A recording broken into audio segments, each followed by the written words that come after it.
Chapter 641. As the Banshee Legion commander had revealed, Winjian's reverse scale was hidden atop its elongated tail feathers. So what about it? Despite having his reverse scale exposed, Winjian was not at all perturbed. Do you think you could even dare to strike at my reverse scale?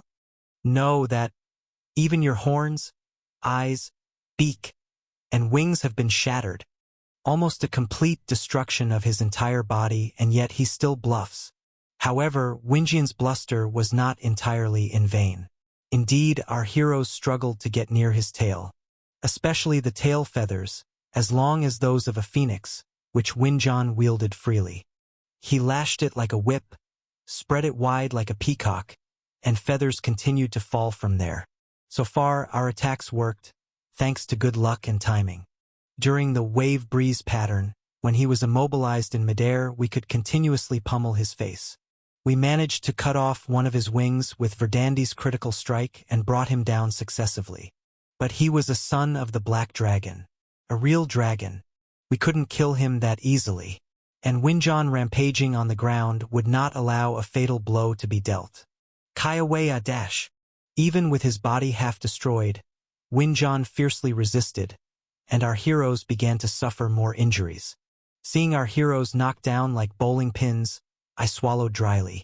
At this rate, checking the time, I clicked my tongue internally. The next breath is coming soon. Until now, no one had died from his breath or feather barrage, but we were pushed to a dangerously precarious situation. I almost died myself. Once the next breath was loaded, and another feather barrage prepared, the damage we might sustain was unimaginable. We had to make a move before then. That was when it happened. Tatadat. Someone rushed past me towards Winjian. I saw a flurry of long, white hair. Startled, I exclaimed, "Nameless!" Nameless had been stationed elsewhere, along with Damien, with the magician party. When did she run back here? Your subordinates were worried, so I came to support alone. Nameless turned around and gave me a slight smile. You can work me a bit harder, Ash. Every time I dealt with Nameless, my feelings grew complicated. Her ill-fated destiny and the anxiety that she might transform into something else someday. But right now, we desperately needed her help. I nodded, and Nameless dashed forward. On the battlefield, just then, the blind swordsman Nobody was drawing his blade from its sheath. Over here, dash. Flash. Nobody's strike, second to none except in accuracy, flew in brilliantly and, Cherik, it cleanly bisected Winjian's tail feather. It had been a series of missed strikes throughout the battle, but this one hit was a home run. Winjian released a roar filled with pain and rage, and Nobody laughed heartily. I've beheaded the enemy leader, dash. It's not the neck, man, that's the tail. Nonetheless, a significant feat. As Nameless passed by the blind swordsman, she also drew her long sword from her back. Her worn iron sword gathered a dazzling swirl of light. Nameless won. Sensing Nameless' presence, Winjian turned to attack her, but Duskbringer leaped in front of Winjian, wielding her chained greatsword. Dare you be distracted in my presence? Don't get cocky, half-dragon. Winjian, with too many enemies to hate, was nearly driven mad. He remained in a state of frenzy. He seemed to decide to face Duskbringer first. The evil dragon opened its massive beak wide and then snapped it shut, precisely capturing Duskbringer's chained greatsword. Then, as Duskbringer's movements halted for a moment, Winjian unleashed the magical power and sonic boom gathered in his mouth. Quang dash! A terrible explosion erupted from Winjian's beak. A single breath and dragon roar. A sonic attack combined into Winjian's main restraining technique. In the game, it was a damn technique that had repeatedly ground my vanguards to death. However, what? As the smoke cleared, Duskbringer was already not there. Duskbringer had already released her chained greatsword and was running across the massive head of Winjian. The chained greatsword had quickly disassembled and was reforming as armor on her body. As soon as the chained greatsword was caught in Winjian's beak, Duskbringer transformed it into armor. She extracted herself from his beak, safely withstood his attack, and climbed upon his head. Isn't the technology these days amazing? Duskbringer, laughing heartily, saw her armor flow like waves before reshaping into a greatsword in her hand. I have lived for over 120 years, yet every day is still new, from greatsword to armor, and back from armor to greatsword. Effortlessly controlling the Lord of the High Tower, Duskbringer stood above Winjian's brow. What wonders might the future hold? Can you even imagine? Brilliant sunset-colored magic power gathered in the raised chained greatsword of Duskbringer. You couldn't with your impoverished imagination. That's why you only plot to end the world. How dare you climb on my head? A mere wretch of barely 100 years old insolently dash. What does it matter if I am a wretch, or a mere halfpenny, you ancient relic? Whether it was the first time someone had climbed on his head or not, Winjian was utterly blinded by rage, paying attention to nothing else. Swoosh dash! In the meantime, Nameless slid on the ground between Winjian's legs, slowing her speed, and pointed her sword of light downward. The reverse scale on the cleanly severed tail feather glistened openly. Without hesitation, Nameless swung her sword of light from below upwards. Simultaneously, Duskbringer brought her chained greatsword down vertically with a roar. I have seen far more of this world's beauty than you have dash. The sword of light released by Nameless ripped through Winjian's reverse scale from below, shooting upwards, and Duskbringer's sunset-hued greatsword smashed Winjian's head horn, striking from above downwards. The fierce trajectories of both lights met in the center of Winjian's body. Flash dash! The area lit up as brightly as the massive light that exploded. In that immense light, the ancient evil dragon was cleanly obliterated. As the dazzling light dissipated, Winjian lay torn to pieces. Ah! With his head severed, the evil dragon uttered a low testament. While his raging hatred had burned fiercely, it now cooled off emptily, and with hollow eyes looking at the sky, he muttered, "Father, I..." The light in Winjian's remaining eye faded. Thus, the wings of the black dragon were silenced. As Nameless walked away from the fallen Winjian, she swiftly sheathed her long sword, shaking off the blood, and strapped it to her back. Having confirmed Winjian's death, Duskbringer transformed her greatsword back into coat-form armor and, with a snort, turned around. The coat of chains clinked and fluttered at its hem. Watching these two impressive figures, I muttered quietly, "Somehow, I've just been narrating this whole time. While my comrades were fighting a mythical battle, I had only been watching from afar. No, but I am the commander. It was a good show. A win-win situation, huh?" As the two approached me, they suddenly looked at each other. Duskbringer grinned and gave Nameless a thumbs up. "That was awesome, Sister Nameless. Good kill." TL note. Reminder that it's polite and friendly to refer to an older girl's Nuna, aka older sister. Not just Nameless, but everyone listening turned baffled. It wasn't the conversation but the addressing that was the issue. Perplexed, Nameless pointed to herself. "Sister? Haven't you said before you were 500 years old? Since I'm just a bit over 120. You're the older sister, right?" "Well, that's true, but it's just the image.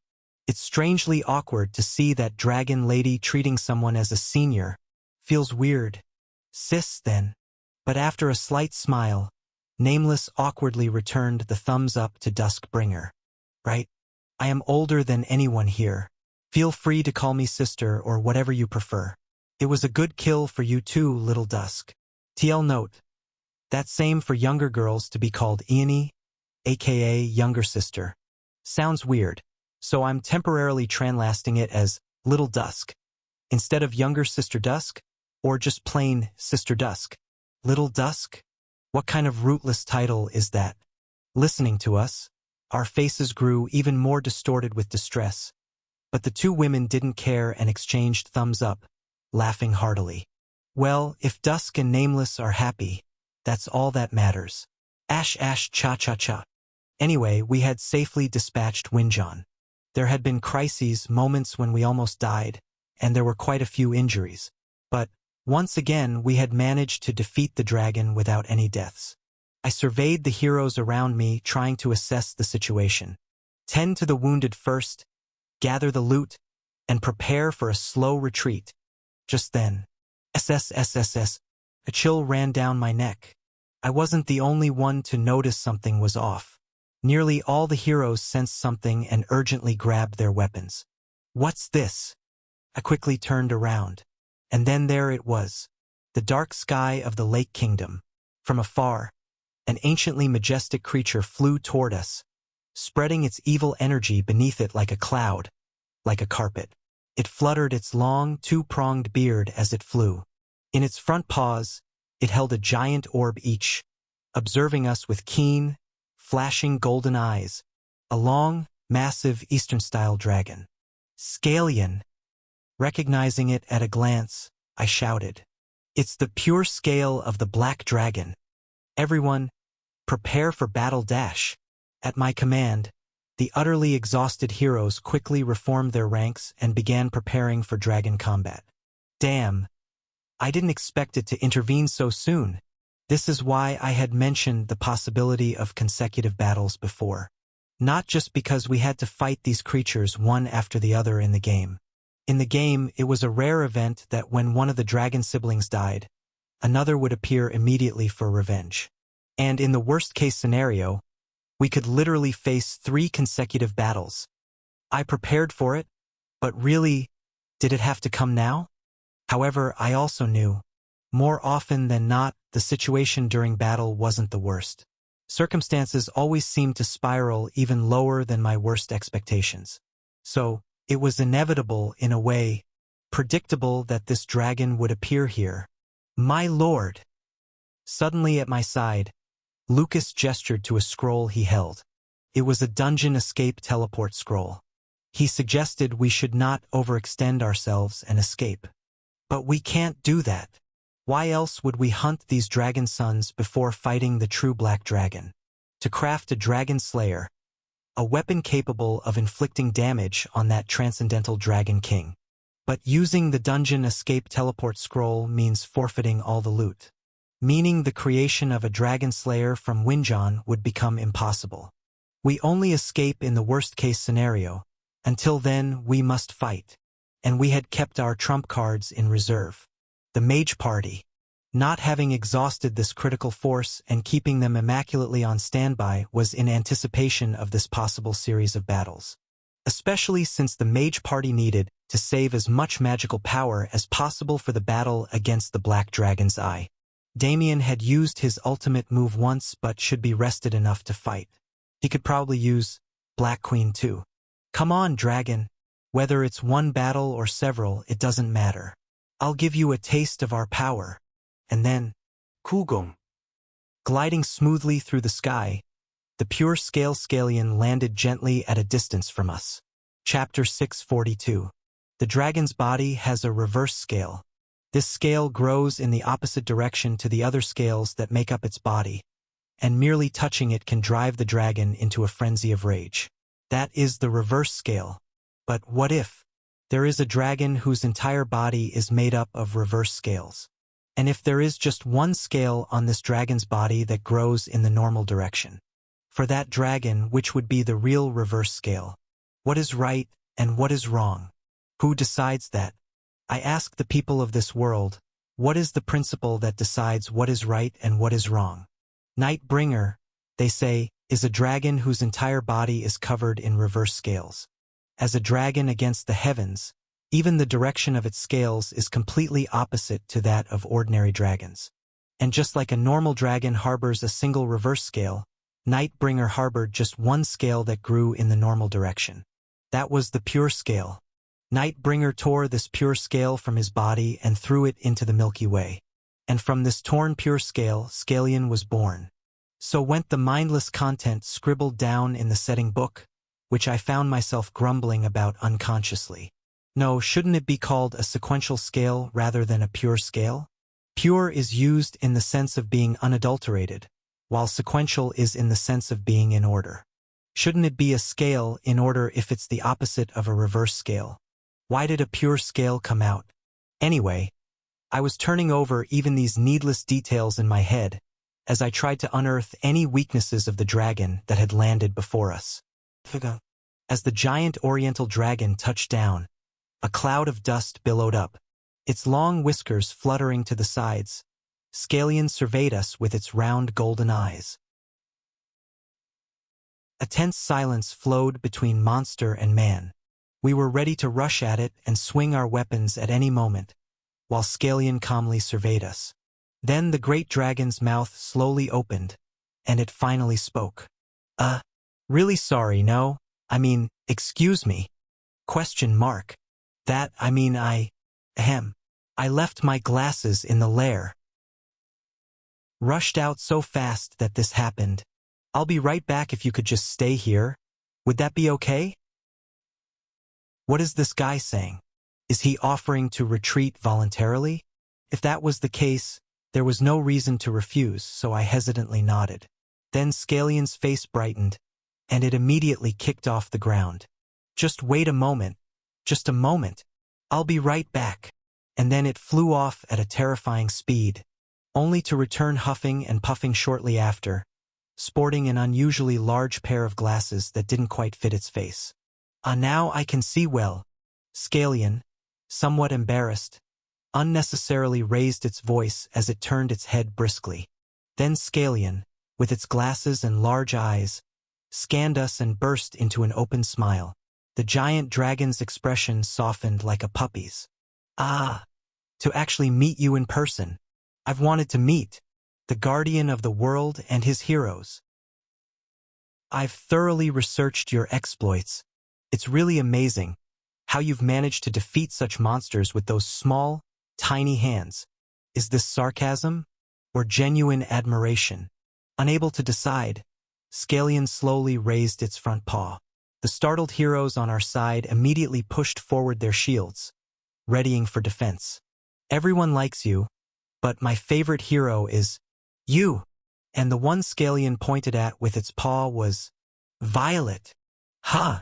Violet, who had been hiding behind me, let out a stunned noise. A mechanical whirring sound came from within Perikian, who was carrying Violet. It sounded suspiciously like it was on alert. Scalian shyly spilled out its preferences. Maybe it's because I'm fundamentally a dragon? I feel a strong attraction to thieves, wondering when they might rob my lair, that kind of bad opponent.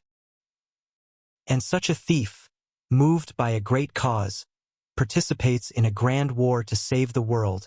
I love such narratives. It's delicious. Violet, suddenly the enemy's top favorite character, muttered with an indescribable expression. No, I don't care about any great cause. I didn't even want to participate in the war. I was just dragged here.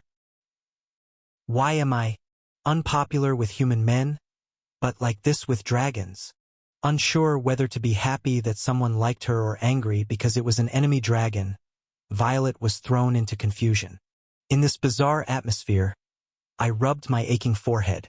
What is this dragon up to, really? Unlike Winjon, he had not a hint of the majesty one would expect from a vile dragon. Well, maybe it's easier to deal with if he lacks that dignity. I sighed deeply and spoke in a serious tone. I'm not interested in whatever fascination you have with us, dragon. Of course I like you too, Ash. Your unyielding will, and your lousy talent. I like that too. No doubt a talent unfit for a hero, but you struggle on with it. No, that's enough. Stop talking. I know my stats are low. Shut your damn mouth, you cursed dragon. I snapped in irritation. If we came here to fight and kill each other, cut the crap and let's get on with it. We're already quite tired from killing your brother. I just want to chop off your head too, and then clock out. Especially with the back-to-back battles. It's nerve-wracking enough without your babbling. As I got prickly, the cowed Scalian bowed its head and observed me cautiously. To get to the point, I didn't come here to fight you guys. I narrowed my eyebrows. So what? Aren't we supposed to be fighting over the existence of the world anyway? If you're not here to fight, why come at all? Don't tell me you came just to have a favorite talk? You've killed my brother Winjon, so next you'll come to kill me, right? That's correct. Following Winjan, I planned to hunt down Scalian and then Ippian in that order, as we could easily raid them with the resources we had. I have a request. Scalian cleared its throat with a cough and looked at me earnestly. Please kill me last. What? I stuttered, confused, then managed to ask. You mean, after killing your older brother, Ippian, you want us to take you down? No. Even later than that. Scalian smiled wryly. After you defeat my father, Nightbringer, then kill me. I had so many questions, but I started with the most pressing. Why? I didn't understand the motive behind such a request. It was baffling. Because I want to see. Scalian then slowly explained. How you'll kill my brother Ippian. How you'll kill my father, Nightbringer.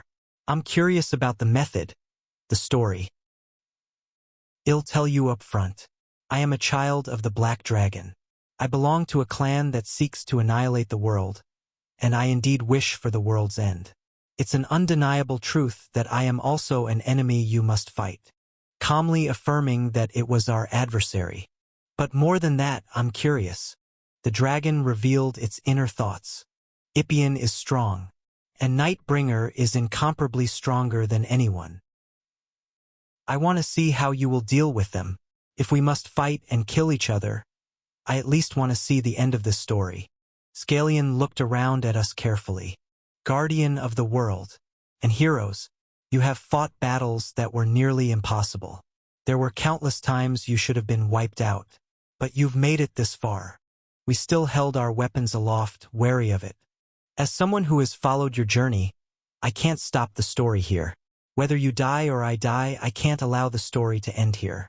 That's my true feeling. The dragon stopped speaking, and I let out a long sigh.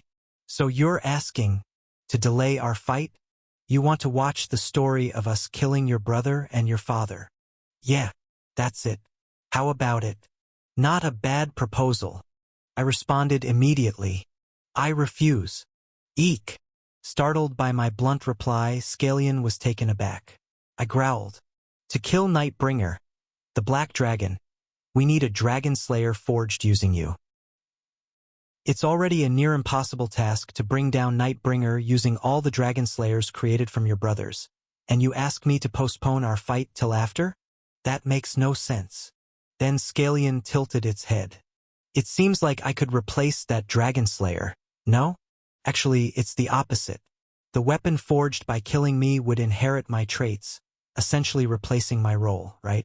Technically, yes. So, is there really a need to make me into a dragon slayer? I could just join the fight directly. I frowned at this absurd suggestion. You're saying you'd help us kill your father? Yes. Why would you go that far? Well, Scalian smiled sheepishly. To be honest, even with my full support, I doubt you could defeat my father. Ash, you don't understand the terror of my father. He's unlike any entity you've ever faced. Though Scalian's voice still carried its characteristic nerdy vibe. You're going to die. Your comrades too. Your city and your alliance will be annihilated, and the world will end. There was an unprecedented certainty in its voice, that we would surely lose the battle against the Black Dragon. It wasn't just a prediction, it was stated as an inevitable fact. And still, you join my side? Teasing, Scalian nodded. That's right. I'd join your side. The world's going to end anyway, right? Might as well choose the more interesting side. Don't you think? I put my hands on my hips and sighed heavily. Then I looked around at my heroes. Everyone was watching me. Their gazes were anxious but also full of trust in me. After a brief contemplation, I glared at Scalian. How can I believe anything you've said is true? Is there a need to believe? Scalian pointed towards Parikian, who was carrying Violet. Just cast your mind control on me, like you did on Parikian. Become mine is a skill that can be used once per stage. But this time, the monster side had self-applied a penalty, skipping a total of 4 stages. Because of this, I was currently able to use the Become Mine skill a few more times. No, but that's not the issue, You're saying you'd willingly subject yourself to my mind control? Is this matter worth that much to you? I told you, Ash. Laying flat on its belly, arms spread out, Scalian disabled its mental barriers. The world is about to end. On the day my father marches, everything will burn. If it's my fate to shatter along with the world at that time, this was, in its own way, I want to have an adventure alongside the heroes I've always admired before that happens. It would be its last amusement in the dragon's life. Chapter 643. Thus, suddenly, pure scale of the black dragon Scalian had become one of my captured monsters. I groaned as I looked at the list of my captured monsters in the system window. No, why, am I really becoming a capture monster master? And it's filled with legendary ones at that. To think there are as many as 2 dragons. If a capture monster championship ever took place, this would be championship level power. If I had known, should I have tried to capture Winjon too? Or maybe Ippian? Gasp. What if there's a set effect when you catch them all? As I muttered about the achievements I might have missed, a rebuttal came from behind. That's going to be tough.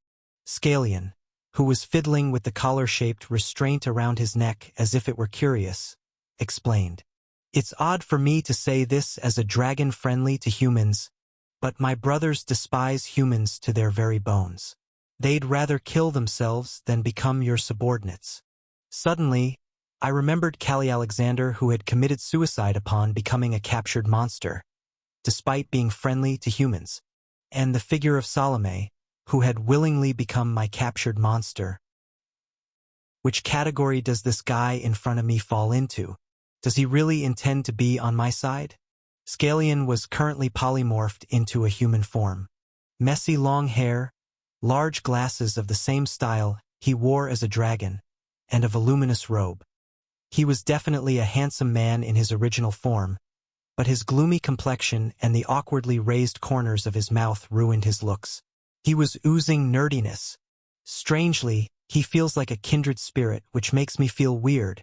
Memories of being retro-addict flashed in my brain. I shook my head quickly. No. Now is not the time to form a nerd connection. Phew. Enough. We'll talk more later. I snapped my fingers. For now, just get stored away.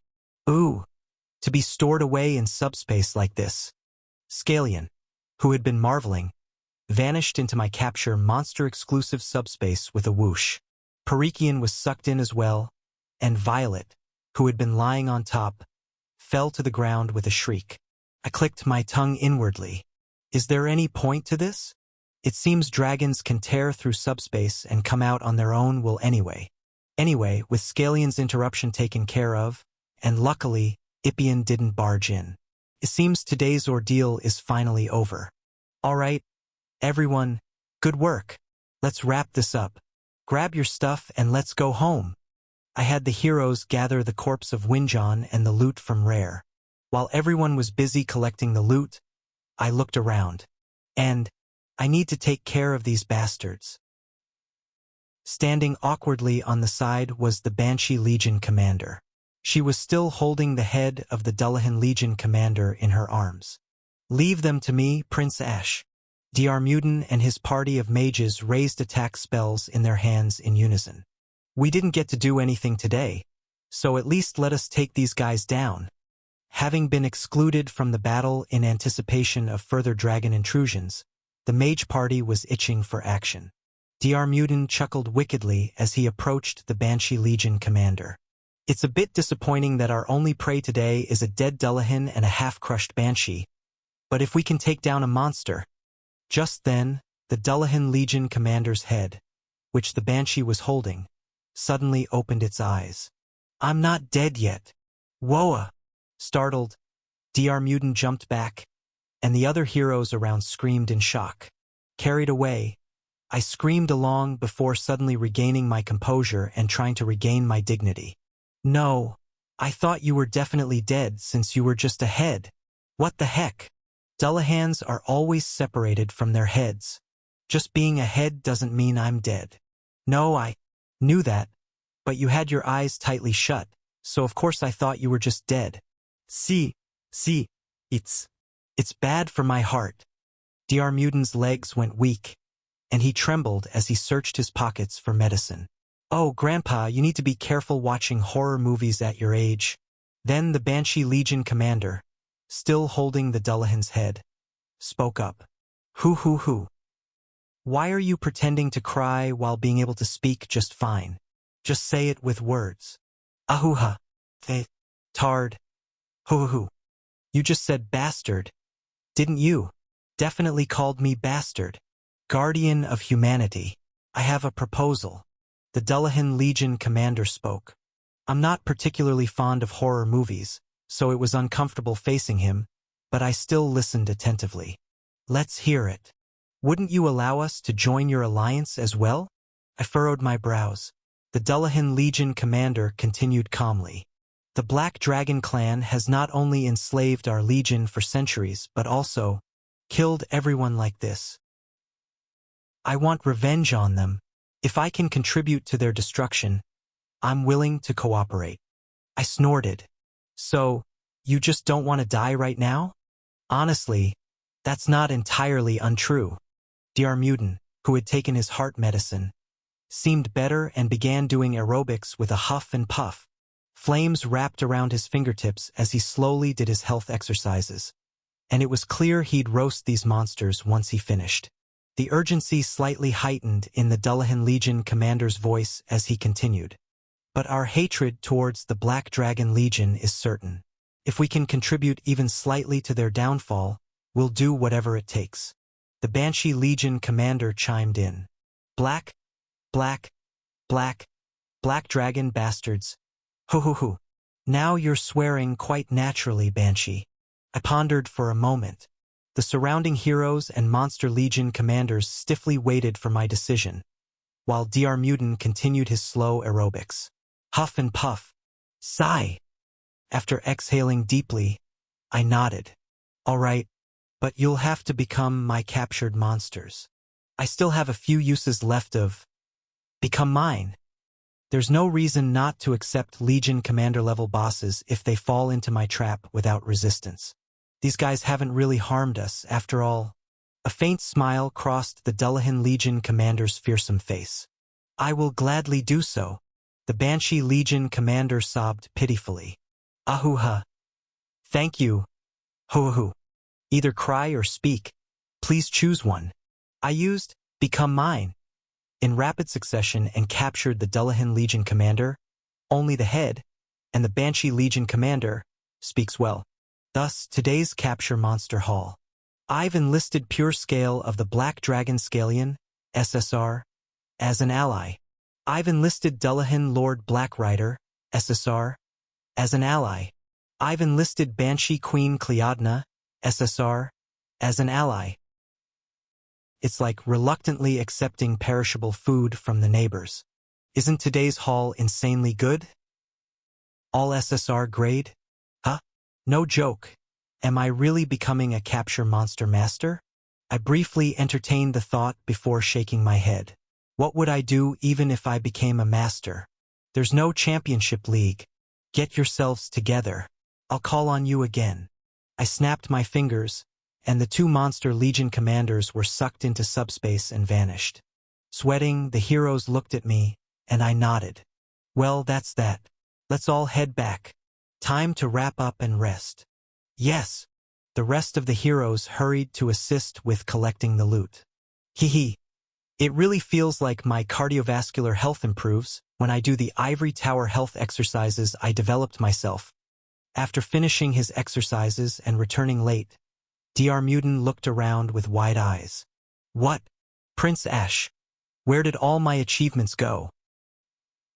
Thinking it bad for his cardiovascular health, had cleared everything away.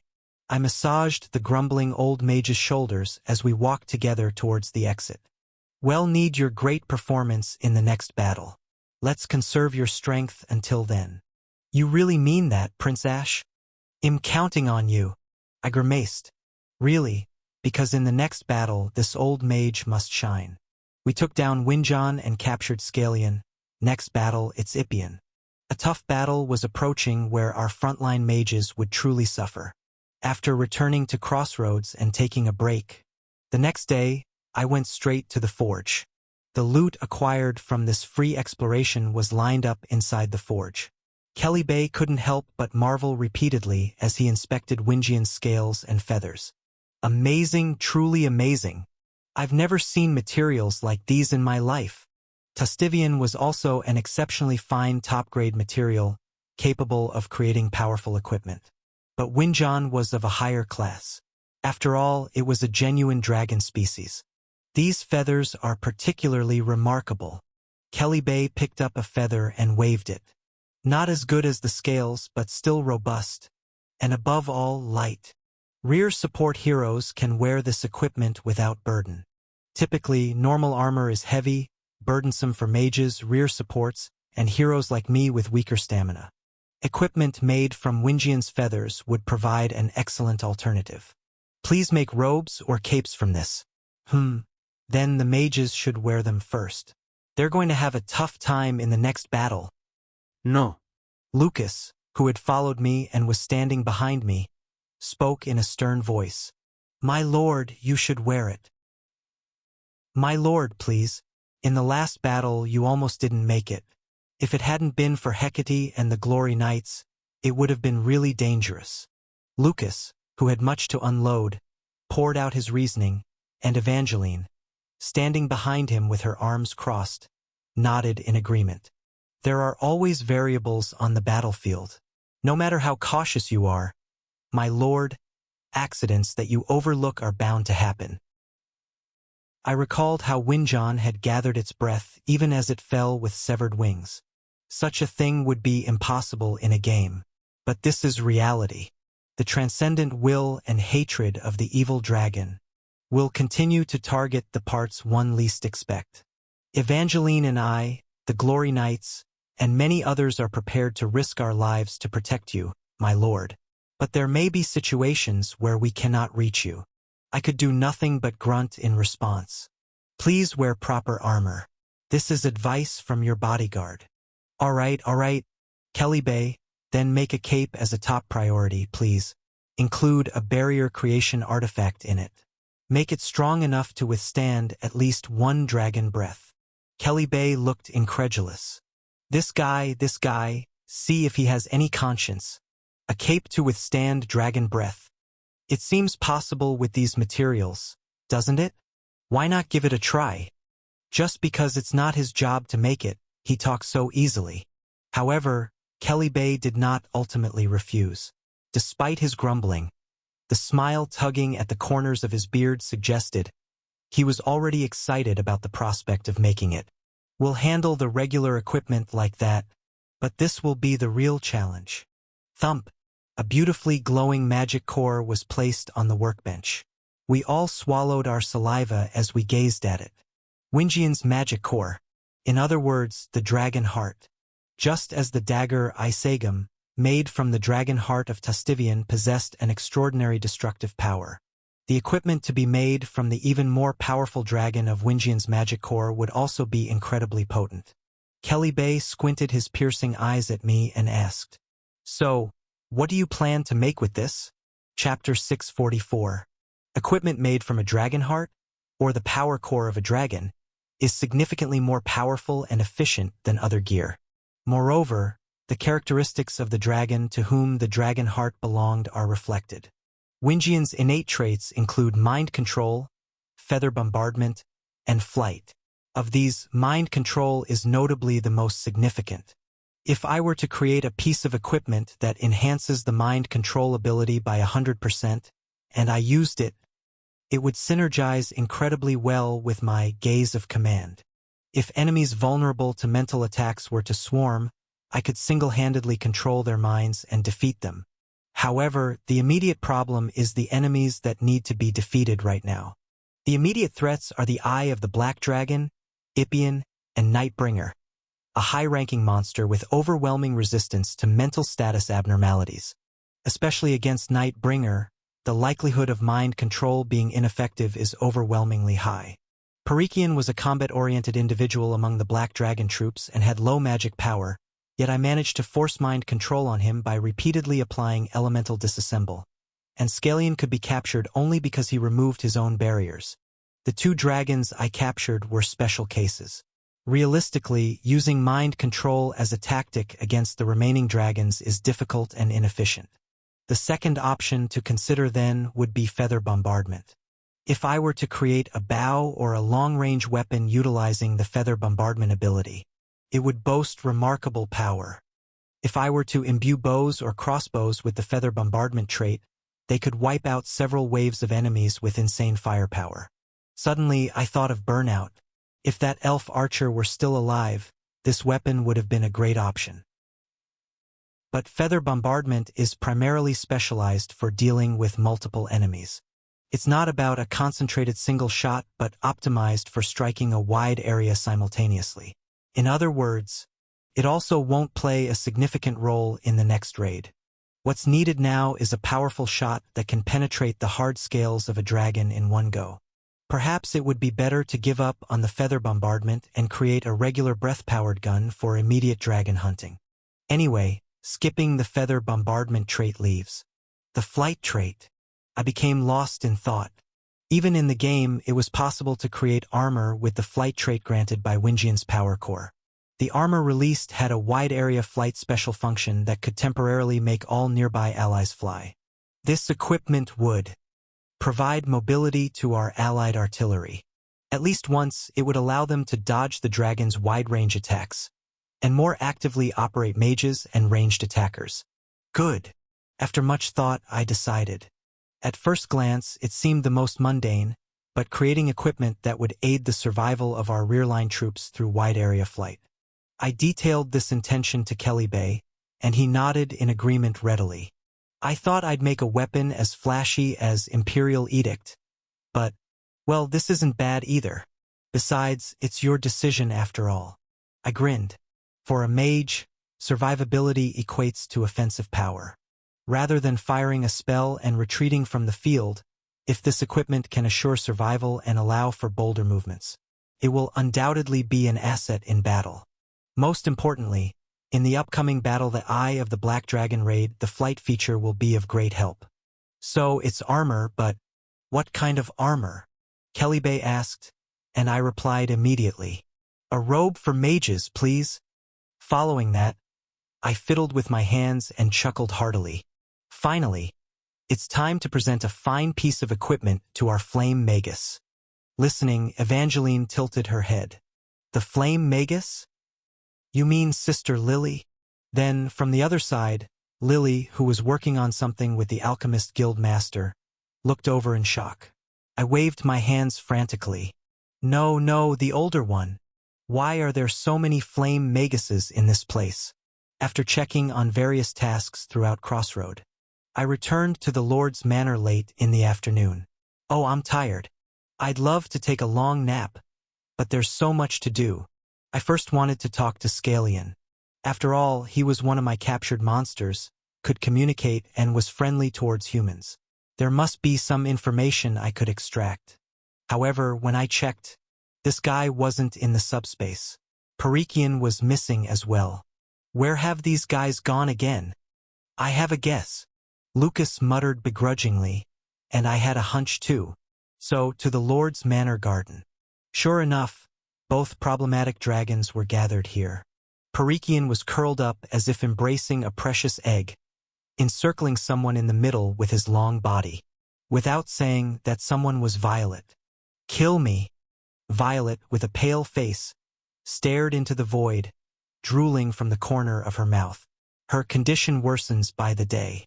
On the opposite side, Scalian in human form was fidgeting, glancing towards Violet. Then, as if gathering courage, Scalian took a deep breath and stepped forward towards Violet. I have something to say. Then, Parikian got angry. His whole body turned red, emitting a fearsome engine sound. From what looked like an electric massage chair about to switch to combat mode, Violet looked at Scalian with drained eyes. Scalian, not knowing what to do, stepped back. No, it's nothing. And soon after, he was crumpled in a corner, whining. Oh, I want to get along too. Fine. One more time.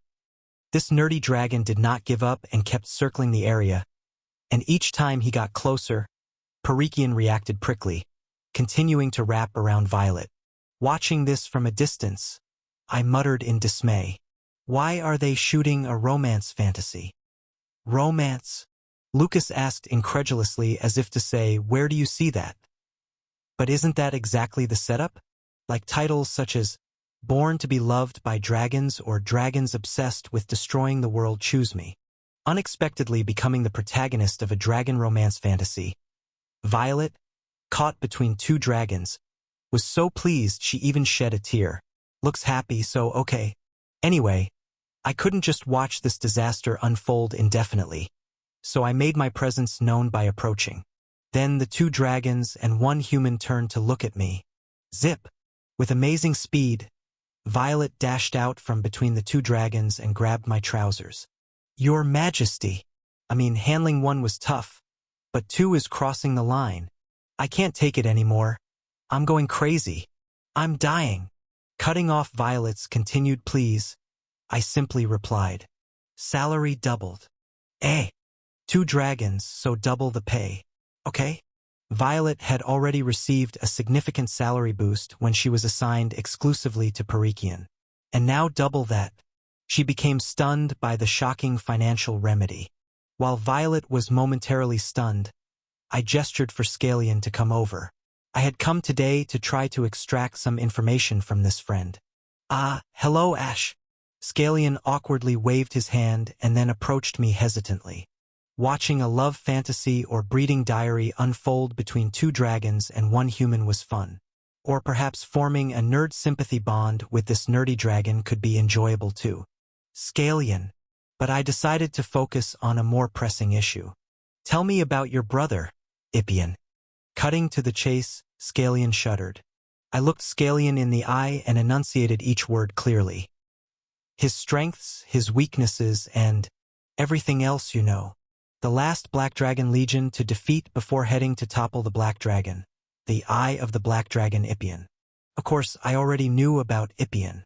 His strengths, weaknesses, and hidden aspects. I've defeated him several times in the game. This question was both an attempt to reconcile information between the game and reality, and a test to see if Scalian would correctly provide that information. I still don't trust this guy. He may act clueless, but this guy is one of Nightbringer's most powerful offspring. I'm not going to trust him easily, whether you are truly on my side or not. This question and answer session will make that clear. To what extent he had read the intent behind my question. The seemingly clueless dragon's face suddenly sharpened, and a smile of enjoyment appeared on his lips. Scalian naturally sat at the outdoor table in the garden not far away, his golden eyes sparkling behind his glasses as he looked at me. All right, then, we should start with this. Brother Ippian is the only multi-headed dragon among father's children. I clenched my fist at his following words. He resembles father's true form the most, hence he is the eldest. Three-headed Ippian. Since each of his heads can use breath, magic, and dragon fear separately, he is the most challenging monster to face among the children of the Black Dragon. And he also resembles the seven-headed Nightbringer the most. Itiai's Honey Inn. Second floor. Junior's room. You can really do a good job, right?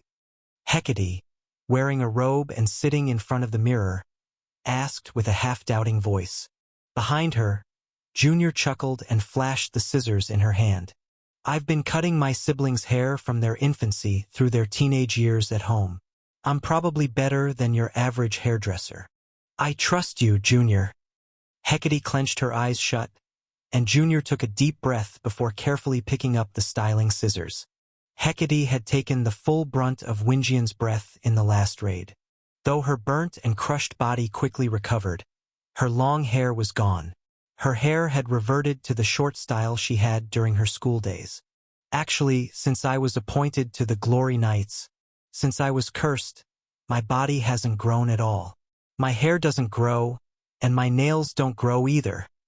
Forever preserved in the appearance she had at her graduation ceremony. Though Hecate had lived like this, She wanted to show Lucas a changed look when she came to Crossroad this time. So, wanting a change of image, she had donned a dress and shoes she usually wouldn't wear and even bought an expensive wig.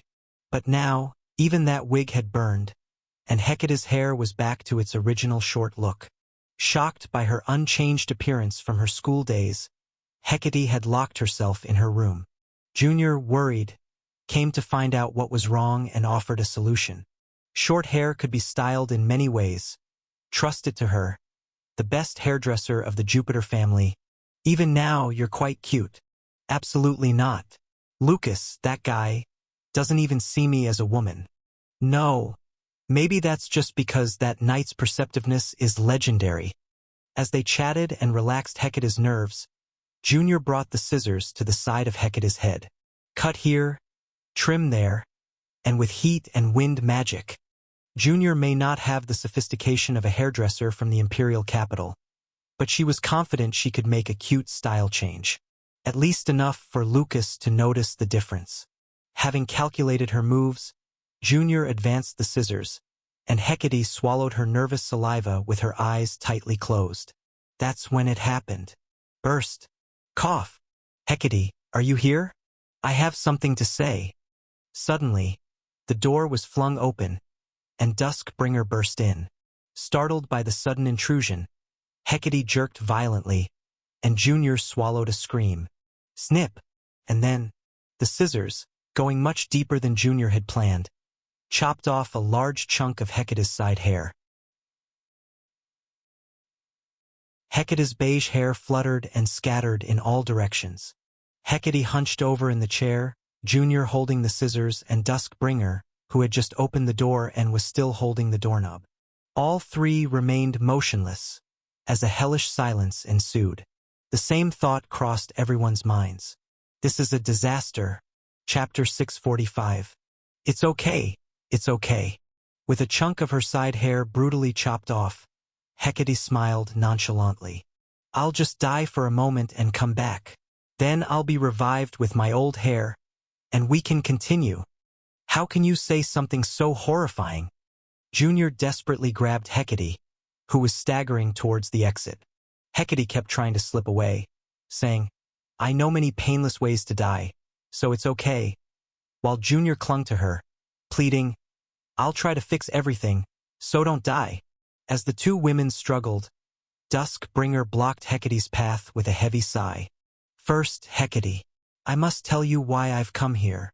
At that moment, Junior, who had been clutching at Hecate's hem while lying on the ground, shouted with a face full of injustice. It's all because the Duchess suddenly opened the door, causing this mess. Apologize first. That was not my intention.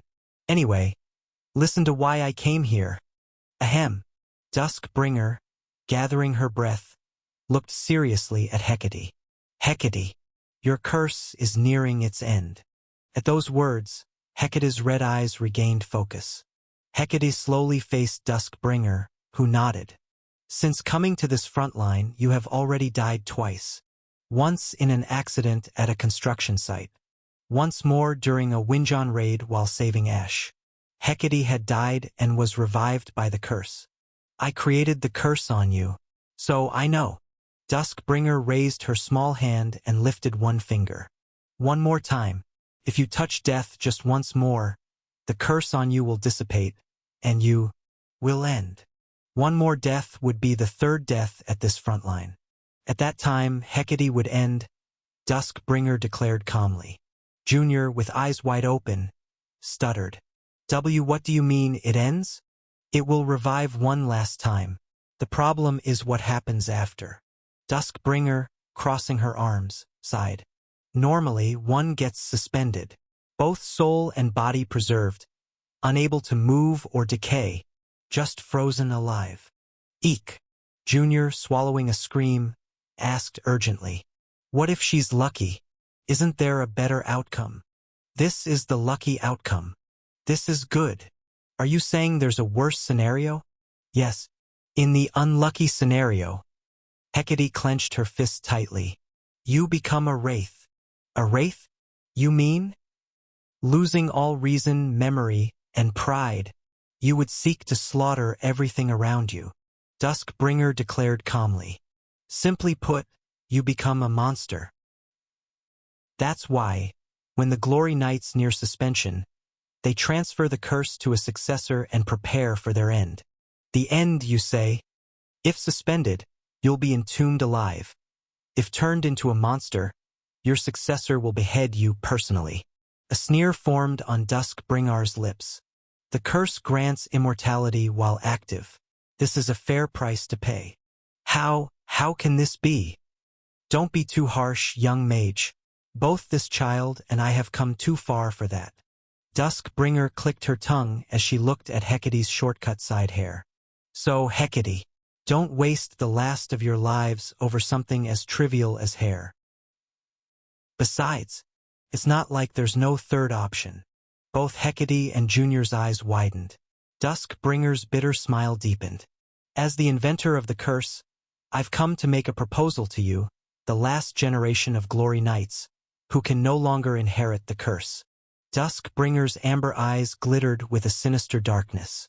If you dislike the endings of being buried alive or beheaded as a monster, how about it? Will you listen to my proposal? After ending her proposal, Duskbringer left the room. I'm sorry about the side hair. Ahem. With just that, she left. As Hecate mulled over Duskbringer's proposal, she slumped back into the chair in front of the mirror.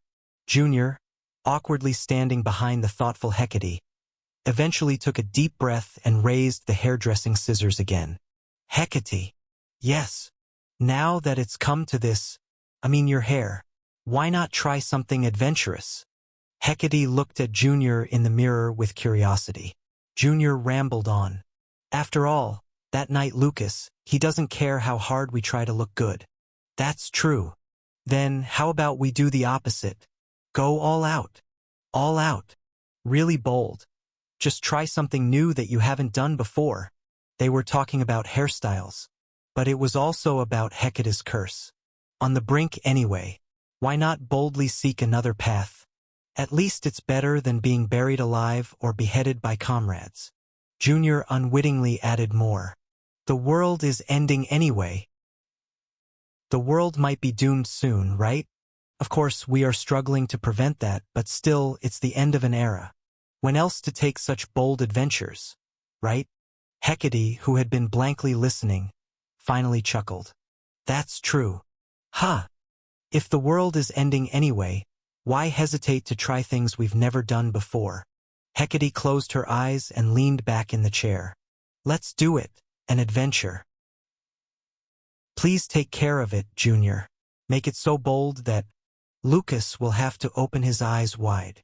Junior grinned and adjusted her grip on the scissors. Leave it to me.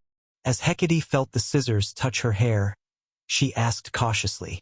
But how are you going to make it bold? Snip, rustle. The already heavily cut side hair fell off in another bunch. Cold sweat trickled down under Hecate's chin. Junior? Just a moment.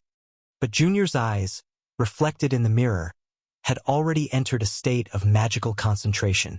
Hecate watched her beige hair fall in small pieces, screaming silently inside.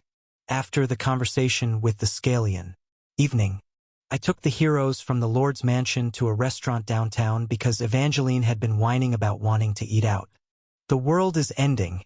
I'm going to eat everything I want. Let's go out and eat. Really? Using the end of the world as a cheat code to throw a tantrum, do I have to indulge everything? Of course, I was indulging her. Damn it. Once we sat in a cafeteria chosen by Evangeline, she picked up the menu chattering. This place is delicious. They arrange new terra cuisine in Southern style, and there's not a single bad dish. Basically, they make Seoul cuisine spicy like the Southern style. Is there ever a dish you find unpalatable? Ignoring my quip, Evangeline called over a waiter and started ordering. A young waiter earnestly nodded as he took down Evangeline's endless meat orders. So, how was it, my lord? Lucas, who had been satisfied watching Evangeline's meaty orders, suddenly asked me. You mean the talk with the Scalian? Yes. I'm curious if you got the answers you wanted. Yeah, it was enough. The Scalian had faithfully answered my questions. The strengths and weaknesses of the Ippian hidden elements. Each of the three heads' personalities, the rare location of the Ippian, especially what to watch out for, and more. It matches the information in the game. No, it was even more detailed. Thanks to that, I could establish tactics for confronting the Ippian. The Scalian was definitely cooperative. However, I still couldn't trust the Scalian. Of course, it's foolish to trust a surrendered enemy commander right away. But more than that, I felt a certain eeriness from him. What is it? Naturally, we use each other as needed. If the Scalian proves helpful in the Ippian raid, and then Nightbringer raid, I'll milk him dry. But what are his true intentions? What really is his reason for cooperating with us? People are beings who strive to understand each other. Lucas suddenly uttered, and I quickly looked his way. This is the definition of a person you gave on this front line. Are you going to apply that rule to the monsters too? If Scalian truly tries to be on our side, would I see him not as a monster I need to kill, but as a person I need to protect? That was Lucas' question. How much darkness are you willing to embrace? I couldn't answer easily. Lucas was about to ask something more with a serious look on his face when, you were all here. Junior's voice came from the direction of the street. I exclaimed, "Oh," and looked over. The Grand Sorceress of Water and Wind has arrived. Good timing. Let's grab some food, Toj. I stopped mid-sentence. Behind Junior, an utterly transformed Hecate was approaching, not knowing what to do with herself. Hecate, your hair has changed. It used to be long and lush beige right after arriving at the front line. It turned into a bob cut reaching below her neck after being burnt in Winjon battle. Now it was a sharp, ear-revealing pixie cut as if drawn in a picture. Does it look strange? Hecate seemed awkward with her significantly shorter hair, and I gave a thumbs up. No, it suits you perfectly. Since I was partly to blame for Hecate's hair burning, I exaggeratedly raised my thumb. It actually looked quite splendid. Just then Junior, raising her nose, chimed in. I did the cutting. It's not easy for a woman to pull off a short cut. That's true, it's not easy. It was one of my dreams, but I knew it wouldn't suit me. I wanted to see it look good on someone else. Fortunately, Lady Hecate was there. Hee. I took the chance to fulfill a personal desire. TL note. Look up images of pixie-cut shaved sides. Good job. But what mattered wasn't mine or Junior's opinion, but Hecate's and her object of interest Lucas's opinion. And surprisingly, no, Hecate. Lucas was incredibly pleased. You look absolutely cool. A startled Hecate blushed. Lucas ran up to inspect Hecate's hair and nodded in satisfaction. A knight's hairstyle should be functional after all. Stylish as it is now, how about going even shorter next time? If you want, I'll shave it myself with a razor blade. Listening to this, we all swallowed hard. Could it be? This knight thinks Hecate looks cooler because her hair is shorter than before? You look totally cool, Hecate. This is the coolest look I've ever seen on you. With a smile, Hecate began to tremble, then clenched her fists. She spat out, even if the world ends. Even if the world ends. You're still clueless, you jerk. Hecate grabbed Lucas by the collar and started a scuffle, and the surrounding heroes rushed to intervene. The cafeteria instantly turned into a battleground. Junior, with a pale face, muttered softly, "Did I do something wrong?" No. I handed Junior one of the drinks the waiter had just brought out, took a sip from my own glass and murmured, "It's because the world is ending. Still, I secretly wish to see this peaceful scene last just a bit longer." Smiling wryly, I chuckled. A few days later, the equipment made from Winjian's magic core was completed. Simultaneously, the preparations for the Ippian raid were also finished. Chapter 646. Crossroad downtown. The smithy. Hoo. Diarmuiden let out a sinister laugh. Today, he was clad in the gear crafted from the newly completed magic core of Wingianth, Old Phoenix. The robe, thick with dusky gray feathers, suited Diarmuiden quite well as he stroked his long beard and stood confidently. It gave him the air of a villain from a martial arts novel. Something about him reminds me of the leader of an evil sect. He didn't look like a hero of the righteous path. It was more the other side. Maybe it was because of the color of the robe? The old mage seemed quite pleased with his new gear, spinning around in place and inspecting himself in the mirror. Truth be told, I've never mentioned this, but yes, every time the other youngsters received impressive gear, I wondered when it would be my turn. I looked forward to it. You've been expecting this. I had no idea. I didn't show it, but I thought, why are they making me wait so long? What are they planning to give me? And just when my disappointment was about to reach its limit, you managed to deliver just in time. Hoo-hoo. Prince Ash, you really are perceptive. No, I'm not. I didn't realize you thought that. Of course, I didn't show my surprise outwardly and simply smiled. It took a while to find the right gear to present to you, Diarmuiden. How do you like it? Good. Very good. The gear crafted in our exclusive Ivory Tower workshop is already powerful, but this one is on another level. Then Diarmuiden snapped his fingers. And this feature is amazing. With a snap, flap, large wings unfurled from both sides of the robe. Onlookers ducked to avoid the spreading wings, all while expressing their amazement and alarm. It's like giving wings to a tiger. Diarmuiden referred to himself as a tiger, but no one thought it was arrogant. After all, this old man truly deserved that title. With these wings, I can cast flight magic on all our allies in the vicinity. We'll be able to easily dodge even the dreadful dragon attacks. Diarmuiden flapped the wings for demonstration and then flashed me a grin. Plus, it enhances sensitivity to wind attributes. With this. So, you can use wind magic now? No, that's not my style. I'll use the wind to fuel even stronger flames. He was quite openly a pyromaniac, this old man, always looking to enhance his fire magic. Besides this special function, the robe, infused with a dragon's heart, also boasts impressive performance. Particularly, I was impressed by the built-in magic amplification feature. It works just like the artifact power amplifiers currently in use on the front lines. It can amplify magical power a limited number of times.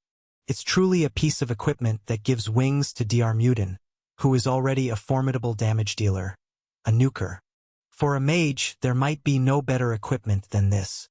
I will make good use of it, Prince Ash. Holding a flame in his hand, Diarmuiden muttered. Now I can avenge those children even better. Having seen the other gear distributed to the heroes, you should know. I felt the need to remind him. That equipment is also a sort of nightmare slayer, imbued with the malice of monsters. Please be careful how you use it, Diarmuiden.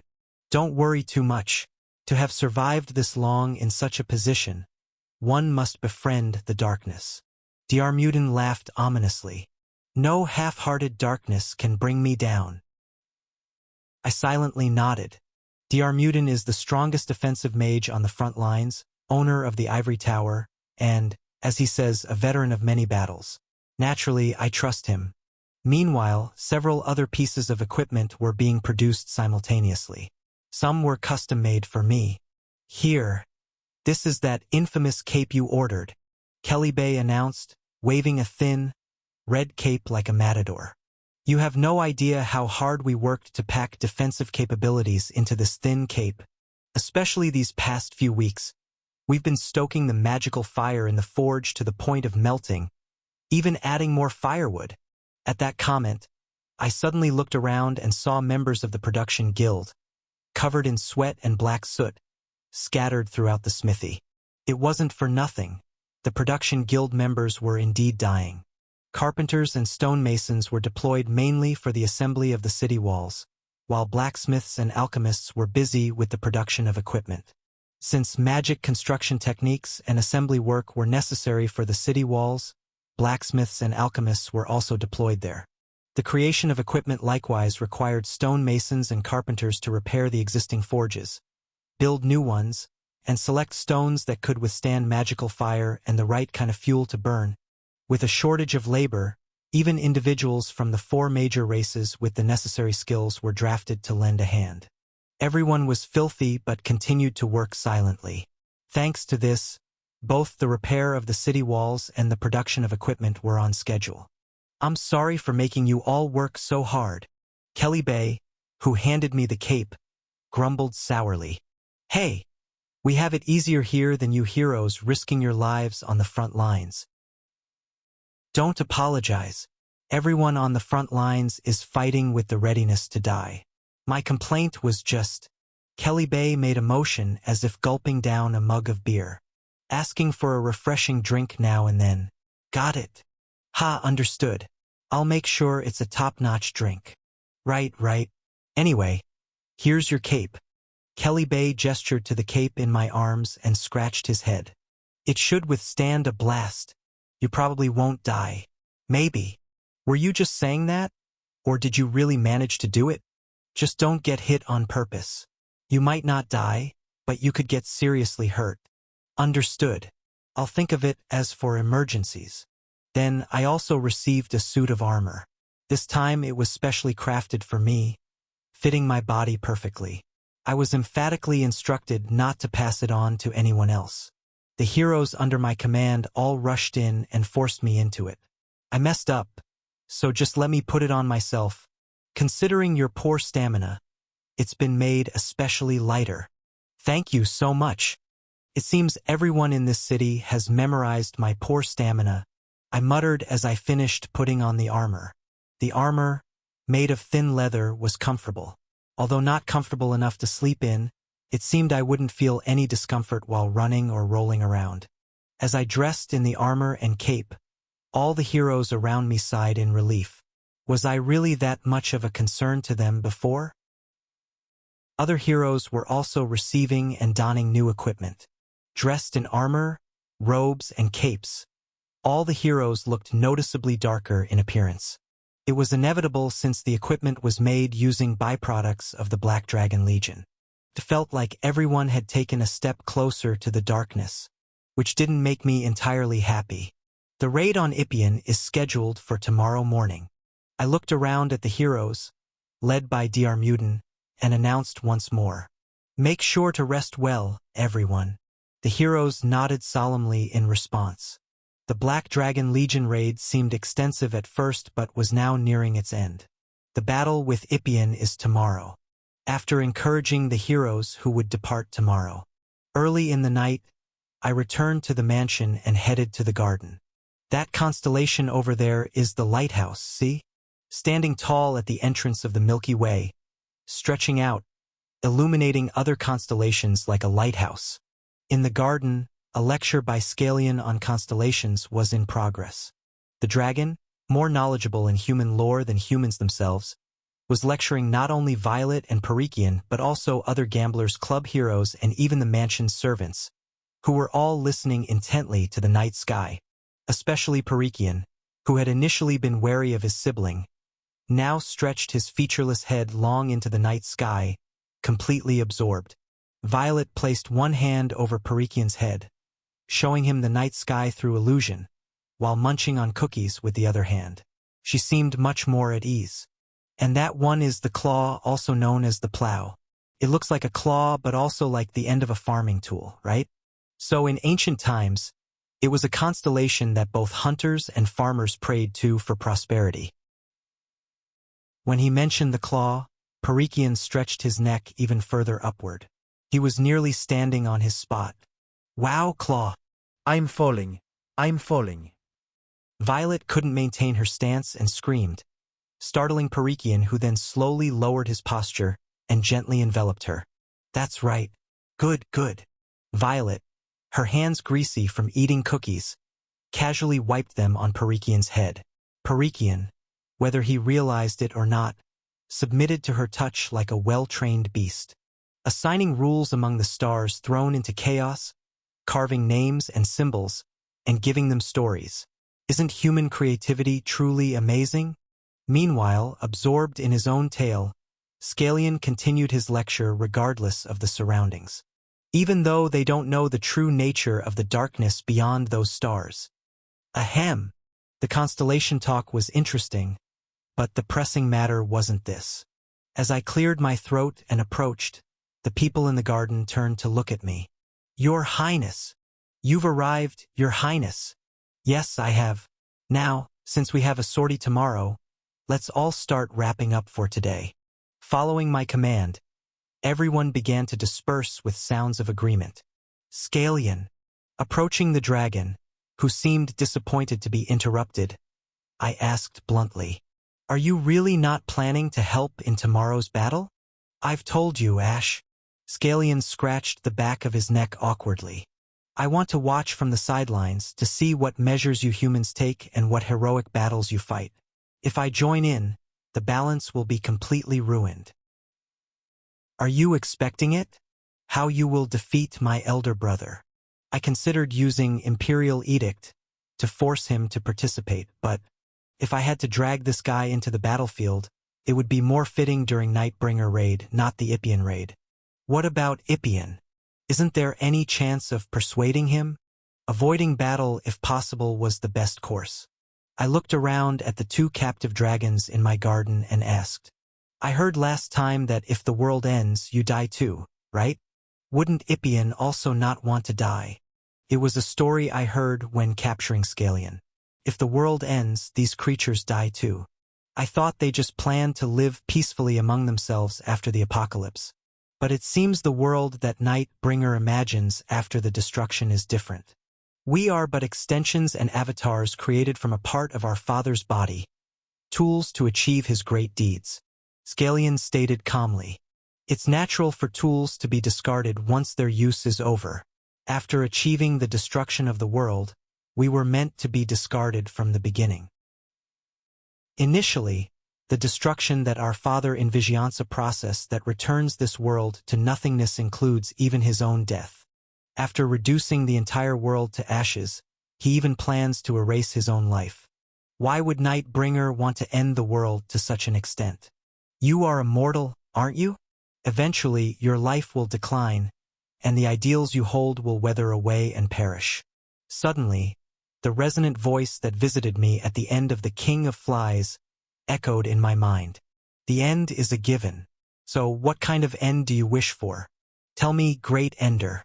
While fighting to prevent the world's destruction, what kind of death do you desire? I really want to ask. Nightbringer, what kind of death do you wish for? Chapter 647. Speak, Ultimate Sovereign. As you fight to prevent the world's demise, what kind of death do you wish for? As I recalled the question posed by Nightbringer, I clenched my fist. It was the same then as it is now. What I aim for, what I aspire to, is not death, not the end. It's life, the scene of spring that unfolds beyond the long, dark tunnel after the ending. When your modest hope is trampled and burnt. I gritted my teeth, trying to erase the words of the black dragon that followed. When vain hope disappears, and even your firm resolve is broken, and finally, ruin stands before you. But his words stubbornly clung to my mind until the end. How delightful your tears will be. It would be enjoyable just to watch. Typical of someone who wouldn't be mistaken for anything but a commander of the Nightmare Legion. Every word he threw out was like a nightmare. That crazy, perverted, sadistic dragon. Swallowing my curses against the black dragon internally, I looked back and forth between his 2 sons. For beings that are parts and extensions of Nightbringer, you've sided with us, haven't you? I suppose. Born from the only scale on my father's body that grew in the opposite direction. I've always been the problem child who doesn't listen to my father. Scalian turned to look at Parikian with an expression of intrigue, adjusting his glasses. Parikian is also curious to me. This child, well, he used to be the one with the least sense of self among us. Now, though, even after the constellation meeting had ended, Parikian continued to gaze up at the night sky. Among them, a constellation I learned about for the first time today, He kept staring at the claw constellation. From behind him, Violet yawned lazily and tapped Parikian on the head, whining, "Let's go to sleep. Anyway, good luck in the battle tomorrow." Scalian gave me a slight smile with a nod. "There are still many mountains to cross. Don't break down just yet." He was right. Tomorrow's raid on Ippian is the last gateway to reaching Nightbringer. The real battle is just before us. To achieve a complete victory, and then head to the final battle with the Black Dragon, narrowly maneuvering through the tight strategies. That's all I have to do. The next morning, heroes who had gathered early completed their equipment checks and entered inside the dungeon of the Lake Kingdom.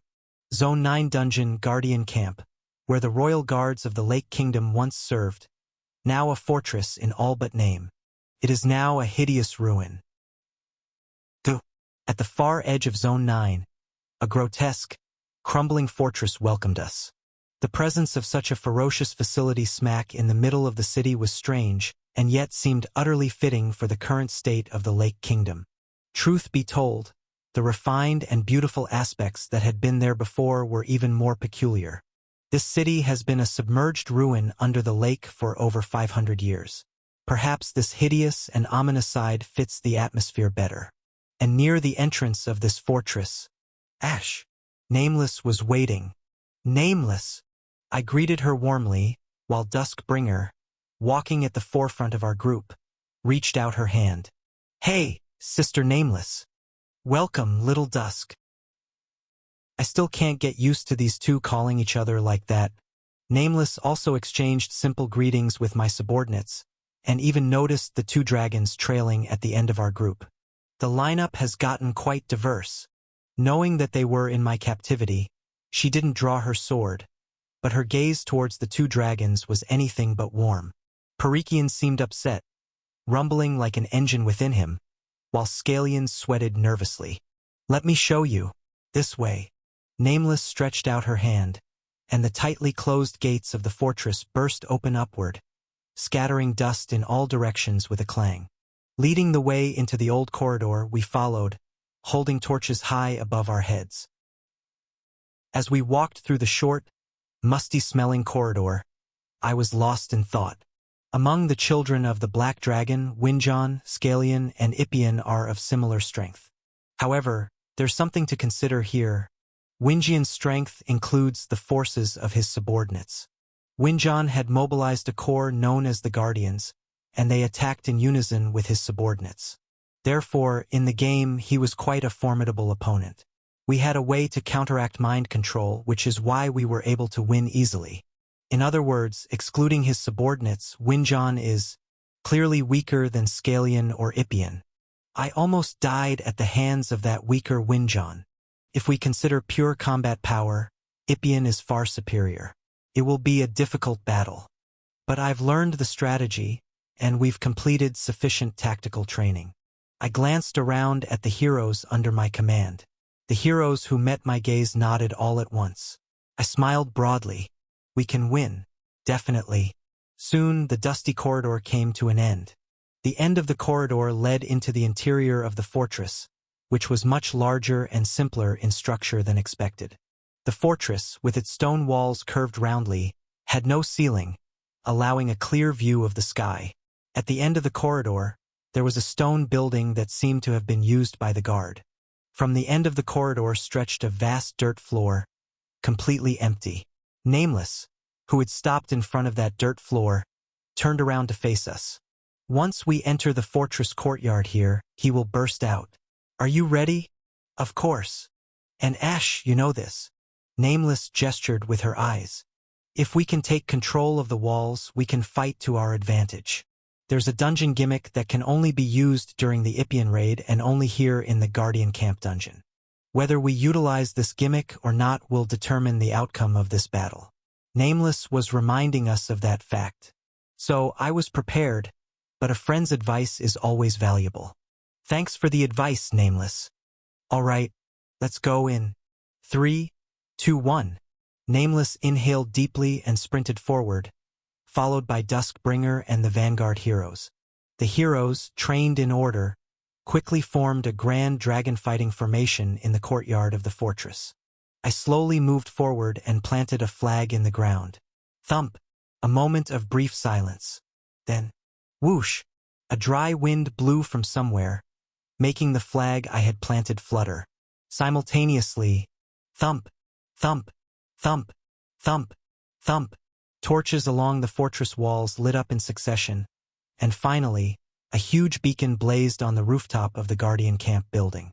The interior of the fortress, which had been engulfed in darkness, became brightly illuminated. In the center of the brightened fortress, a shabby chair was placed on the dirt floor, and there sat the man. With closely cropped black hair, armor covering his entire body seamlessly, and wearing long earrings as decorations. And this man was asleep, regardless of intruders breaking in or lights brightening. Completely unconcerned with the surroundings, he was deeply asleep. The man had 3 eyes, with an elongated vertical eye in the middle of his forehead. The middle eye and the left eye glared at us wide open, while the right eye was tightly closed, continuously nodding off. His body was sleeping, but his mouth alternated opening, spouting words. "Wake up, right side. We have guests. Damn it. Why do I completely lose control when I sleep?" The middle and left eyes looked at each other, trying to wake the right eye. "Let's revert to our true form. Then the right side will wake up. Damn. What a disgrace." Flash dash. A fearsome wind poured out from the man's body along with light. A fierce whirlwind swept through the fortress courtyard. Despite our cloaks and hair being wildly disarrayed by the wind, we did not move and kept our focus straight ahead. And then, swoosh! A gigantic winged figure, stirring up that whirlwind with huge membranous wings, seemed to soar into the sky. Thud! It landed on the stone building of the guard at the far end of the fortress opposite the corridor we had entered.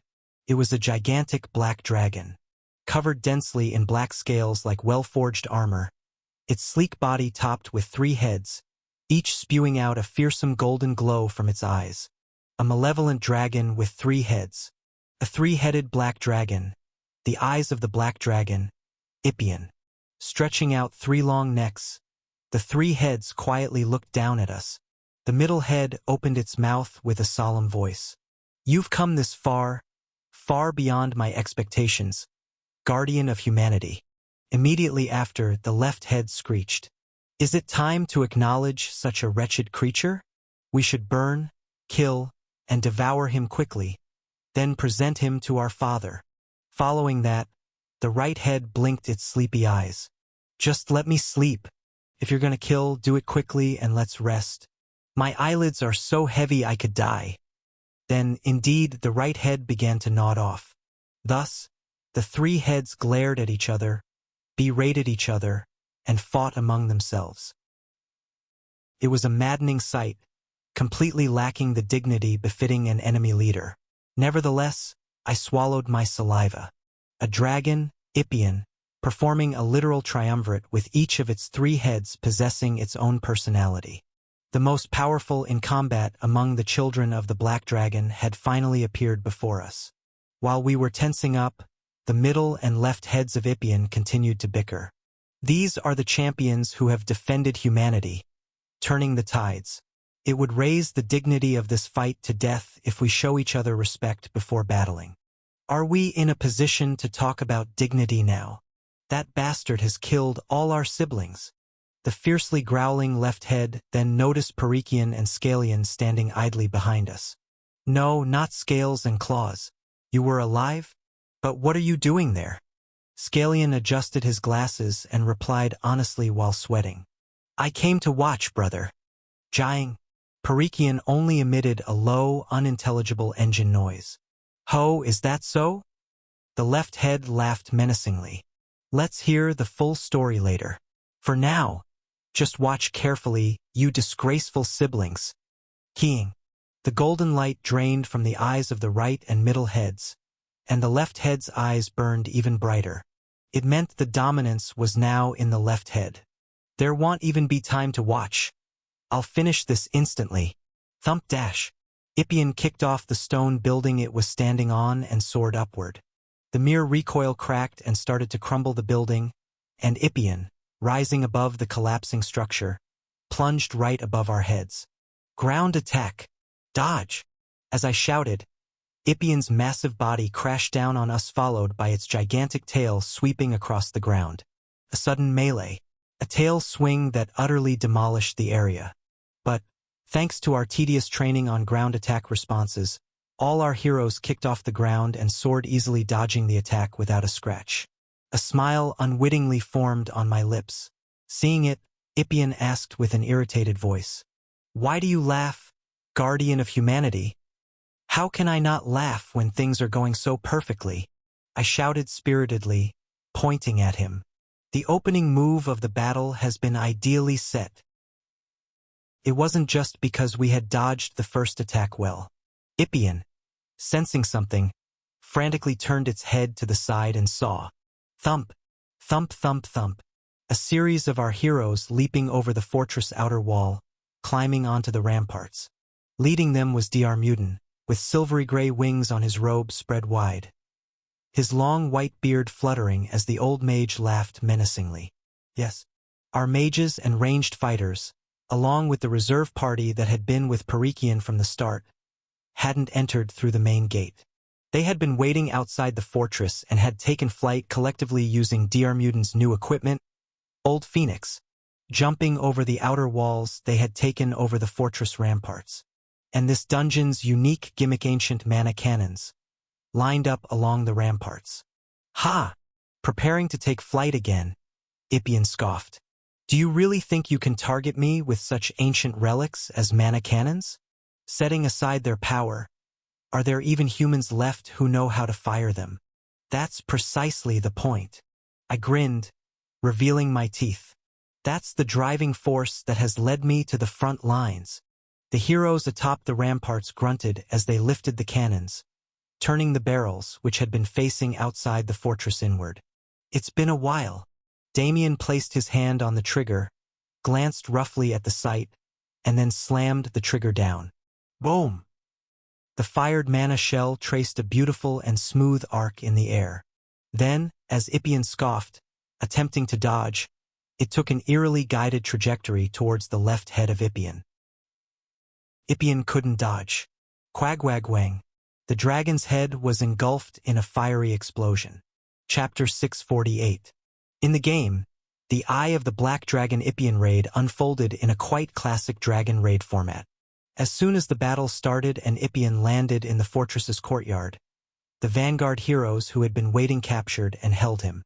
While they held on, wizards and ranged dealers took positions on the fortress walls, deploying every device installed there, including various gimmicks, to pour out firepower.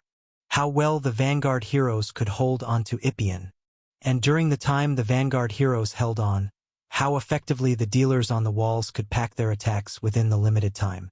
If the vanguard heroes failed to hold firm, the dealers on the walls would be exposed to Ippian and become endangered.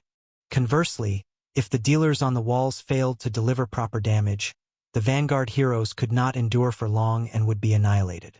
All the heroes involved had to perfectly execute their assigned tasks for the battle to proceed smoothly. This could truly be described as a classic MMORPG-style dragon raid. There was a particularly advantageous point in this battle. The dungeon gimmick installed on the Walsen ancient mana cannon. In the game, it wasn't actually that great a gimmick. Fitting for an artifact used by the guards of the ancient Lake Kingdom, this power was decent, but it was hard to hit the target. Even if a hero among our allies with a high accuracy score served as the gunner, the cannon's crude aiming performance meant the accuracy rate wasn't high. Missed. A bad miss. I had to spit blood seeing such phrases filling the screen. But now that we have him, the universally acknowledged cheat character, Damien. Bang. Bang. Bang. On the walls, the reserve party led the charge, turning the cannon's direction inward to the fortress. A beat later, Damien followed, pulling the trigger, and the mana cannon repeatedly spewed fire. And the mana bullets fired traced an intricate trajectory hitting right on Ippian's head. "What is this?" Struck by the relentless bombardment, Ippian let out a flustered groan. Of course, there was no time to overload the mana core like during the tutorial stage, so it wasn't as powerful as that mana cannon, but it was fully loaded, and at least it definitely inflicted damage on Ippian. "You insects! I will handle this." Ippian's left head snarled, and the middle head squinted its eyes, seizing control. The middle head opened its mouth precisely while being bombarded, preparing to shoot its breath. But our side was not idle either. The vanguard heroes had already clung tightly to Ippian. I shouted, "It's the breath! Block it! Leave it to me!" Responding to my cry, Duskbringer sprung from the forefront, kicking off the ground. SHSH. The chain armor enveloping Duskbringer, Lord of the High Tower, transformed in her hands into a giant greatsword. The crimson magic-infused greatsword swung upward from below, striking Ippian's lower jaw. Blaze! With immense heat, a magic-charged sword strike burst forth. Even this attack did not severely damage Ippian, who ultimately released its breath. However, Duskbringer's powerful sword strike slightly lifted its jaw upward. Boom! And forcibly redirected the trajectory of the breath upward, protecting the heroes on the walls. The black flame breath shot into the air, burning the sky. It narrowly missed, but the heroes on the walls screamed and collapsed to the ground. As the middle head's breath missed, the left head regained control and glared menacingly at Duskbringer. "Do not interfere, you half-dragon." The left head's mouth opened wide. There was no magic reaction. Instead, the wind was rapidly sucked into its mouth. "This pattern." I quickly planted the banner in the ground and yelled, "It's the dragon roar. Take cover." The next moment, Kaiawea dash, an ear-splitting, overwhelming roar filled the inside of the fortress. It was far beyond a simple shout in volume. The roar created wind pressure that fiercely dug up the surrounding ground. But our side's vanguard heroes were all safe. They had worn earplugs treated with magic beforehand, and hidden behind a magical barrier I had raised on the spot, they avoided the sound waves and wind pressure. As the dragon roar ended, the magic barrier crumbled with a rustle. From behind it, the heroes calmly got up. These bastards, my roar. How can they react so quickly?" As successive attacks were thwarted, the two heads seemed slightly flustered. Then, finally, the last head, the right head, which had been dozing off, grumbled and took control. "As always, these idiots. I'll handle it." "King." The right head, still half-closed its eyes, scrutinized our vanguard heroes, and geometric magic patterns appeared in front of it. Of course, we were prepared for this pattern too. I shouted, "It's magic! Dr. Mutant, now's the time. Leave it to me." Meanwhile, the mages who had been waiting on the walls placed their hands on each other's shoulders and prepared a joint magic spell. Dr. Mutant, Jr., Body Bag, chain our frontline's most seasoned mages. And King Poseidon, a merfolk king whose mana had become virtually infinite since becoming an avatar of the race god. Besides these 5, there were 2 more parties of mages. A total of 15 mages formed a line with their bodies and resonated their magic. The right head, rank 9 flame magic in preparation. Starting with a rank 9, "You sure are lavish, Lord Dragon." Junior recognized the content of the magic, and Dr. Mutant laughed, his beard fluttering. To be able to directly confront magic used by an ancient legendus, a mage, could there be a more glorious moment? Chew! Above the heads of the mages preparing the joint spell, a huge magic circle was instantly drawn. It was as if reflected in a mirror, remarkably similar to the magic circle used by Ippian's right head. Seeing this, the right head's half-opened eyes widened. "What? The same technique? How?" "It's a bit tacky to say it myself," Junior blurted out. "I'm good at observing and copying. Don't talk nonsense. How could a human possibly? Sure, your magic is sophisticated, but it's too old-fashioned. It's not so hard to use on the spot."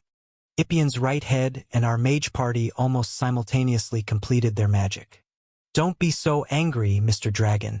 Next time I write a paper about this incident. Diarmuiden looked ecstatic as he extended his staff forward.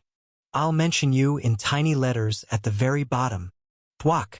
The fire pillars shot by the evil dragon and the humans collided in midair. Ipien's right head, which had been dozing until just recently, unleashed magic wrapped in fierce rage and hatred, and our 15 human mages gritted their teeth and followed suit with their joint magic calculation. What happens when two magics of the same attribute collide? Looking up at the two fire pillars antagonizing each other in the sky, I quivered with excitement. We thoroughly tested this in Stage 4. The higher level, the stronger side gets absorbed. So what if the levels of both sides are equal? They cancel each other out. Crash dash. In midair, the two clashing fire pillars, after a struggle, suddenly vanished as if they never existed. Ipien's right head let out a voice of disbelief. Such a thing. It's absurd.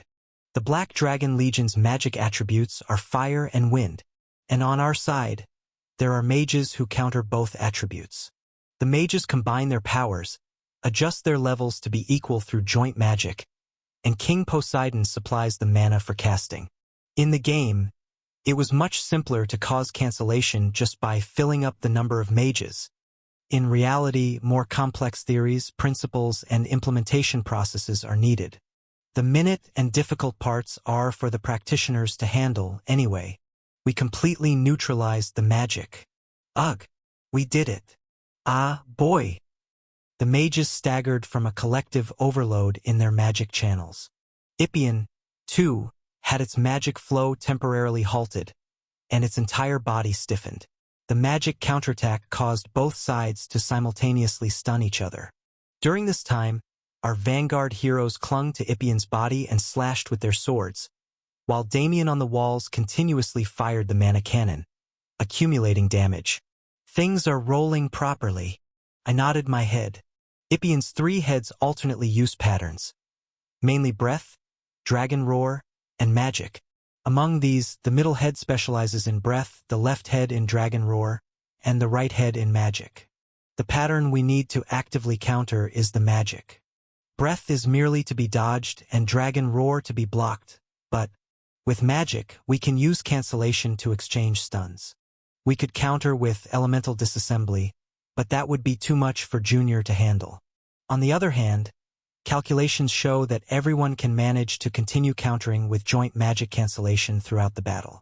Though it's a lengthy explanation, it ultimately boils down to this: avoid or block the other patterns, and only the mages cancel out the magic pattern to exchange stuns. And when Ipien is stunned and reveals an opening, the other heroes consistently accumulate damage. Thus, the role of the mages in this battle is crucial, and they are indeed putting themselves through hell. By canceling out each other's magic and recovering, the next magic pattern arrives and the process of cancellation and stunning repeats endlessly. I'm getting dizzy. I'm starting to feel dizzy. Prince Ash, is this covered by workers' compensation? Of course. It's covered, so keep enduring and push through. Once more the pattern cycled, and once more the mages groaned as they blocked the magic. But what can we do? If the mages fall, this raid is over. Of course, there's a limit to how long they can endure, so we need to decide the battle as quickly as possible. Fortunately, the other heroes were doing their jobs very diligently. The vanguard heroes clung desperately to Ipien's body and began pounding away with their weapons. How dare you lay hands on my body? Ipien, bursting with rage, attempted to unleash large-scale attacks on the close-range heroes, but bang, bang, boom. With ghost-like timing and insane accuracy, a succession of mana cannonballs flew in, landing incredible headshots one after the other. As the barrage continuously shook the head, even the mighty evil dragon could not withstand the continuous rigidity. Thanks to that, its wildly swinging claws and tail were either easily dodged by our heroes or leisurely blocked by Evangeline and Torkel. It's light. Not light at all, actually. Evangeline boasted as she blocked a claw, and Torkel groaned as he blocked a tail. Like annoying gnats. Finally, thoroughly infuriated Ippian aimed at Damien, but this time the vanguard heroes rushed in and planted their attacks in its body. Cuillin. I got it, sir. Lucas, who charged ahead, jammed a blade of light between the scales, and right there, Cuillin struck it with a clenched fist. For the first time, a crack wide opened on the armor-like hard scales. The eyes of the vanguard heroes gleamed like those of a predator spotting a weakness. Chapter 649. As the vanguard heroes rushed in like panthers, they continuously struck at the gaps between the scales. Thump, thud, whoosh. Although Ippian's skin beneath the scales was extremely tough, preventing fatal injuries, there was no doubt that wounds were forming, blood was splattering, and damage was accumulating. Ugh! Unable to bear it any longer, Ippian spread its wings to flee by flying. But, thunk, thunk. Immediately, another mechanism installed on the city walls, a net of iron chains flew out, tightly binding Ippian's wings. It was Damien who had skillfully fired the net launcher located between the mana cannons. The wings were bound only for a moment, but the other heroes were not so naive as to leave them unattended. The wings were targeted and attacked, rendering the flight ineffective. It's working perfectly. Whenever Ippian tried to attack the dealers on the walls, the vanguard would interfere, and when Ippian tried to crush the vanguard, the dealers would interfere. I blocked the area attacks, including the dragon's roar, with a magical barrier, and our mages neutralized the magic. How annoying! I'll wipe them out in one go. And the breath. Hooray! Duskbringer was on mark. Boom! As the middle head tried to breathe out again, the risen Duskbringer, wielding a sword as good as a club, smashed it into the creature's jaw. However, the middle head stubbornly resisted, preparing to shoot out its breath. This time it was aimed at the vanguard heroes inside the fortress courtyard. Just in case, I hurriedly prepared defensive measures, but Duskbringer loudly shouted, "Hey, we can use that here too, dash?" As Duskbringer's mouth slightly opened, a current of magical power gathered, firing a counter breath. Thunk dash. The breath shot by Ippian's middle head clashed in the air, spreading dazzling light and immense heat everywhere. And that was enough time. The other heroes quickly dodged the path of the breath, and Duskbringer, now wrapped in Lord of the High Tower, withdrew. Boom and more boom. Ippian's breath turned one side of the fortress courtyard to ashes. But that was all. Ouch, ugh! Except for Duskbringer, who was clipped by the breath and rolled away. Frustrated by the continual thwarting of its attacks, the middle head incredulously stopped its breath and stood momentarily with its mouth open, right into which Damien fired a mana cannonball. Blam! It hit the mark. It was a clean, effective hit. Thick smoke billowed, and black blood dripped from the creature's gaping mouth. With both their bodies and pride wounded, Ippian's three heads glared menacingly through the smoke. Presumptuous vermin! I'll sweep you away, you bug-like creatures, dash. I'll kill you. I'll kill you. Dare to counter my magic.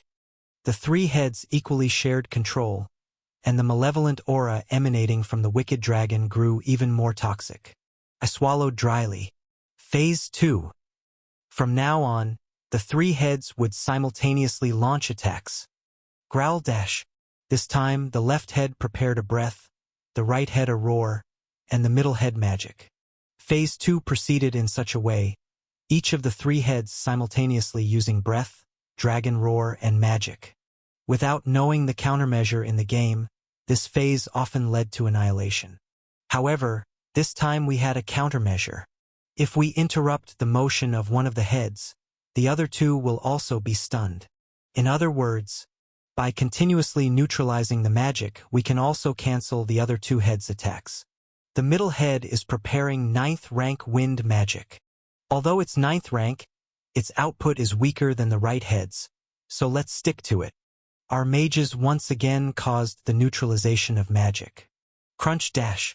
The middle head's wind magic and our mages' counter wind magic collided, and soon neutralized each other, leaving the heads preparing breath and roar also stunned and reeling. If we can keep neutralizing like this, Phase 2 might actually be easier than Phase 1. That's why we took magic neutralization as our strategy. Skipping patterns and striking with damage is now possible. Whenever the magic was neutralized, Ippian staggered in place, unable to move, while the vanguard heroes and the attackers on the walls could comfortably deal massive damage. A giant enemy beast just stands there showing its vulnerabilities? What better prey could there be? Bang! Bang! Boom! The mana cannons fired by Damien exploded consecutively on Ippian's head, and the vanguard heroes climbed over its body, embedding their attacks. Even the incredibly tough scales couldn't withstand the continuous accumulation of damage and began to split and fall off one by one, and the wounds engraved on Ippian's body gradually increased. Thus, covered in blood and continuously beaten, Ippian, finally, truly enraged. As if hair were standing on end, the scales covering Ippian's entire body bristled like dry ice, sublimating and emitting white steam. Dark energy poured out through the gaps in the scales. I shouted upon noticing the change in its state. It's phase 3. Everyone, defensive positions dash. Immediately, the heroes retreated en masse. I erected a magical barrier to block the pouring dark energy. SSSSS. The magical barrier began to corrode upon contact with the energy released by Ippian. This isn't just malevolent energy anymore. It should be called venomous gas. By the time the entire courtyard was enveloped in the mist of this venomous gas, thunk dash, like a missile soaring through storm clouds, Ippian, with its wings fully spread, spiraled up into the sky. Hovering in the air, Ippian's appearance had changed slightly. Rustle, rustle. The scales on its head had all fallen off, and in their place, thick venomous energy was billowing out. The face was hardly visible due to the venom, but the golden gaze fiercely shone through the dense black energy like headlights. I intended to capture you alive and present you to Father, but I won't do that. And then, a violent magical current surged into each of its 3 heads. I'll tear you to shreds and turn you into ashes. I'll report to Father that you were too young and frail, and I ended up killing you dash. Whoosh! The atmosphere churned, and the next moment, kaboom! The 3 heads of Ippian simultaneously exhaled their breath. The 3 streams of breath targeted not the interior but only the outer walls of the fortress. The ancient walls, characteristic of the Lake Kingdom's royal guards, withstood for a moment but eventually began to melt away. Boom and more boom. The beast rotated its body, exhaling breath from its 3 heads. The intense black flames shot out, burning down the entire outer wall of the fortress, and the walls crumbled into ashes all at once. Despite the considerable distance between where I stood in the center of the fortress and the walls, a burning sensation stung my cheeks. Thump, thud, as I lifted my head at the sound of the walls collapsing. Hovering over the swirling black flames, floating on the black smoke it had emitted, Ippian's true form, transformed into a rampaging wicked dragon, was visible. It flashed its evil gaze from within the dark energy enveloping its face. Just by its appearance, it could be a candidate for the final boss. I smirked, trembling slightly. Phases 1 and 2, to put it extremely, were just a taste. This state truly represents the real monster, worthy of the eldest son of Nightbringer. Yeah, it would be a shame if the Black Dragon Legion fell too easily. At that moment, our mages and long-range dealers returned from the walls. Lord, I thought we were going to die. We were prepared, but it was truly terrifying. The mages, covered in soot, trembled as they flew and landed behind me. At the start of Phase 3, Ippian always began by demolishing the fortress walls with its breath. We had prepared in advance. As soon as it began to emit its malevolent energy, those on the walls had avoided it using Dr. Mutan's flight magic.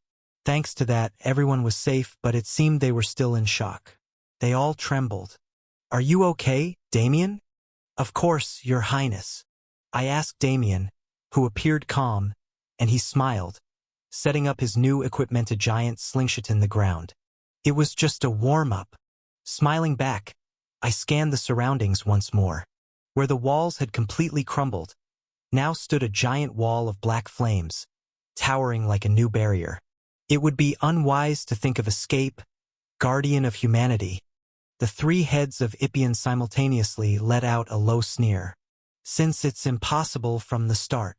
The destruction of its own lair's walls by Ippian was partly to counter our dealers who had been attacking from above, but it was also a ritual marking its hunting grounds.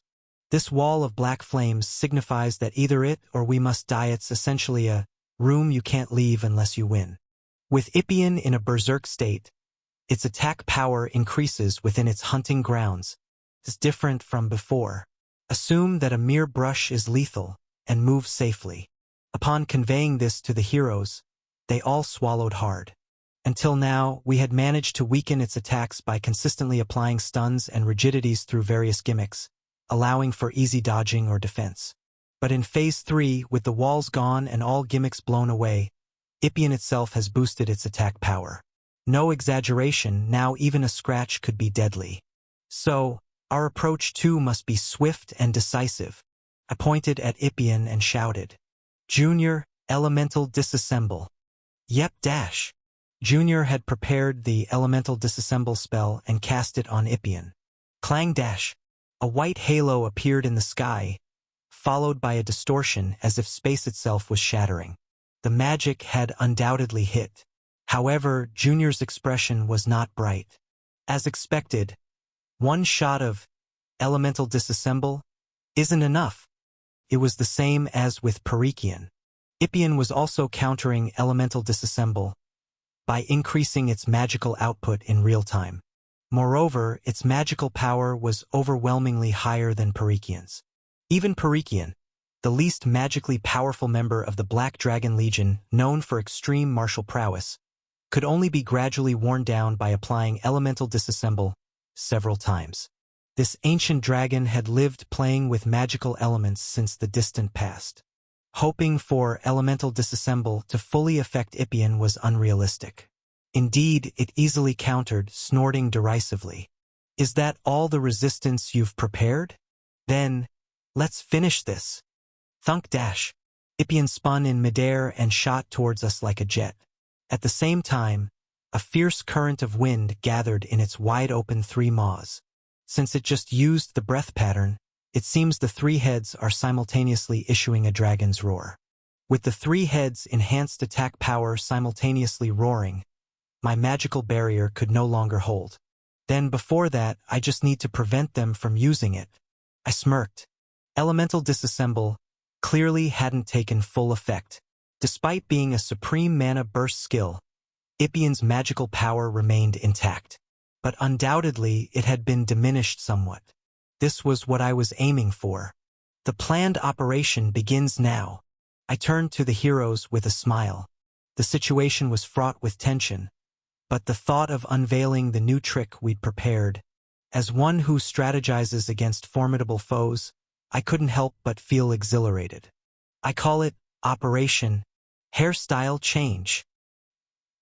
Hecate, who was closely guarding me, somehow looked perplexed, and right behind me, Damien grunted as he loaded the ammunition into the giant slingshot. The ammunition let out a bewildered voice. "Are we really doing this?" That ammunition was none other than the head of the Dullahan Legion commander. Chapter 650. Dullahan are headless specter knights, severed at the neck. These monsters obsessively fixate on beheading their enemies and possess a rather intuitive hierarchical system within their legion. The lower-ranked Dullahans are knights who have lost their heads, left with only their bodies. The higher-ranked Dullahans, although decapitated, do not lose their heads and carry them around proficiently. In short, the possession of a head is a quite significant matter for them. What if a high-ranked Dullahan loses their head? They are immediately demoted to a low-ranked Dullahan without question. Here lies the problem. What happens if a high-ranked Dullahan loses their body but keeps their head? How would that Dullahan fare? Since their bodies and heads are already separated, they wouldn't die, but what would they attempt to do? The answer is they try to decapitate others and steal their bodies. It's horrific but fitting for a monster. By merely making contact with a headless body, a Dullahan can usurp control of that body. Then, carrying their old head, they continue their merry Dullahan life as if nothing happened. Therefore, in the game, when a high-ranked Dullahan is left with only a head, one could frequently witness the terrifying spectacle of them seizing the bodies of low-ranked Dullahans to resurrect. No matter how elite the foe, if they steal the body of a lower class and rise again, they prove to be a rather troublesome legion to contend with. Let's think about this. Facing the Dullahan Legion commander, head, loaded into a giant slingshot, I nodded thoughtfully. After cutting off the neck of that dragon, and then attaching this friend's head to it, then, wouldn't it be possible to wrest some control from that three-headed dragon's body? Theoretically, it's possible, but does that even make sense? The Dullahan Legion commander muttered uncertainly, but I paid no mind. I had calculated that this would absolutely work. Even if we can't take full control, we can at least cause some confusion within Ippian. There's no loss even if it doesn't work out.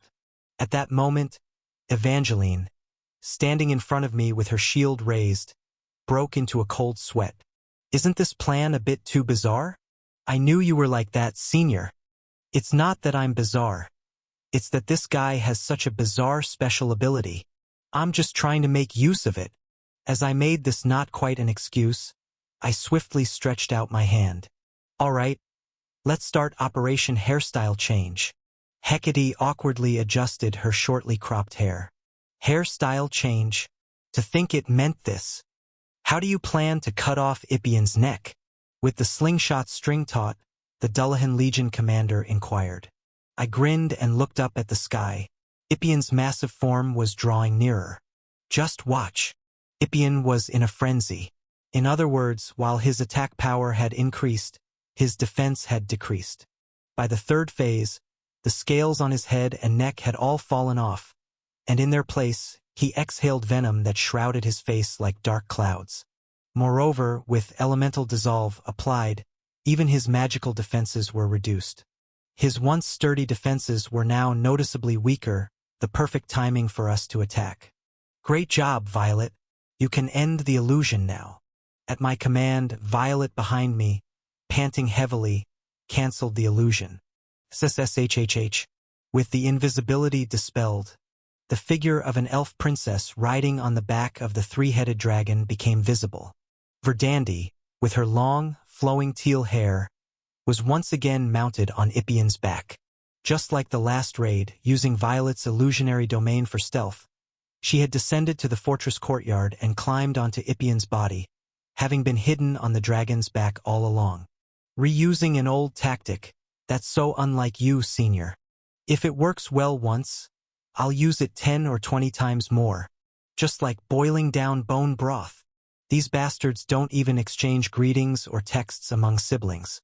It's certain they haven't seen each other's faces even during holidays for the past 500 years. Using the same method his brother died by, and without any shared information, he fell for it just as helplessly. There's no rule saying I can't use an unbeatable tactic more than once. Why take the long way around when there's a proven formula? I shouted, swinging my fist. Now, Verdandi.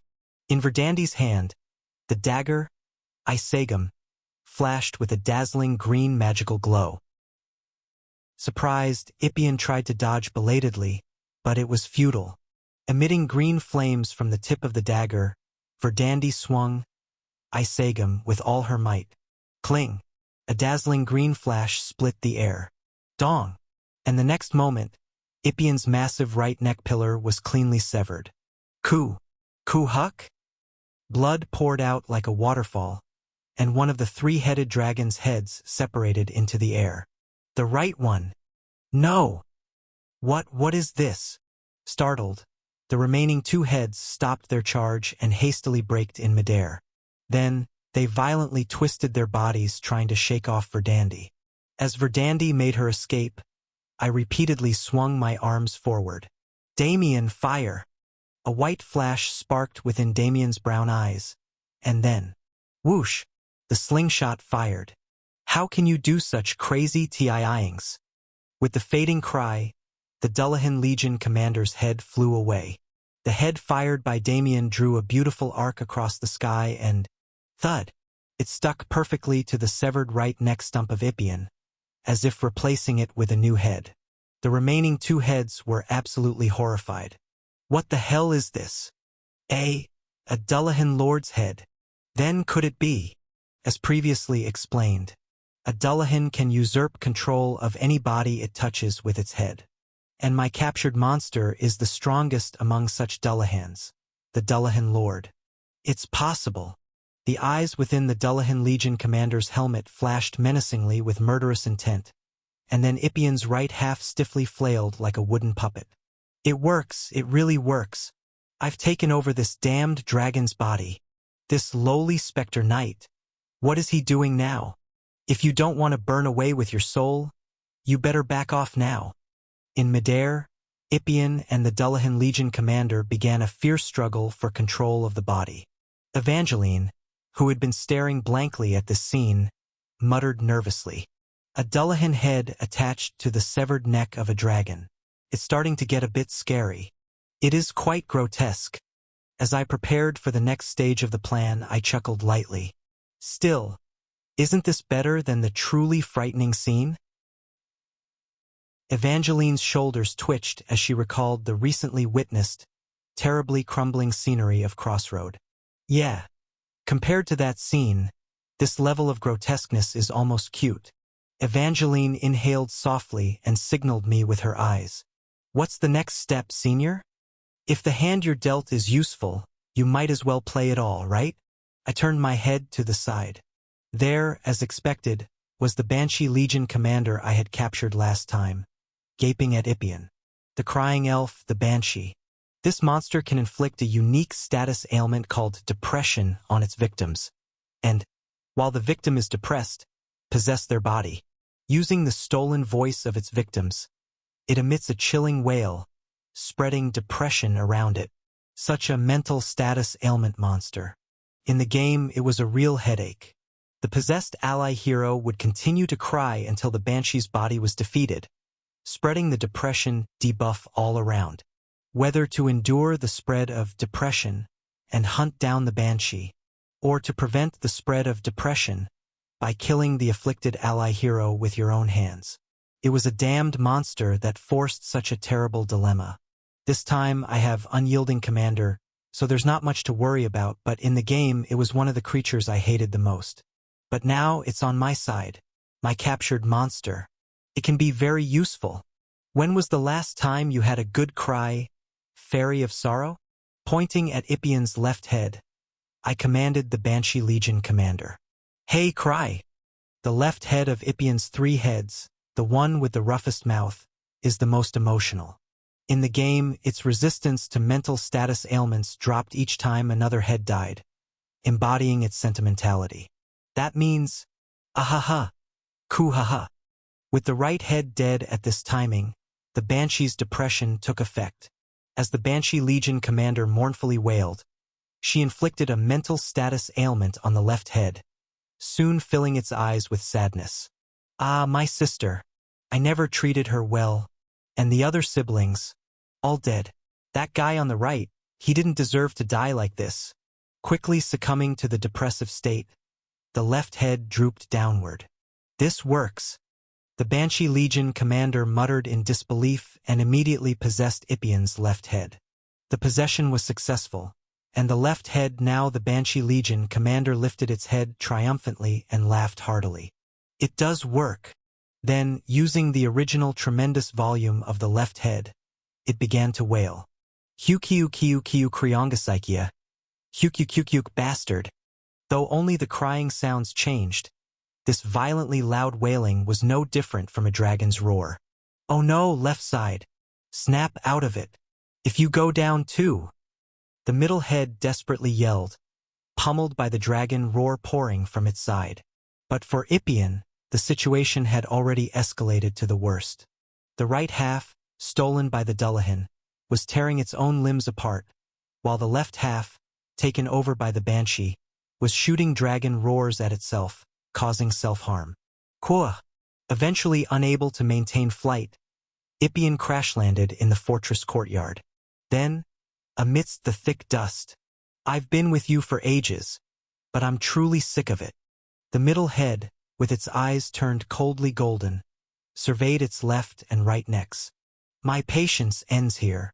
The next moment, the middle head unleashed its breath, directly at its own left head. Perberberb.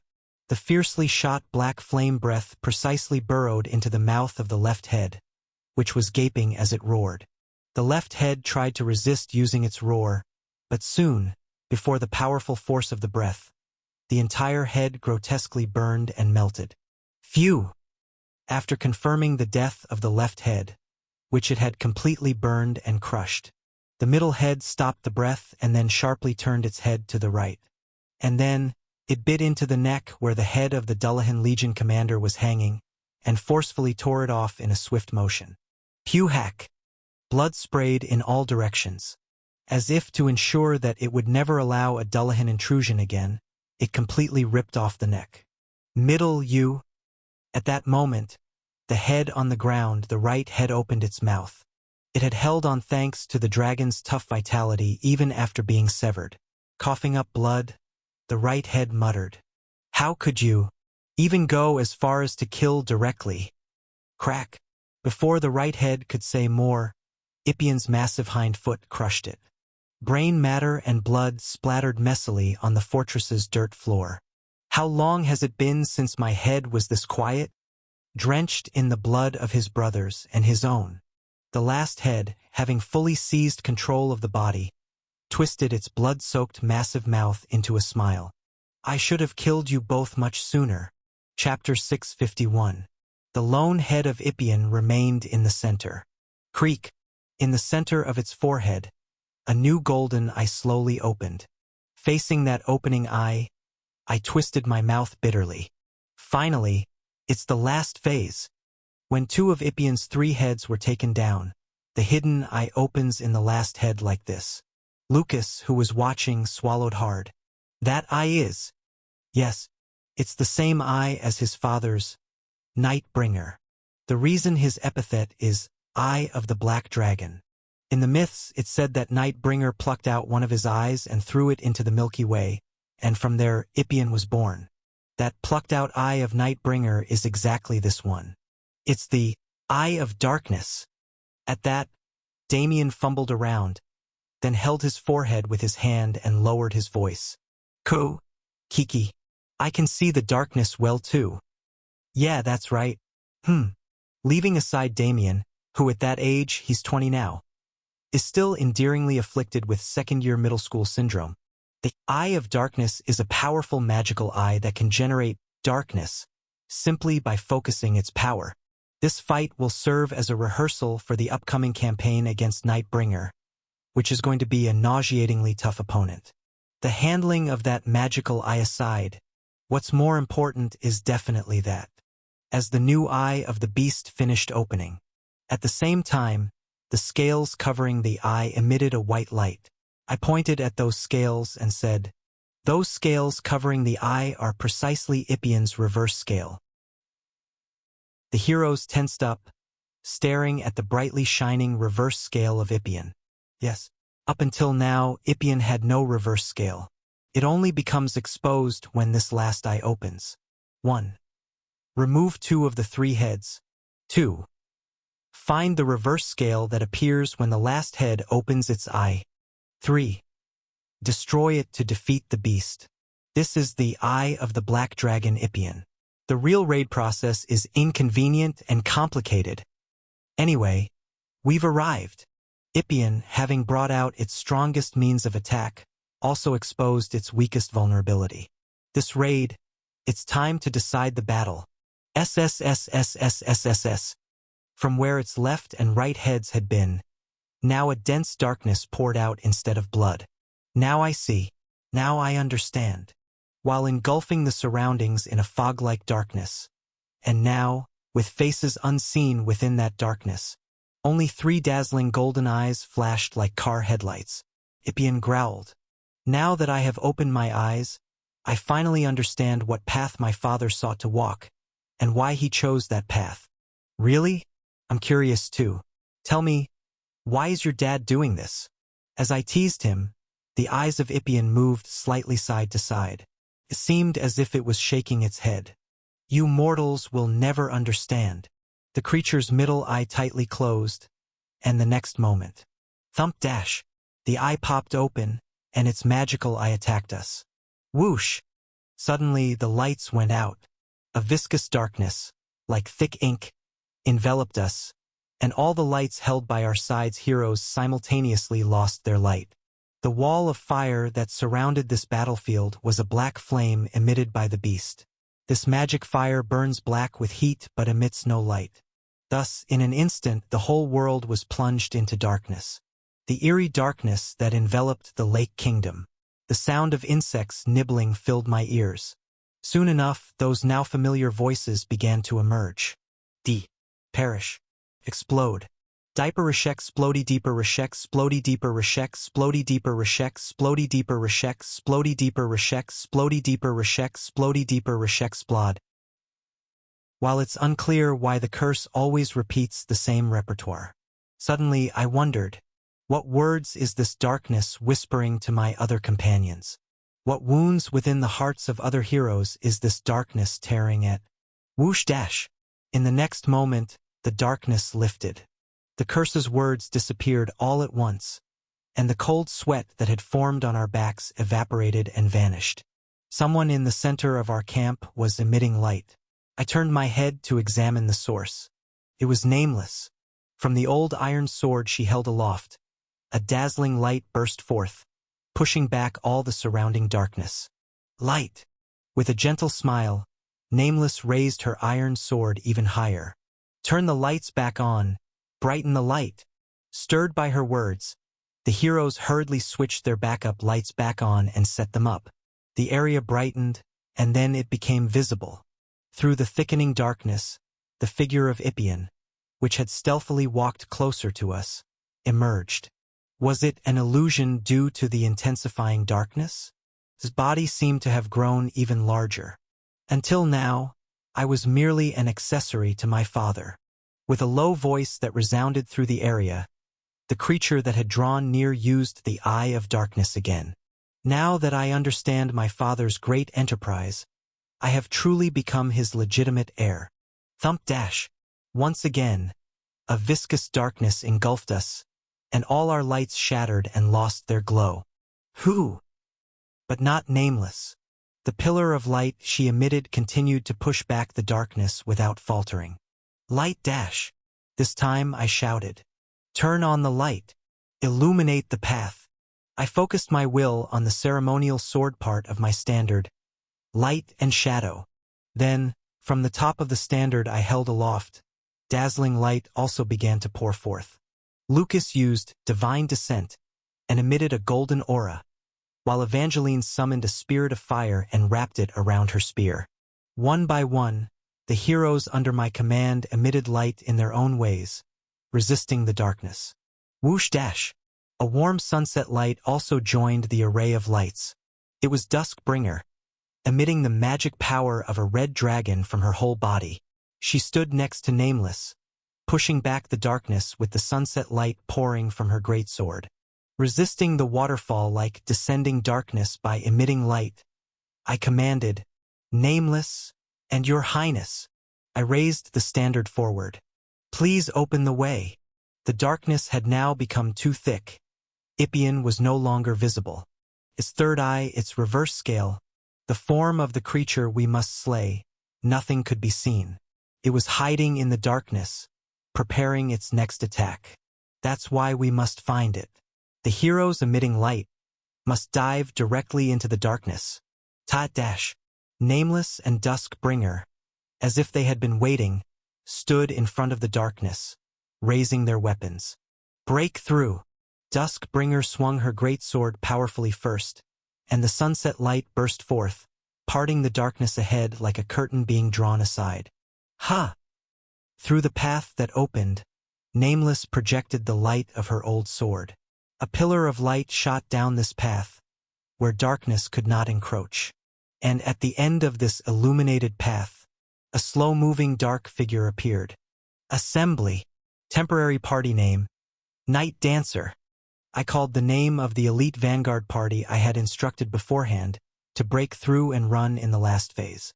Go dash! Following the path illuminated by Nameless and Duskbringer, 5 heroes rushed forward.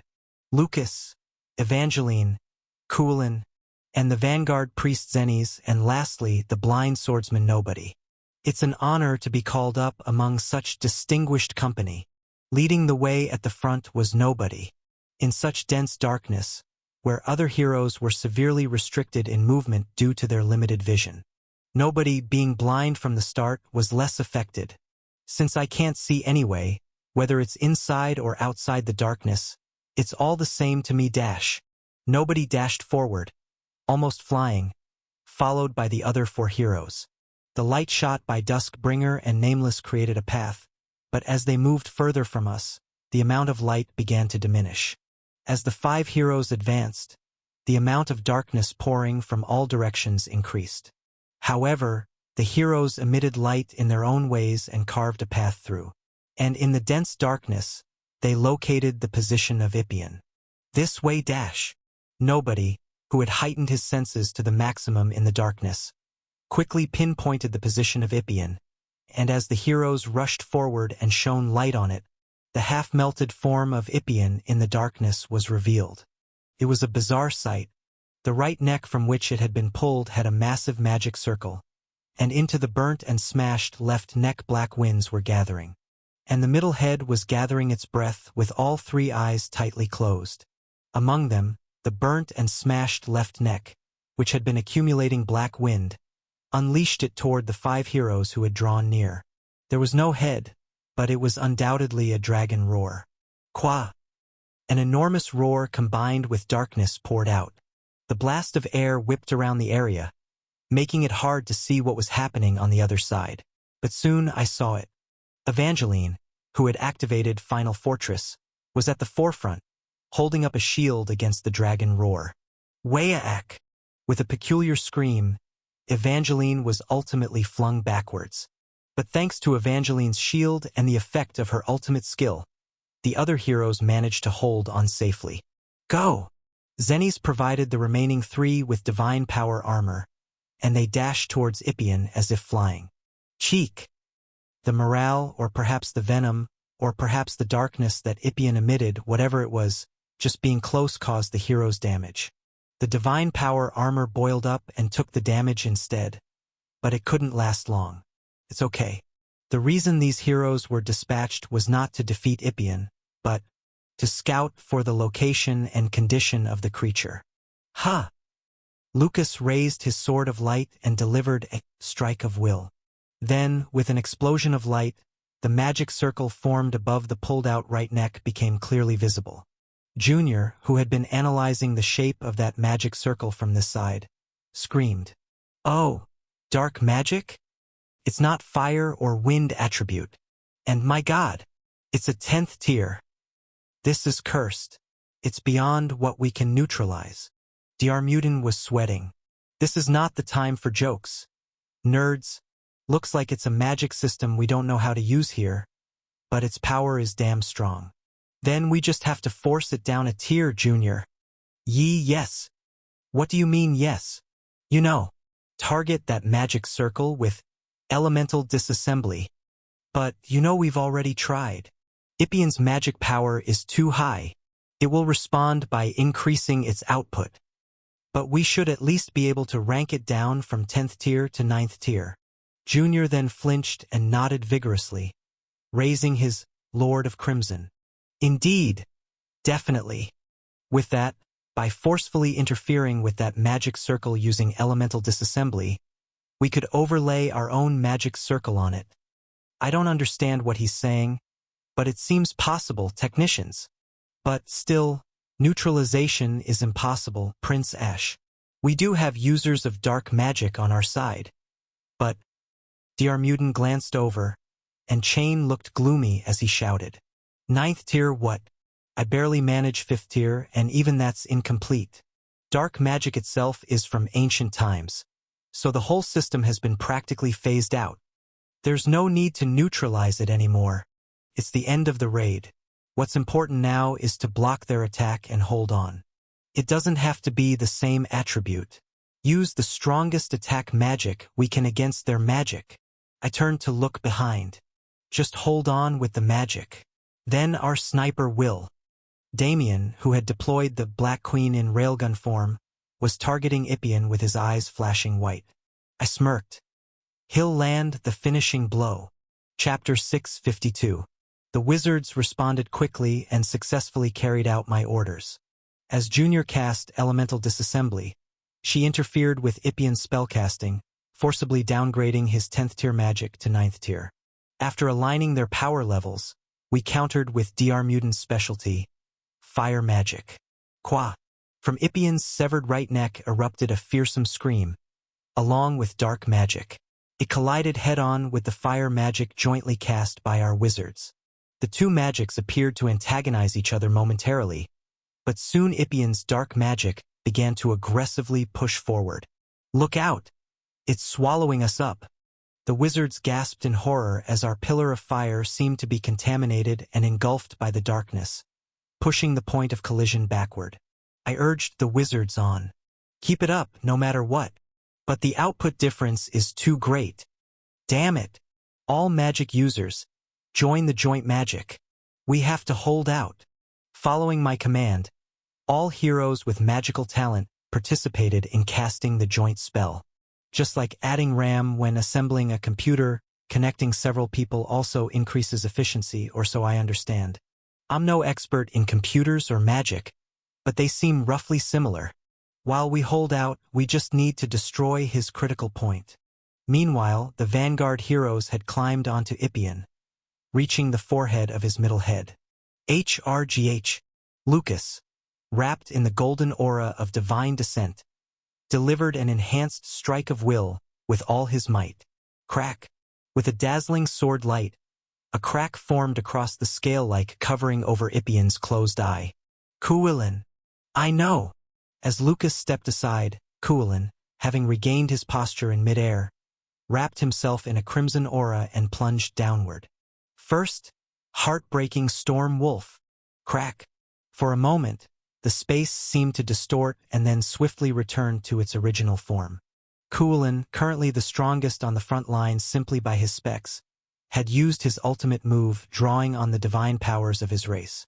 Moreover, this form was that of the first-generation Wolf King Lunard. The tremendous force caused numerous cracks to spread across the scale.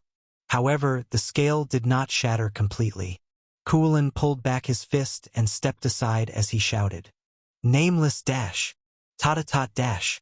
With agile steps, Nameless ran up the slanted body of Ippian and, finding her footing in midair, clenched the handle inside her sword sheath with her right hand. If you keep emitting such evil energy like this. She dove towards Ippian's middle eye and drew her sword in a swift motion. Skayak dash. Her decisive slash, capable of cleaving anything in two, sliced through the scale without hesitation. Or so it seemed. What? Suddenly, Ippian's middle eye opened, and from it burst forth darkness, enveloping the scale like a shield, preventing it from being fully split. It's no use. Flash. The next moment, a golden light erupted from the middle eye. Cough. Choke. Lucas, Kuilin, and Nameless were thrown back, spitting blood. Lucas and Kuilin managed to regain their posture in midair and landed with difficulty, while Nameless, unable to stabilize, fell downwards. Safe. Fortunately, Evangeline was there to catch her, and Zennies was seen casting a healing spell. Ippian no longer paid any attention to the heroes on that side and stared straight in our direction. The darkness has gathered enough.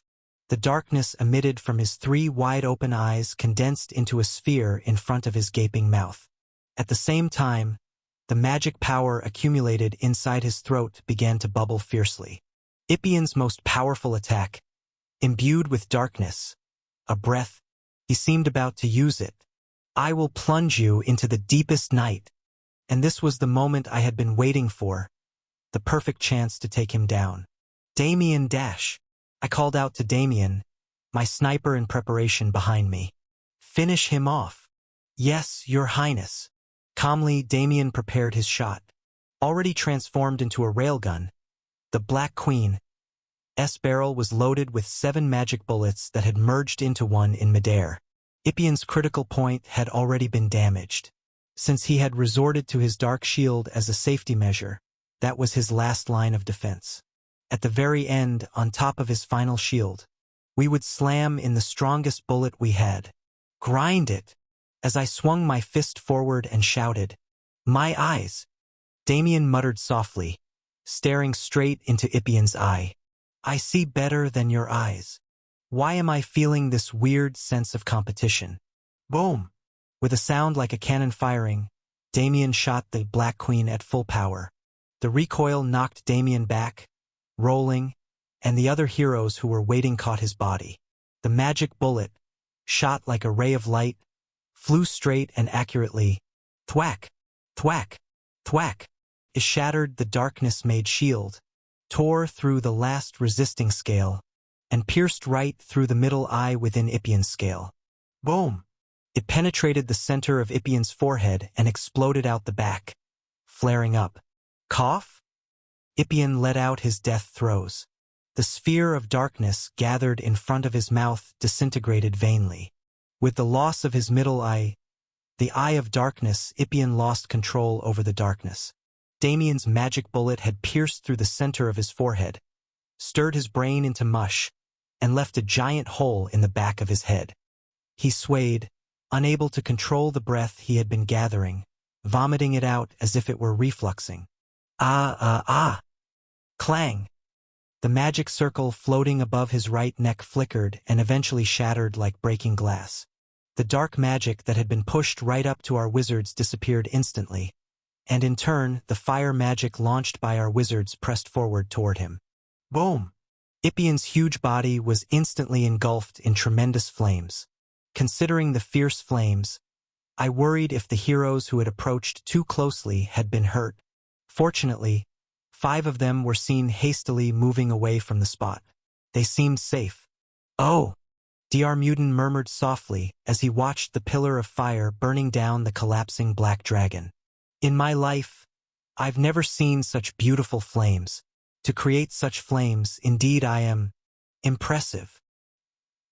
Isn't this the time to praise everyone's combined strength, will, cooperation, and collective effort?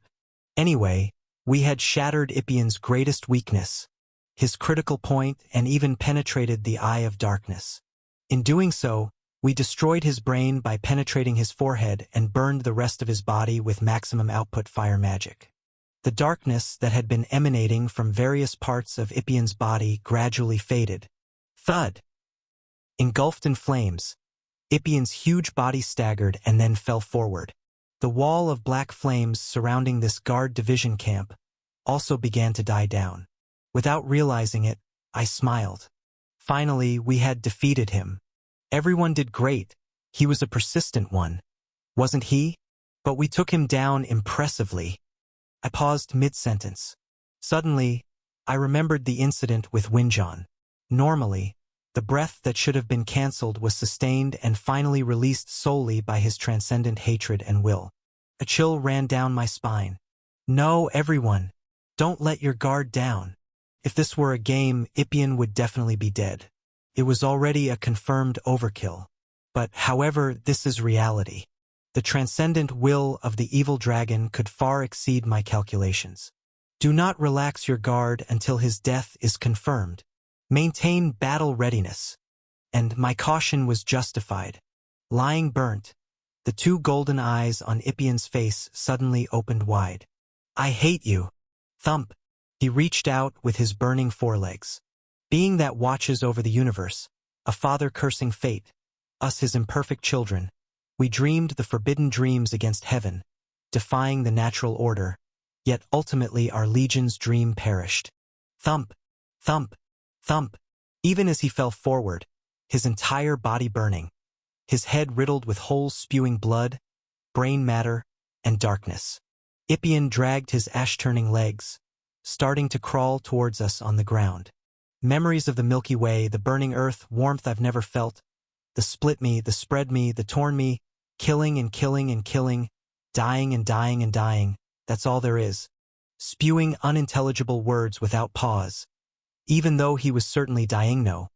Perhaps already dead, Ipien crawled toward us with terrifying momentum. Don't play with me. Don't rejoice over my death. I have lived to destroy this world with my father because it's the only way to ruin your fun. I gritted my teeth and raised a wall.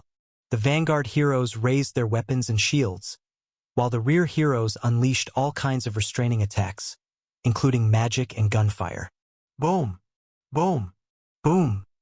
Ipien's body, already having lost all its normal defensive power, crumbled in an instant. Yet, he continued to crawl toward me with a thunderous rumble, crushing and breaking. Why do you keep interfering without understanding the great will of my father who stands against the beings above in the sky, mortals? The vanguard heroes in front of him stabbed their weapons into his eyes and slashed his burning scales with their swords.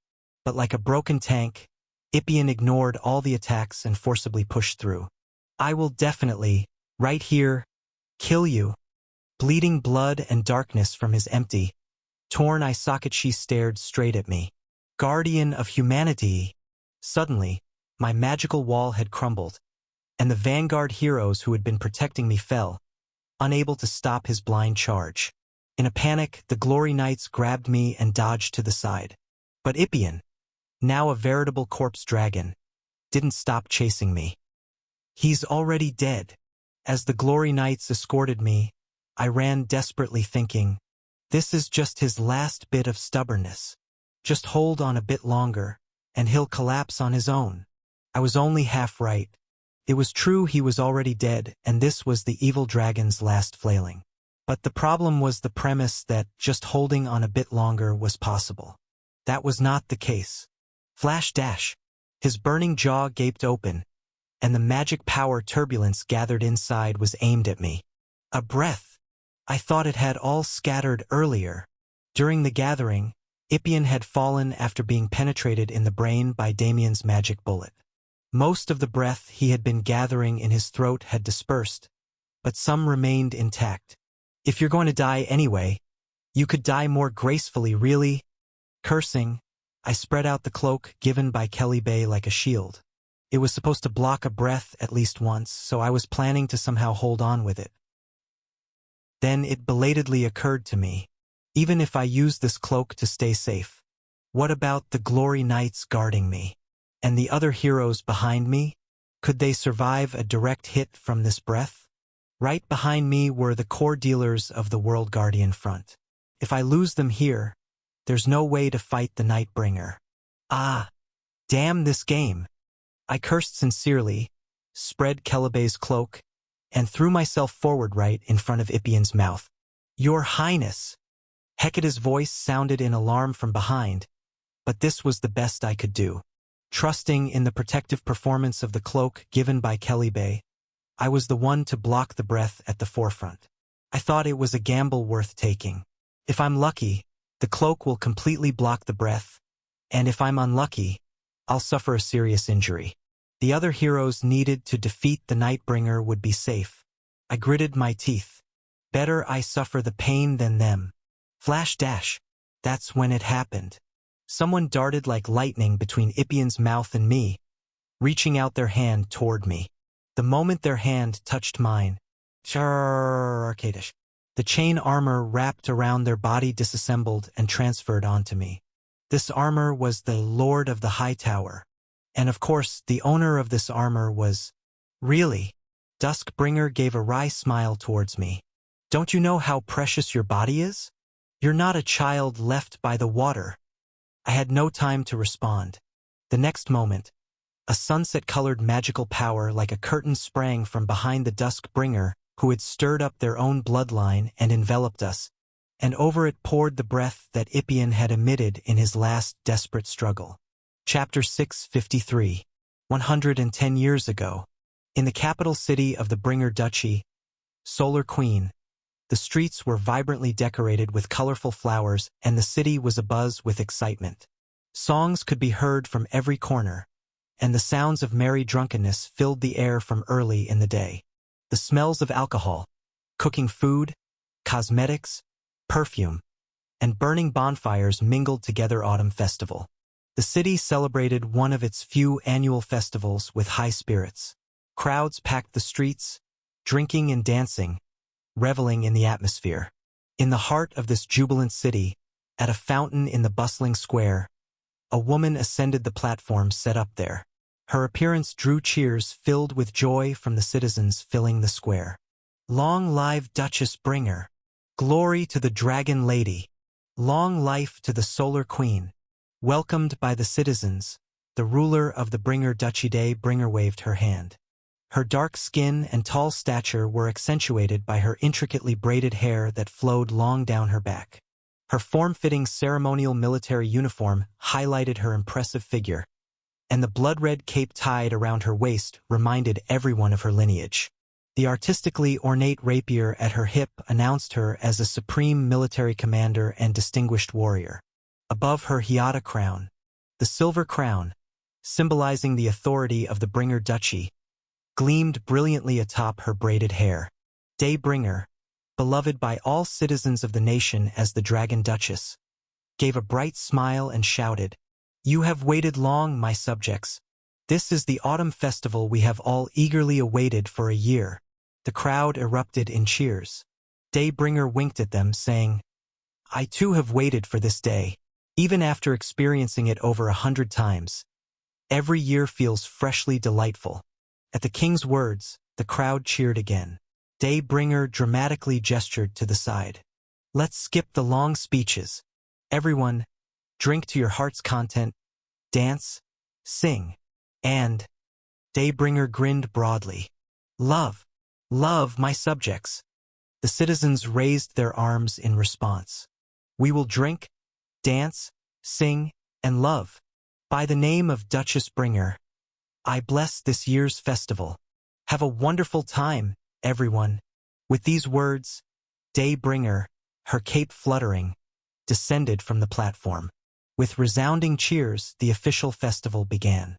People dispersed throughout the city, starting to drink, dance, and sing. And, amid this festive atmosphere, there was a girl who watched the street crowds with cold eyes. Sigh.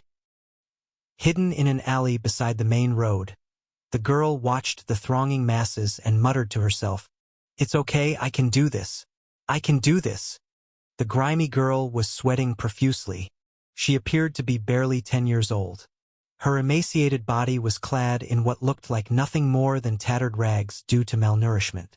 She stood out starkly against the lavishly dressed festival-goers. Her messy black hair framed her large eyes, which scanned the crowd for an easy target.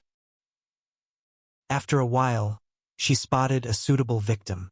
It was a middle-aged man, heavily drunk since midday.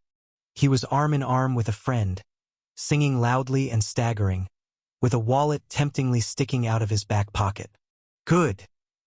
Emerging from the alley, the girl naturally stepped onto the main road and quickly positioned herself behind the middle-aged man. Her thin arms trembled with tension, but her decision was swift, and she hesitated not in her actions. As the girl stepped out of the alley into a side street, the wallet she had targeted was securely in her possession. Pant, pant, pant. Her breath came out in gasps, her heart pounding. The girl watched as the middle-aged man continued singing boisterously down the street and then carefully opened the wallet. Her face, initially filled with anticipation, soon fell with disappointment. Inside the wallet were only a few coins, no valuable items. She shook the wallet a couple of times before letting out a faint sigh. But this is something, at least. With these coins, she could buy some snacks at the festival stalls. Just then, a delicate growling sound came from the girl's stomach. Thinking of food, her hunger, exacerbated by days of starvation, reacted first. Holding her hungry stomach and suffering, the girl staggered forward. She wanted to eat something quickly. However, as she entered the next alley, the girl stopped abruptly, startled. A woman covered in tattoos was smoking a cigarette. Noticing the girl, she smirked and gestured with her hand. Well, well, congratulations, our little one. You've finally succeeded in your first theft. Now you're finally pulling your weight. Come here. Let big sister give you a pat." Come here, can't you hear? Hesitantly, the girl approached the woman. The woman flicked her cigarette to the ground and stomped it out, then extended her hand toward the girl. Give it here. Pardon. Hand it over. Our little sister's first earnings. Let's take a look. As the girl hesitated, the woman's expression turned fierce. Ah, this is starting to upset me. Little one, you know how much I've struggled to raise you, don't you? Then, the girl's mind flashed with memories of the abuse she had endured at the hands of this woman. Merely because they were both street orphans, she would steal food and often beat her. This woman was the leader of all the female street orphans in this area. That was the big sister standing before her. That was why she couldn't refuse. Trembling, the girl pulled out the wallet she had kept hidden and handed it forward. Thump! The woman snatched the wallet, looked inside, and let out a sound like, "Tisk. What kind of business starts with being broke? You really are unfortunate. Tisk." The woman nonchalantly pocketed the wallet. Ah! As the girl made a dismayed sound, the woman's eyes flashed menacingly. What's this, ah? Don't have eyes to see. You can't even bring in enough for your own street tax, too young to work as a prostitute, and I've taken care of you for years, right? Shouldn't you be repaying my kindness then? Isn't that right?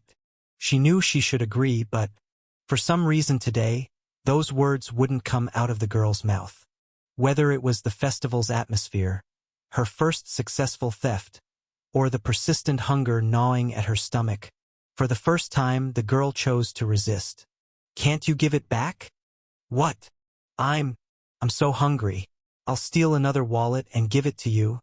But can I have those coins? Please.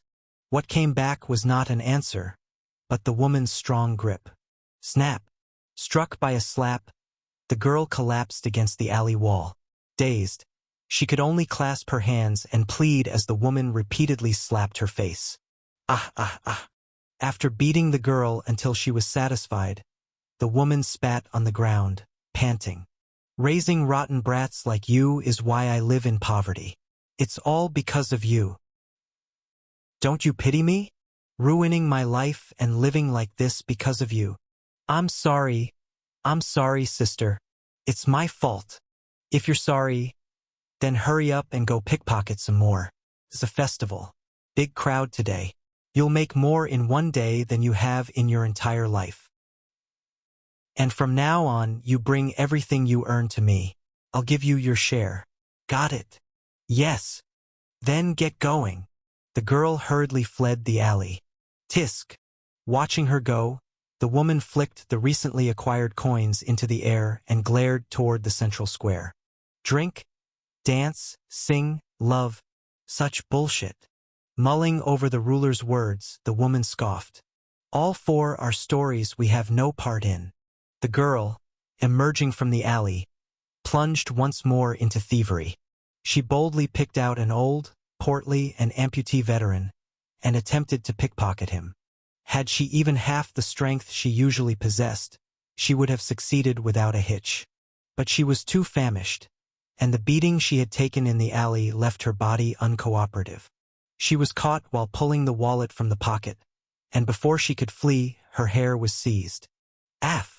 Realizing the situation had gone awry, the girl quickly knelt and began to plead, knowing it was the safer way out. I'm sorry. Please forgive me just this once.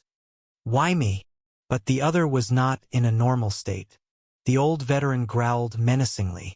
Still holding her hair, the girl asked with a trembling voice. What? Why me? Why did you try to steal my wallet? Well, it's just that. I looked easy to you, right? The veteran roared and swung his hand. You thought because I'm like this, I'd be easy, you fucker. The girl was beaten to death. She was battered until her body was covered in blood and bruises. And in the back alleys of the city hosting the festival, no one paid any attention to a parentless, starving little thief being beaten nearly to death. The veteran continued his assault until he felt his anger had subsided, then limped away. The girl, beaten black and blue, lay discarded with the trash in a filthy alley corner. She was hungry. Really simply just that. In a city where even begging required paying others for a spot to do so. It was a festival. The streets overflowed with abundance and festivity. Food and drink were plentiful. But all of that was a distant story for the girl. The girl regained consciousness as dawn approached. The festival was over for the day, and the city was cold in the dead of night. Limping, she got up and staggered towards the street of stalls, hoping to scavenge some leftovers from the shops that had closed for the night. However, where do you think you're going, you filthy thing? Can't you just go away? Don't spread your disease. Go back to the sewer you live in. Everywhere she went, the girl was chased away. Bloodied, her clothes, which were already like scraps, had turned into rags, and rolling in the dirty back alleys had made her smell foul. Even during a normal festival, she wouldn't have had to starve. If she had just pretended to be pitiful, she might have received some food out of pity. If she hadn't gotten greedy, hadn't tried stealing, she wouldn't have ended up in such a horrible state. Staggering, the girl suddenly stopped. In the middle of the night, there was a house brightly lit. As if drawn, she approached and peeked through a slight opening in the curtains at the window. Ah! She saw the warmth of a cozy family home in contrast to the cold autumn night outside. Warm air poured from a burning fireplace. A young couple was elegantly sharing a glass of wine in the kitchen, with a brown turkey dish between them. The couple's young children, who had been asleep on the sofa with their new toys from the festival beside them, murmured in their sleep and turned over. The parents shared a loving laugh as they looked towards their children. How nice! The girl watched the scene, her emaciated hand clenched into a fist. If only I could have lived like that. If only she could have grown up happily in such a nice home. No, even if it were poor and lacking. If only she had a home to shelter her from the wind and rain. No, even without a home. If only her parents hadn't abandoned her. Countless meaningless fantasies flashed before her eyes. The enviable life she could never have continued to flow past her. And then the fantasy broke. Snapped. The couple, belatedly noticing the girl, approached with cold faces and adjusted the window curtains. With the curtains drawn, the interior of the home was no longer visible. Even from her fantasies, the girl was chased away. She stumbled backward, tripped, and fell. She no longer had the strength to stand, let alone to continue living. The girl collapsed on the spot, her consciousness snapping. In a darkening world, the girl wished, rather let this life end here. May I never open my eyes again. To escape from this hell forever. Your Grace, it's time to return to the palace. Daybringer's loyal adjutant and Dragonblood Knight, Leighton, urged her. Daybringer, who had been mingling with the citizens and drinking in the central square, shook her head calmly. Don't be so strict, Captain Leighton. It's only once a year. Let me enjoy it a little longer. I'm not even drunk yet. Your Grace, if you stop drinking now, we can clear this place. That way, the citizens can also go home and sleep. It's already dawn.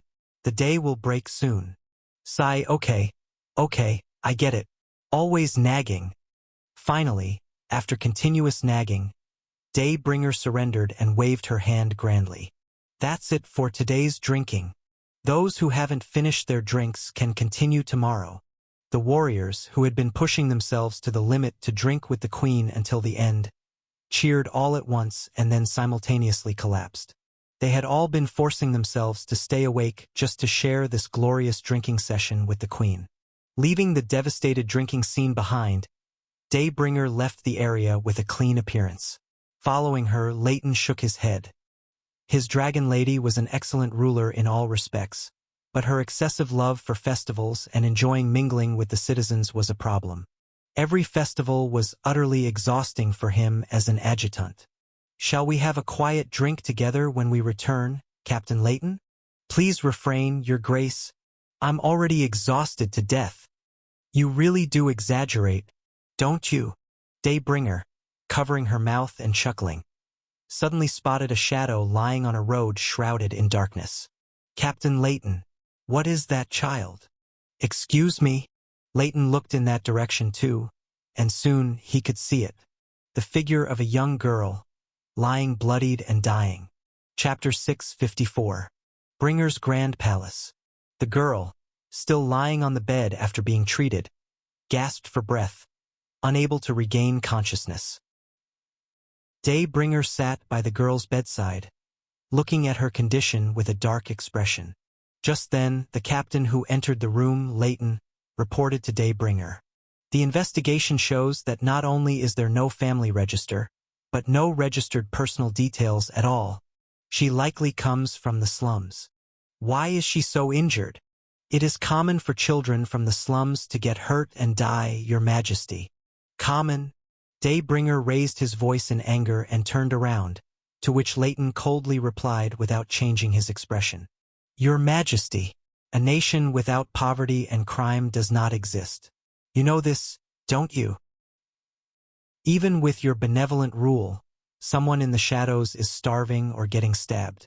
You are a great person but not a god. These things happen. I know, Captain Leighton.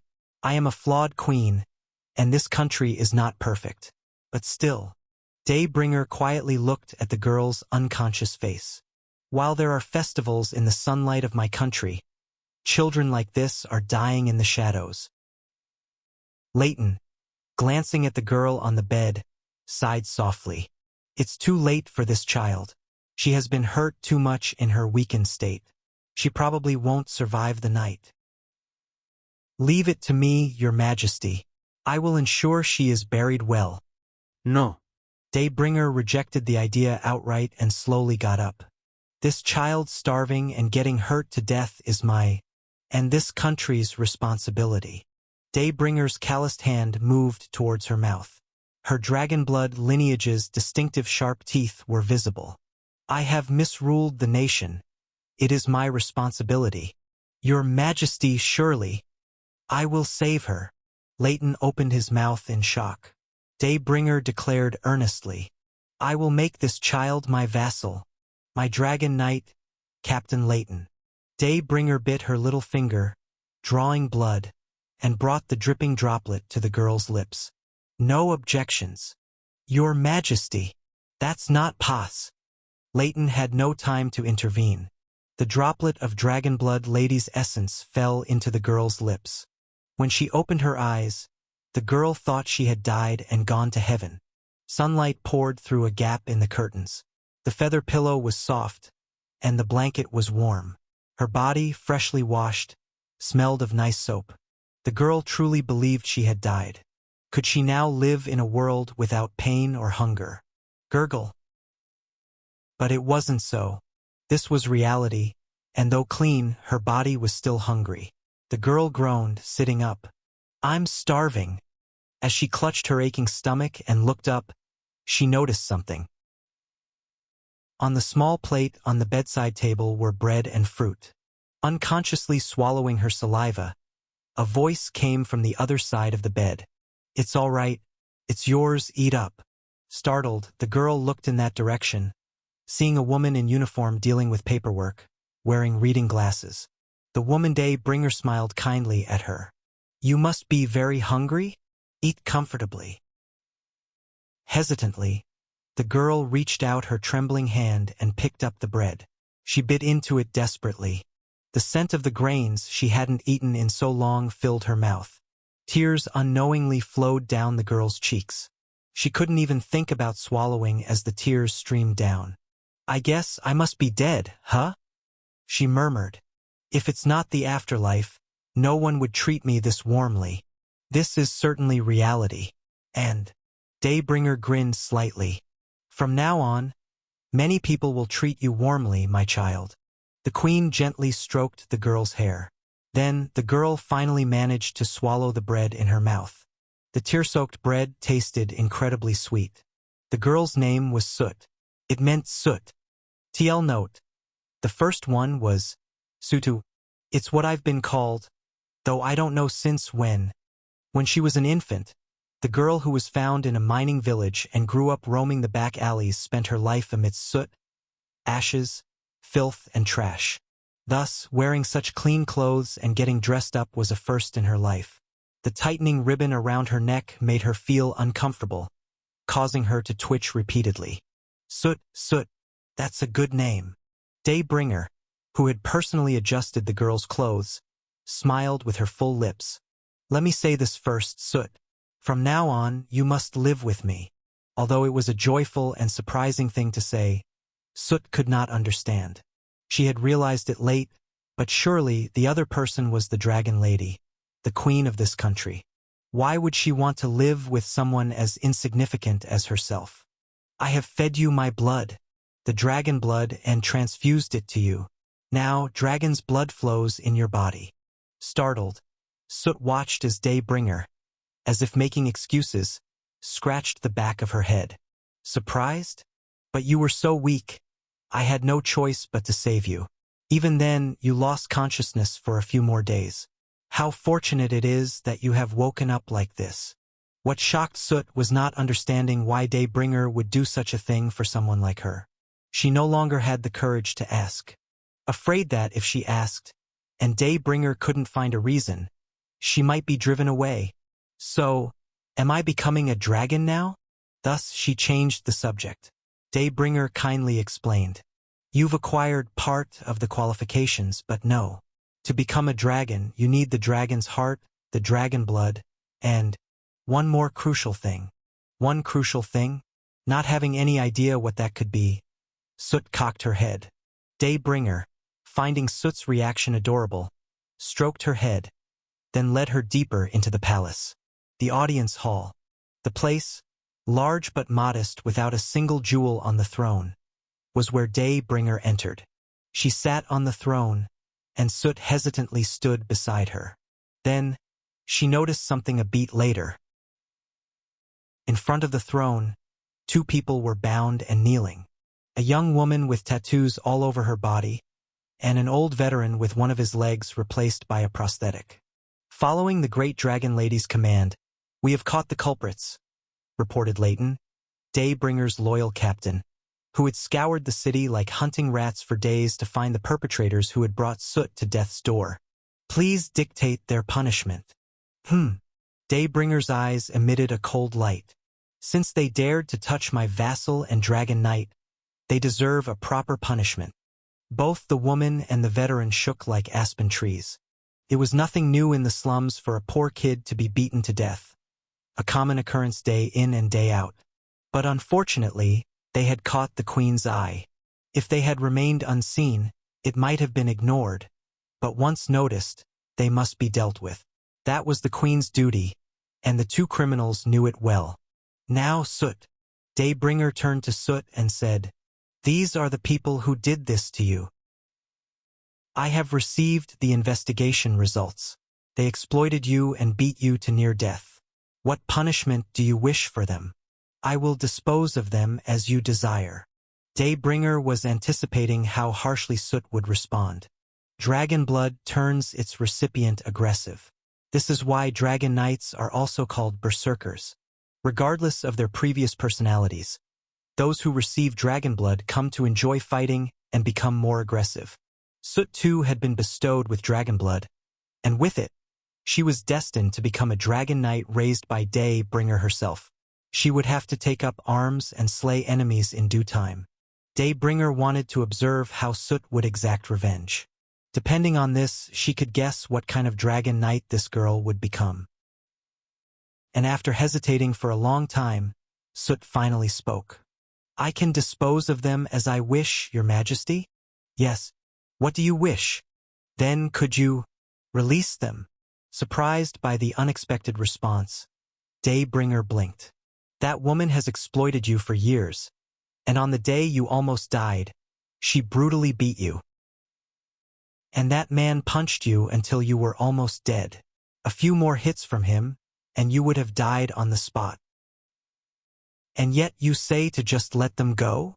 Soot spoke with a trembling, stuttering voice. "But my big sister here provided me a place to stay all this time. And that soldier, I stole his wallet first. If you're going to punish these two, please punish me too for pickpocketing."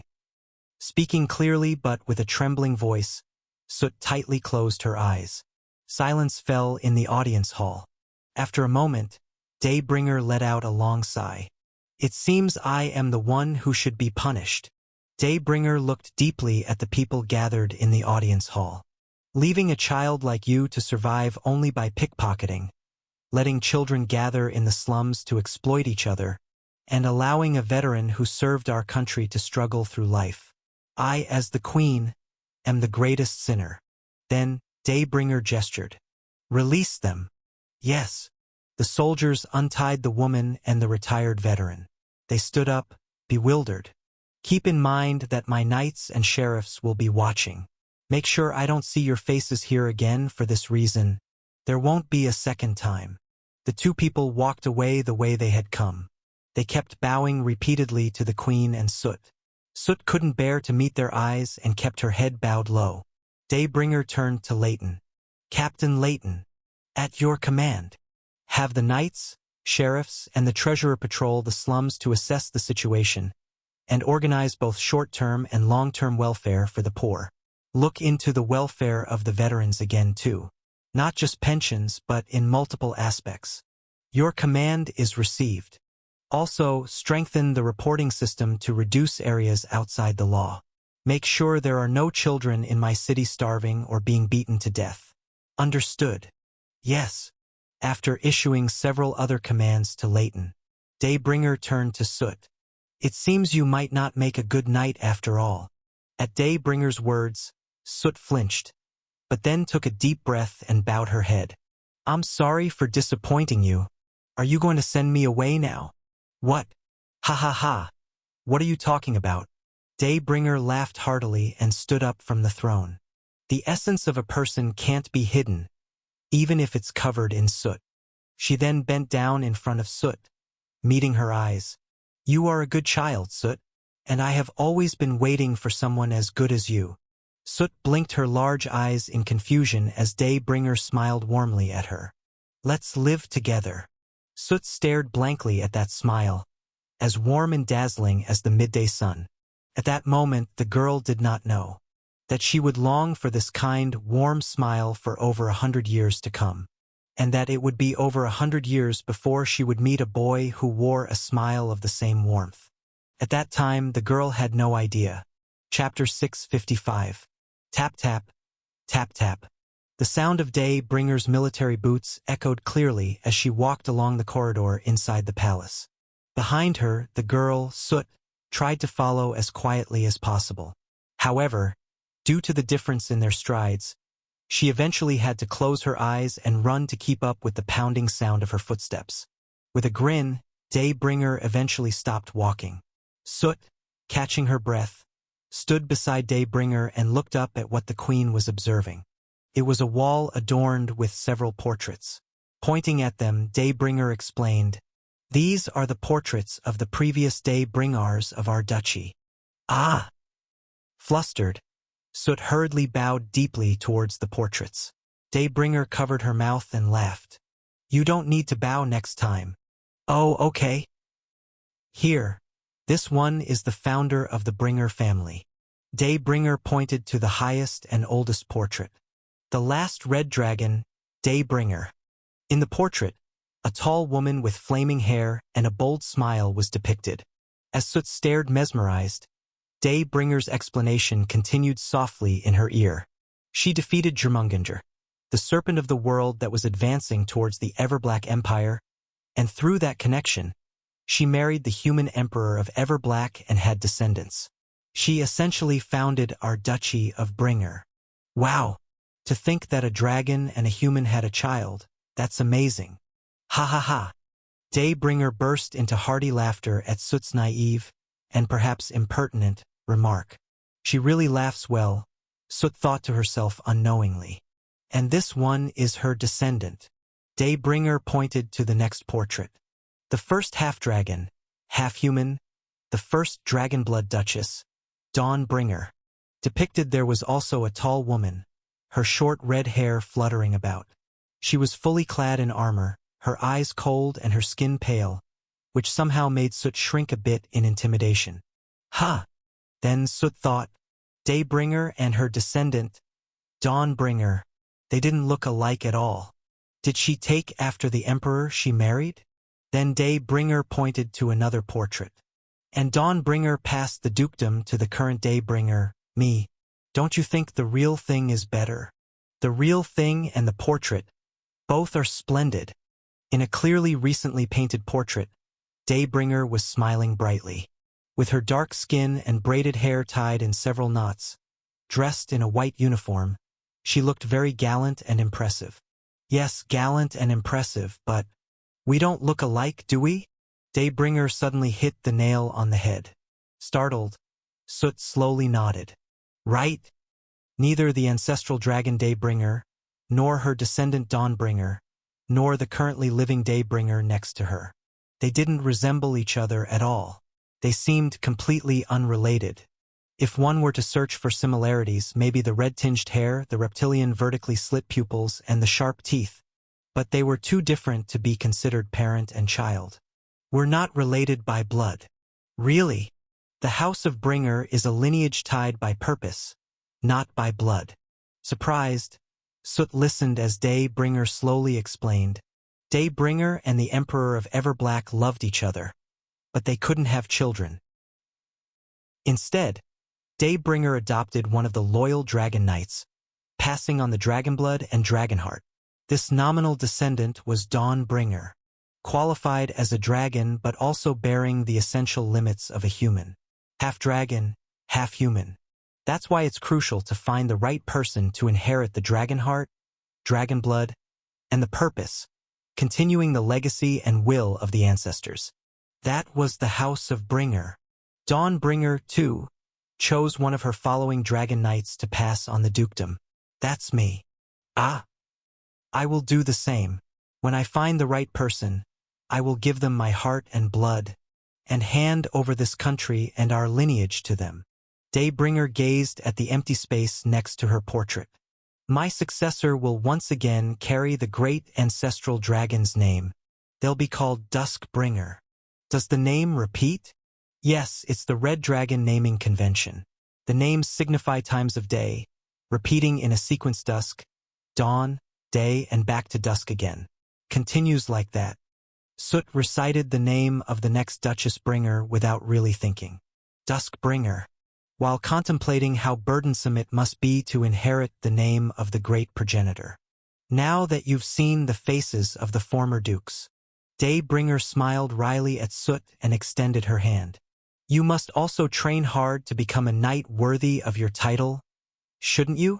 Soot hesitated, but Daybringer reached out first and took the girl's hand, leading her forward with large strides. The Duchess's large hand was so warm that Soot found herself breathless. It felt almost like the first time she had felt another person's warmth. Daybringer didn't have many vassals. She had only 2 dragon knights under her command. Captain Layton, the Queen's right hand, who managed both domestic and foreign affairs of the country, and the newly adopted orphan girl Soot. There used to be more, but as they aged, they either retired or passed away. Daybringer pointed casually to the side with a serene smile. Just Layton and I were left, all alone. Even when I try to take in new ones, Layton always opposes it. That's because Your Excellency keeps bringing in those of uncertain identity or those who can't be trusted. Sitting next to Daybringer, Layton sent a stern look towards Soot. Soot flinched and curled up a little. The 2 of us will teach you everything you need to know to become a knight. Layton will handle combat and I will. Daybringer slammed a stack of books she had picked from the library onto the table. Culture, manners, etiquette, things like these, not exactly necessary, but truly important for life. Swallowing hard, Soot bowed deeply to both of them. Yes, I'll work hard. Soot was a bright and perceptive child. However, her body, never properly nourished, was frail and lacked strength. Even with dragon blood infused, her limits were clear. The first day, sword training. Kyrak! Unable to balance herself, Soot rolled across the ground. The girl couldn't control the great strength housed within her small, frail body. Leighton was strict and cold but a fine instructor. His expression unchanging, he coldly assessed the situation. First, you need to gain some weight. I'm sorry. No need to apologize to me. Leighton crossed his arms and sighed. Listen, Sword Stain. I'll tell you up front. I don't like you. If you truly want to keep your position as a knight, earned through luck, do it properly. To not bring shame to Her Excellency. To not tarnish the name of the glorious Duchy of Bringer, and for your own life. As Leighton continued, Soot swallowed hard. If you don't do it right, I will kill you myself and recover the dragon blood infused in you. That's what's best for the Duchy of Bringer. If you understand, go eat something now. Until the next lesson, just repeat basic physical training. That's it. Leighton left the training ground. And in the empty training ground, Soot clenched her teeth and started the training over from the beginning. While combat training didn't yield immediate results, Soot quickly excelled in other studies. She was smart, just lacking opportunity. Like a sponge absorbing water, she soaked up everything Daybringer taught. Once practically illiterate, the girl quickly learned to read. Her hunger for knowledge burning as fiercely as her physical hunger, and she learned rapidly. Teaching such a receptive child was a very enjoyable task. Daybringer gradually became sincere in her dedication to Soot's education. In the library, in the office, in the bedroom before sleep, like reading bedtime stories, Daybringer taught Soot many things, and Soot eagerly read, wrote, and learned. Our Soot is also so smart. When the queen praised her like that, stroking her hair and giving her praise on days she did well, she couldn't have been happier. She wanted to do even better, to be more adored by the queen. She didn't want to be abandoned. So Soot strived desperately. She reduced her sleeping hours to study, and she trained until her mouth was bitter every day. A year later, you passed. Soot had barely managed to pass Leighton's test in the combat test she took as a knight. There's nothing left for me to teach you. That's what Daybringer told her. Starting next week, I'll call in tutors for various subjects. Let's start some more advanced studies. At the breakfast table, Soot, who had gained a healthy amount of weight over the year, and Daybringer were having breakfast together. While chewing the food she had greedily stuffed into her mouth, Soot blinked. Why starting next week? What about this week? Daybringer chuckled, wiping Soot's mouth with a napkin, and answered kindly. This week is the festival. What? It's already the autumn festival, Soot. You should have fun at the festival. Soot's eyes widened in surprise. It was during the autumn festival that she had been taken in by the queen, and before she knew it, a year had passed. And Daybringer hesitated for a moment before saying carefully, at this festival, it will be announced that you have been chosen as my successor. What? Startled, Soot choked, and even Leighton, who was serving the meal, looked at Daybringer in surprise. Having managed to swallow her water and calm down, Soot stammered. Me? Am I your successor, your majesty? Yes. Then, does that mean I will become the next Duchess Bringer? I will hold this position until you come of age. After that, it will be so. Soot, who always ate heartily, could not think of eating any more in front of the queen's bombshell announcement and set down her utensils. But, how am I qualified to dare to be your majesty's successor? You've been with me for the past year. You might not have known, but there were various tests besides martial arts and academics. You passed them all. Daybringer reached out and took Soot's hand. Soot. No, I guess I should call you Dusk now. Looking gently into the trembling girl's eyes, Daybringer smiled softly. Will you officially become my daughter? On the day of the autumn festival. Now familiar with dressing herself, the girl, Dusk, thought as she fastened her dress collar and tied her ribbon. Dusk. My name has become Dusk Bringer. Like the formal dress that was uncomfortable to wear each time, the new name Dusk was also unfamiliar and awkward for the girl. But she would endure it, if she could become her daughter. As she recalled the word daughter, her heart pounded fiercely. Phew! The girl, Dusk, lightly slapped her cheeks to focus. Today, as Daybringer's daughter and the successor of the Bringer Duchy, she was making her first appearance before the citizens. She needed to be mentally prepared. After adjusting her low-heeled shoes several times, Dusk took nervous steps towards the office where the queen would be.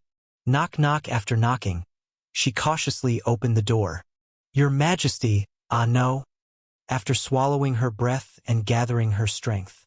Still feeling like she was in a dream, Dusk uttered that word and looked ahead. "Mother, I am ready." And what Dusk saw in the office was Leighton's sword piercing through Daybringer's back and protruding from the front of her chest. Chapter 656. Daybringer's white military uniform was stained with bright red blood. Unable to dodge when her trusted confidant stabbed her from behind, Daybringer clutched the blade that pierced her body and spat blood. "Leighton, Captain, what in the world is this?" Leighton, readjusting the sword that had struck the queen, coldly spat out. "It is for the sake of the country, Your Excellency." "What are you talking about?" "Your Excellency, you govern the country too emotionally." Daybringer turned around painfully, spitting blood. Leighton continued. "You mingle with the citizens emotionally at festivals. You waste the scant budget on emotional indulgence in welfare for the poor, and you have emotionally decided on your successor. Although beloved by the citizens under Your Excellency's reign, the Duchy of Bringer has always been in peril. As someone concerned about the future of this country, I can no longer stand idly by." Leighton clearly revealed the ambition he had concealed all along. "The next duchy title is mine." A lowly street rat who doesn't know her place. Do you think I would hand over the country I have built over a lifetime to such a person? For what reason have I eliminated other dragon knights until now? Daybringer's voice trembled with panic. "Captain Leighton, what are you saying? Surely not." "Yes, that's right. All the dragon knights who have died or retired. I've been manipulating behind the scenes to ensure that I am the only option left for Your Excellency." Leighton's mouth twisted. "But Your Excellency refused to consider me as your successor until the very end." Leighton would never understand. Apart from his competence, it was this glimpse of ambition within him. Daybringer had not considered him as a successor because of it. And yet, she had trusted his loyalty, knowing of this flame of ambition, which was also her fatal mistake. "I am also a dragon knight. I have rights too. Indeed, who else could govern this country better than I?" Leighton's voice, initially cold, gradually filled with fervor. "I can govern this country better than Your Excellency. Only I can. Dare you stab the queen and think, cough, you can safely win the support of the citizens? Who do you think has been the de facto ruler handling both the internal and external affairs of this country all along?" Daybringer underestimated how thoroughly Leighton had prepared his coup. "From long ago, the military has been completely in my grasp. I'm currently subduing other government departments. After Your Excellency passes, the real power of this country will be entirely in my hands. There's no need to worry about the citizens' support right now. That can be gained slowly over time." "Captain Leighton." Daybringer gathered her strength to throw off Leighton and escape the situation, but her body wouldn't respond. This is the ancient dragon-slaying sword prepared for this day. Even the great Duchess of Bringer will find it hard to survive after being stabbed so deeply. Leighton slowly twisted the blade he had thrust in. Although Daybringer instinctively twisted her body, and the sword barely missed her heart, it was a fatal wound nonetheless. The floor was already soaked with the blood spilled by the Duke. "Rest assured and pass on, Your Excellency.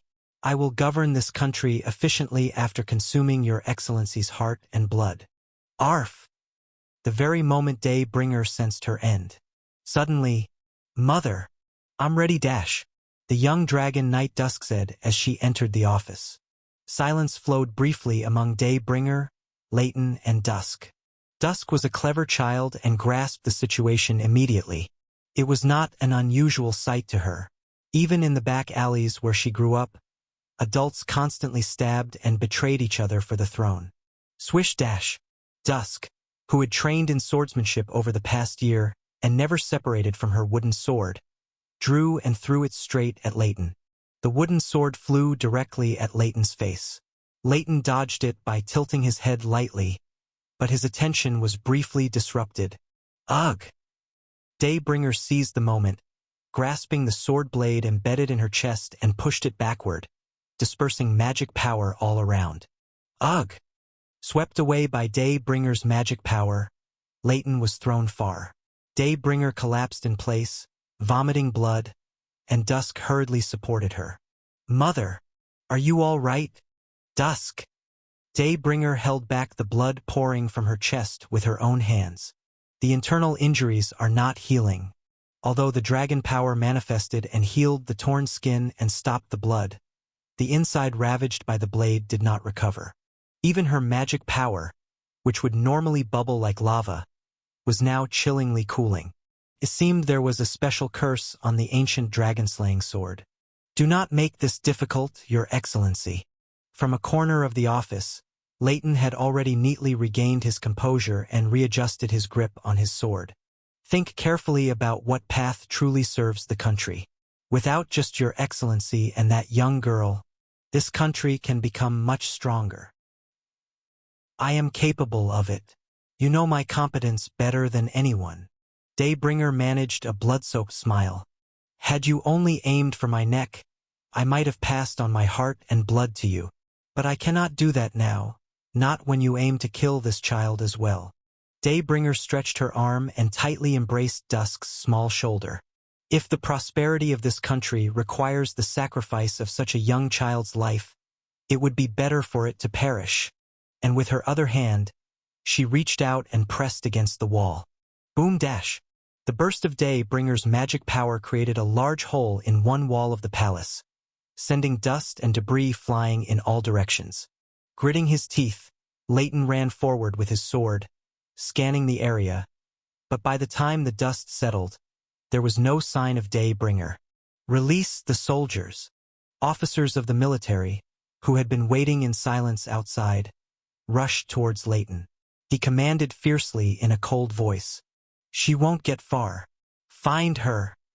As the city was beautifully decorated with flowers and ornaments for the festival, soldiers were now sprawled everywhere. The festival was cancelled, and martial law was declared in the city. The citizens were alarmed by the sudden events, but they had no way to resist against the soldiers who aggressively pushed forward with spears and swords. Everyone had to raise their hands and return to their homes. The sunlit spots of the city were already under Leighton's control.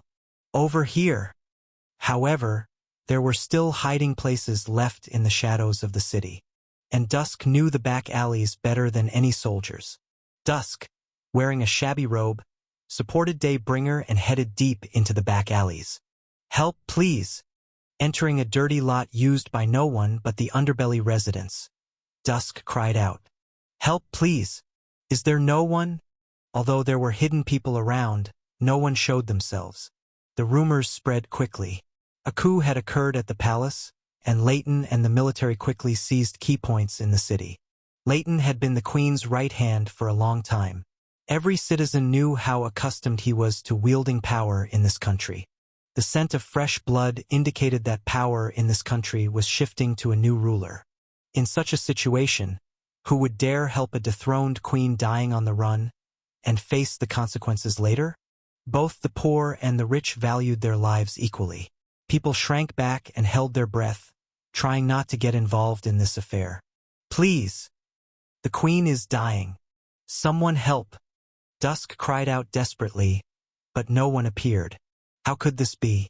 Unable to believe the people's indifference, Dusk clenched her teeth. It's okay, Dusk. Supported by the girl, Daybringer spoke with a pale face. Maybe Leighton was right. Mother, I was only emotional, not a competent queen. I might have gained popularity among the people immediately, but I failed to build a prosperous nation. Daybringer laughed weakly as she looked around at the emptiness. So this is the citizen's choice. That was when someone appeared at the other end of the back alley. Startled, Dusk looked and recognized the familiar face. It was a young woman covered in tattoos. Sister. It was the leader of the vagrant group that used to extort and abuse her under the guise of protecting her when Dusk grew up in these back alleys. Help me, sister. The queen is... But as soon as the leader woman made eye contact with Dusk, she shuddered, clenched her teeth, and ran away. Ah! A desolate sigh escaped Dusk's lips. Thud, thud, thud. The sound of soldiers' boots grew louder from afar. It seemed that word had quickly spread that the queen had fled here. Feeling the encirclement tightening, Daybringer slumped to the ground. Dusk knelt before her, bowing her head. I will protect you, mother. I am a dragon knight too. After staring into the young girl's determined eyes for a long moment, Daybringer spoke. Dusk, the world's darkness is this deep. Ha! And the darkness of people is even deeper. Leighton, blinded by power, betrayed the sovereign he had served all his life, and the citizens who turned their backs on the queen, frightened by that power. People who easily forget the kindness they've received, the time spent together, in the face of their immediate self-interest. It was an ugly, cruel, yet true facet of the beautiful Duchy of Bringer. Daybringer grimaced as she laughed. Ugly, cruel, and pathetic. That's the world and that's people. But love, Dusk. Even in such circumstances, Daybringer said this. Don't hate, but love. You are capable of that. What did it mean to do so? Dusk could hardly comprehend the queen's true intention. But Daybringer's gaze was so earnest that she nodded in agreement. Just then, Leighton's soldiers poured into the alley. We've found the Duchess. Close the circle and report to Captain Leighton immediately. The soldiers rushed forward, brandishing their spears. Dusk hoped that Daybringer could break through the encirclement, but the Duchess did not prepare to fight. She just pressed one hand against her chest, took a deep breath, and looked inward. Dusk clenched her teeth and raised a piece of wood she had picked up along the way like a sword, ready to die protecting the queen until the last moment. For the only person who had ever shown her warmth in her life, that was when a retired soldier with a prosthetic leg limped from the back of the alley and stood in front of the queen and Dusk. Ah? A bewildered sound escaped Dusk's mouth. It was a familiar old man. Indeed, it was the same old man who had attacked her at the festival a year ago. The old man glanced at Dusk, then silently stood firm. Thud, thud, thud. One by one, people emerged from various parts of the alley and blocked the soldiers' path. They were disabled or elderly veterans, all wearing old military uniforms. They were retired soldiers living in the slums. Suddenly appearing, they formed a circle around the queen, using their bodies to block the soldiers' encirclement. The soldiers were taken aback. What's with these old folks? What should we do? They're unarmed. We can't attack civilians. At that moment, a cold voice cut through. Are the weapons in your hands just for show? Leighton appeared behind the soldiers. He looked coldly at the retired soldiers and then at the queen and girl hiding behind them. Make way. A few casualties will clear the path. But the soldiers hesitated to swing their weapons, looking at each other, and Leighton, frustrated, stepped forward. These cowards. Move aside. I'll do it myself. Slish. Leighton's dragon-slaying sword was drawn with a menacing sound, pointing forward. But the veterans stared straight ahead with empty eyes, unmoving. Leighton advanced without hesitation, raising his sword. And the queen is still alive. Suddenly, from above, such a shout was heard. Everyone looked in surprise toward the direction of the shout, and on the roof of a building forming the back alley, a woman was shouting towards the city. Duchess Bringer is here. It was the tattooed woman, the leader of the vagrant group. Led by her, the children of the slums on the roofs and rooftops screamed as if in agony. The Duchess is here. The Dragon Lady is surrounded by rebels. The Sun Queen is in peril. You cowards! Are you even the Queen's subjects? As the children screamed, several soldiers quickly climbed the building to capture them. These brats, what are they doing? Disperse immediately. Otherwise, you too will be dealt with. The soldiers, who were aggressively threatening the children with weapons, gradually trailed off their words. Oh, my God, this is... Triggered by the children's cries, the sight of citizens surging from various parts of the city looked like a tidal wave. Chapter 657. The situation had turned strange. Leighton, who had initiated the coup, and his soldiers were now unexpectedly surrounded by retired veterans and civilians. Weapons began to drop one by one from the soldiers' hands. It had been a coup without justification from the start. Due to the nature of the military organization, it was only that the reins had long been handed to Leighton, who had been the real power holder. Cuck! Feeling the situation turn against him, Leighton gritted his teeth. The coup, which should have been resolved swiftly, had been delayed to this point, and much had already gone awry. It's not too late yet.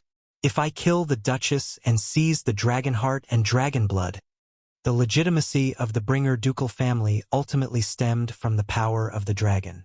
Lady Bringer was currently helpless against the dragon-slaying sword, unable to exert her original powers. If he could steal the remaining Dragonheart and Dragonblood from her, then becoming the dragon, as well as the next Duke of Bringer, was still possible. The resistance of the civilians? Such things could be crushed with absolute power. Don't worry about what's behind. Break through the front. Despite Leighton's command, most soldiers hesitated and were reluctant. However, Leighton didn't care and charged forward. A few loyal knights and soldiers followed him.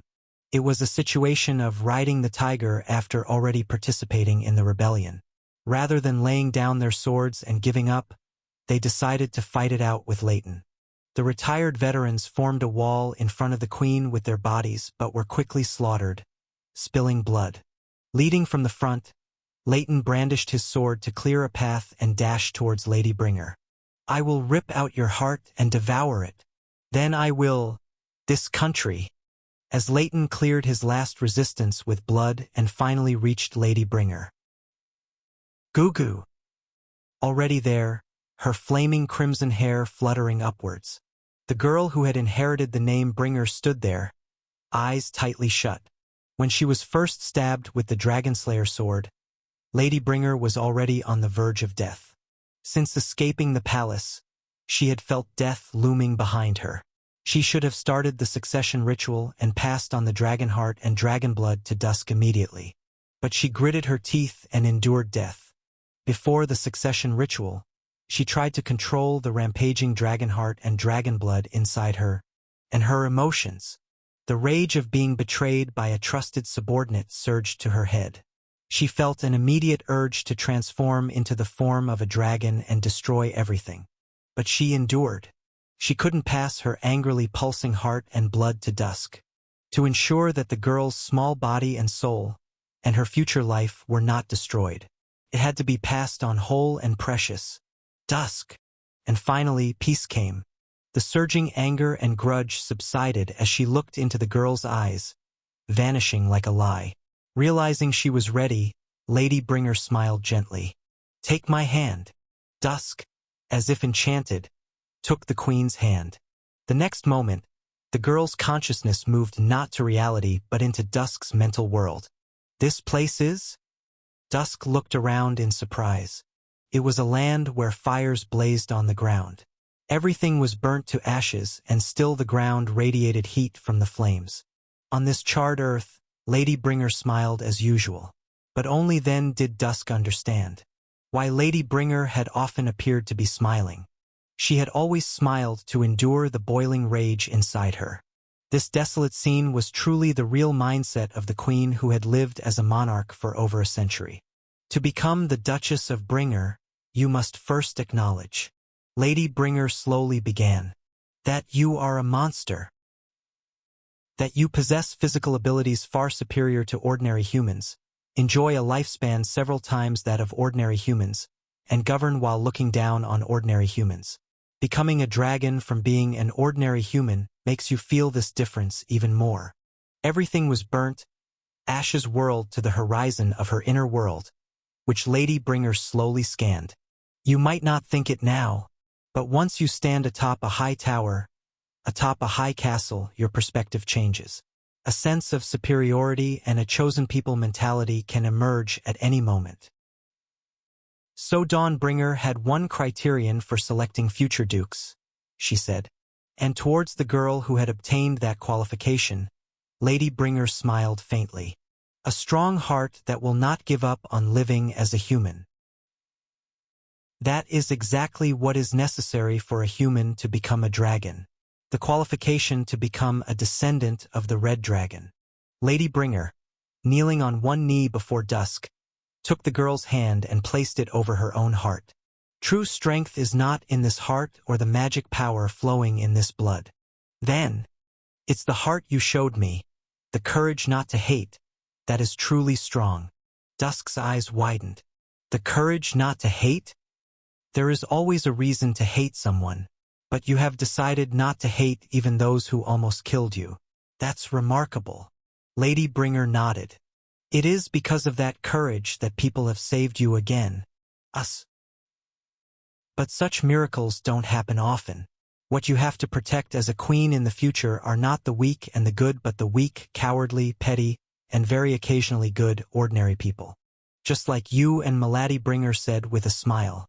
They will sometimes please you, but mostly they will use you, betray you, and hurt you. Many trials will come your way. Lady Bringer pressed the small hand that came to rest on her chest. Anger and hatred will burn inside you. You will continuously face times when you want to give up living as a human. But love, Dusk, in her own heart's world, burnt black. Even if your heart burns black as soot, still, do not hate, love. Do not give up on living as a human. Looking at her successor who must now inherit this burnt world, the former Duchess whispered so. I transfer this crown and this blood to you because you are a child who can do it. I am sorry for giving you such a heavy burden. Slowly, Dusk nodded. I'll show you, Mother. For a very short time, the girl smiled at the woman who had been her mother. Because I was born blackened by soot from the start. Even if I burn a bit more, it won't show. Watching the girl with tender affection, Lady Bringer suddenly grabbed her hand and pushed it into her own chest. After a while, Dusk grasped something inside that chest and pulled it out. It was a blazing red flame. The flames that burst forth burned the girl's entire body. Gritting her teeth, she thrust the flame with all her might into her own chest. The consciousness that had entered the mental world resurfaces into reality. Sutno, Duskbringer opened her closed eyes. Her amber dragon eyes shone in the swirling flames. Duskbringer slowly lowered her gaze. Cook. Leighton was already bloodied and collapsed, with Dusk's foot on his head. The dragon-slaying sword, broken in half, was embedded in Leighton's stomach. Being a deadly weapon even for a dragon knight like him, Leighton trembled in pain. Save me, please. Fury filled Duskbringer's amber eyes. The mortal enemy who killed the first person to ever show her love. Not even worth chewing up. With just a little force on her toe, she could easily evaporate this man's life. Duskbringer was engulfed in a fierce impulse. Dusk! But when Lady Bringer's weary voice came from behind, she snapped back to reality. Breathing heavily, Duskbringer looked around. The soldiers, realizing the situation was over, had all knelt and surrendered, and the citizens were tying them up.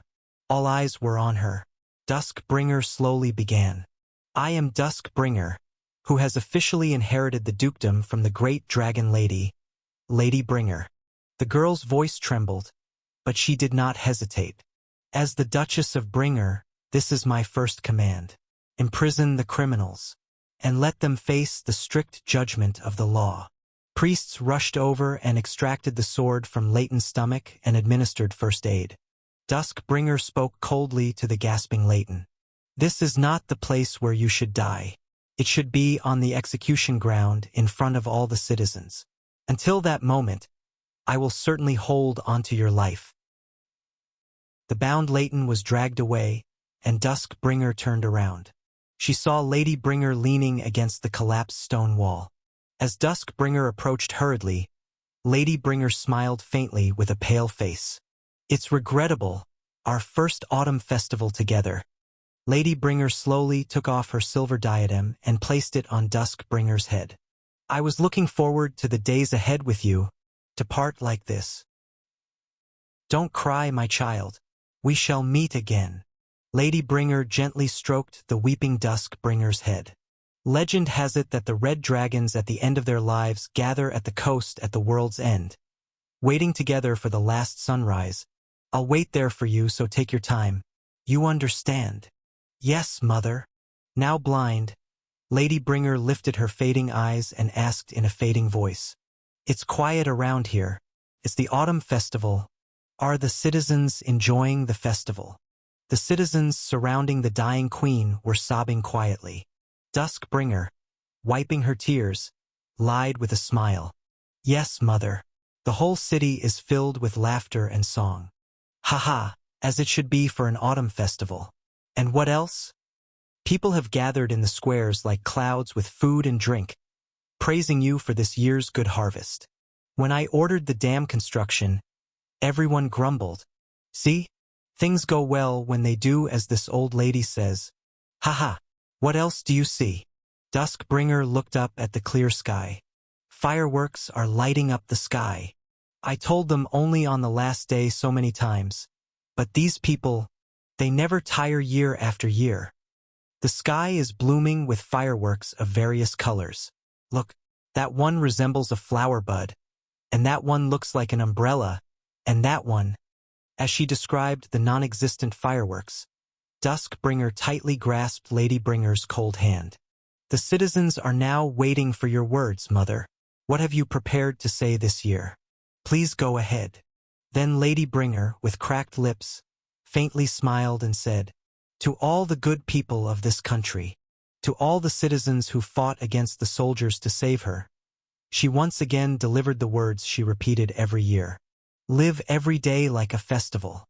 Eat, dance, sing, and love." The queen's voice slowly faded. "Love, my children. Love." Those were her last words. Ladybringer's head dropped. She breathed no more. Amidst the citizens turned into a sea of tears. Duskbringer, who had been facing her deceased mother, also slowly lowered her head. A vast amount of time has passed since that day. Had she lived as kindly as her mother had advised? Duskbringer thought she had not. The crown suddenly placed on the young girl was too heavy. The citizens continuously compared her to her predecessor. Neighboring countries underestimated the young queen, and swindlers tried to manipulate her. Governing was arduous, and wars were incessant. She was merely struggling to survive. Mired in inertia, she struggled painfully, thus surviving over 100 years. The courage not to hate had long been burnt away. Duskbringer had come to hate many people. Many nations had come to hate Duskbringer. She had killed many and lost just as much. "I'm sorry, mother." Suddenly, she surveyed her mental world, now as black and grotesque as her mother's, if not more so, and muttered softly, "I did not live as you had wished." She had been trusted and had tried to live uprightly, but looking back, only her long, crooked, ash and soot-covered footsteps remained. Looking down at her own hand, stained black under her nails, Duskbringer clenched her fist tightly. So, at least, she must protect that child, who held the same warmth as you. Duskbringer suddenly opened her eyes. A cool breeze entered through the gap in the curtained window. The feather pillow was soft, and the blanket was warm. A fresh fruit scent wafted from somewhere. Having dreamt a long dream of the distant past, she couldn't tell if this was reality or an illusion. "What is this? Have I finally died and gone to heaven?" As Duskbringer murmured blankly, "With such a handsome angel flying around beside you, I suppose it would be questionable whether it's heaven or not." A familiar voice came from beside her. Duskbringer, startled, looked in that direction. "Unfortunately, Duchess, this is still the earth. The young man with jet-black hair sitting beside the bed Ash closed the book he was reading with a thud and smirked playfully. How was it, sleeping for so long? Did you have any nice dreams? Chapter 658. Duskbringer, who had been staring blankly at me, suddenly sat up. Ash, are you hurt anywhere? No, it's the Duchess who's injured, the Duchess. You have serious injuries, so please lie down. What? What are you? Ugh. As she tried to get up, Duskbringer moaned in pain and fell back onto the bed. Only then did she notice the bandages wrapped around her entire body. So, what is this? Do you not remember wrapping me up and taking the breath attack in my stead? Ah. It seemed she recalled the final moments of the battle against the eyes of the Black Dragon, and Duskbringer's voice faded weakly. Right, I remember now. I was about to do something dangerous again, and without thinking, I at least had the minimum protective gear when I did that. I was a bit sheepish but still spoke sternly. The Duchess even put her armor on me, and then took the breath attack bare-bodied. If you were going to do that, you might as well have worn the armor. Your safety was my top priority. Duskbringer murmured in a voice still heavy with sleep. The life of the commander of the front here is at stake. How could I spare my armor? I clamped my mouth shut. My recklessness in not taking care of myself is ultimately causing my heroes to get injured. If I don't change this, more heroes will die trying to protect me. But what can I do if the difficulty itself is screwing with me? I scratched my head with a sigh and then explained what happened next. Thankfully, right after that, Nameless beheaded Ippian, stopping the breath attack in its tracks. A few seconds longer and you could have suffered much more severe injuries. That's typical Sister Nameless for you. Hehe. This sister fixation. How did the ranks here at the front get so twisted? Anyway, to finish explaining the situation, Nameless had shaken Ippian's head, and the battle ended. But the last few seconds of the breath that Ippian unleashed with all his dying strength scorched Duskbringer's body. Even though I deployed a shield with the rampaging power of the Red Dragon, it melted instantly, and even the heroes standing behind suffered minor burns. Afterwards, returned to Crossroad. Spent a few days recovering from injuries and repairing equipment, waiting for Duskbringer to regain consciousness. Just today, Duskbringer finally opened her eyes. I was honestly scared she wouldn't wake up at all, so I'm relieved. I picked an apple from the basket beside her bed and peeled it myself. My skills aren't great, so it wasn't peeled very nicely, but still, this dragon lady needs to eat something. It's strange. The elders here at the front keep dramatically throwing their lives away. Shouldn't they be aiming for retirement? I do not permit it. Right, as long as no one is seriously hurt, that's what matters. No, you were the one seriously hurt. As I handed her the apple one had peeled, Duskbringer took it without complaining and nibbled away. So what day is it today? And what time is it about? It looks dark, so it must be night. I stopped peeling the apple. I looked Duskbringer in the eye, unaware of what was happening. She blinked her pumpkin-colored eyes. Phew! I wasn't keen on spilling everything to a patient, but I had to tell her the truth. The current time is noon, Duchess. What? Duskbringer, startled, gestured towards the window. What are you talking about? It's this dark. Is this some kind of joke? The jokes these young people make nowadays are so hard to understand. It's no joke, Duchess. With a sigh, I stood up and drew the curtains aside. Duskbringer widened her eyes and suddenly sat up from the bed. Together, we looked up at the sky. It has been getting darker over the past few days, and now, even at what should be the brightest time, it has come to this. The day has disappeared from this world. Outside, the sky stretched out, pitch black. It was as if covered by an artificial veil, stiflingly dark, with the sun shimmering faintly and distantly in the center like a full moon. I reiterated to Duskbringer, who clenched her fist. Night is coming, Duchess. Nightbringer, as his name suggests, had finished preparing to descend, and he draped the world in the veil of night. Duskbringer, her face gone pale, bit down hard on her pointed teeth and suddenly turned to look at me. Just as she was about to speak. "Your Excellency? You're awake, Your Excellency." Her 4 personal dragon knights rushed into the room in a flurry. Originally, they were nursing Duskbringer around the clock, and I had just taken over for a moment so they could rest, but it just so happened that Duskbringer woke up at that time. The dragon knights, their eyes rimmed with red, clung to the Duchess like children. Duskbringer, though flustered, soothed the dragon knights and scolded them for recklessly throwing themselves into danger.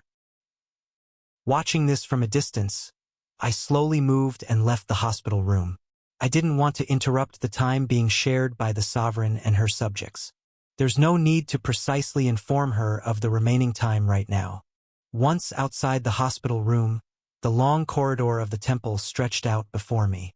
Despite it being midday, candles and torches were densely lit in the corridor, and standing there, I looked up at the dark sky again.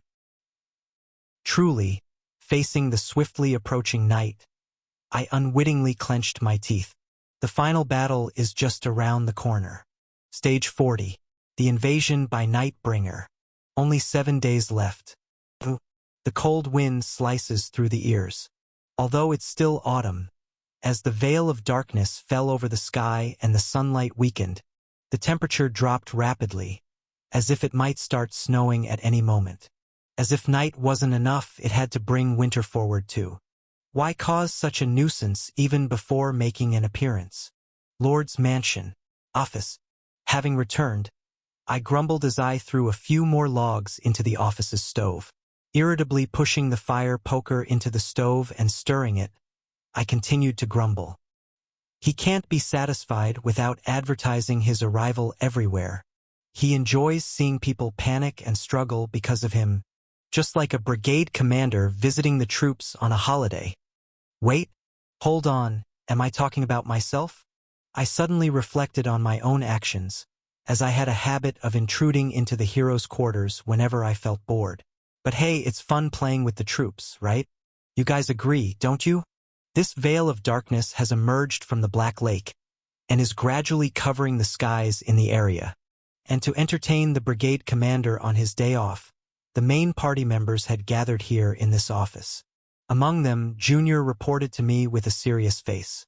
At first, it was just above the lake, but it has gradually expanded and now has engulfed Crossroad in its domain, and if it continues, within a few days the entire South. Eventually, it is expected to cover the skies of the entire world. That's one hell of a scale. Stop the show of power, you damn dragon. You're breaking the balance of the world by yourself. But I'm curious, how do people in this world perceive celestial bodies like the sun and the moon? Huh. You know, like the geocentric theory or the flat earth theory, those kinds of things.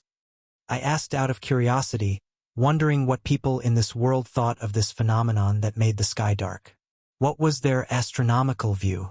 Junior then glanced at me as if I were talking nonsense. Of course, the heliocentric theory is the accepted view. The Earth isn't flat, but spherical.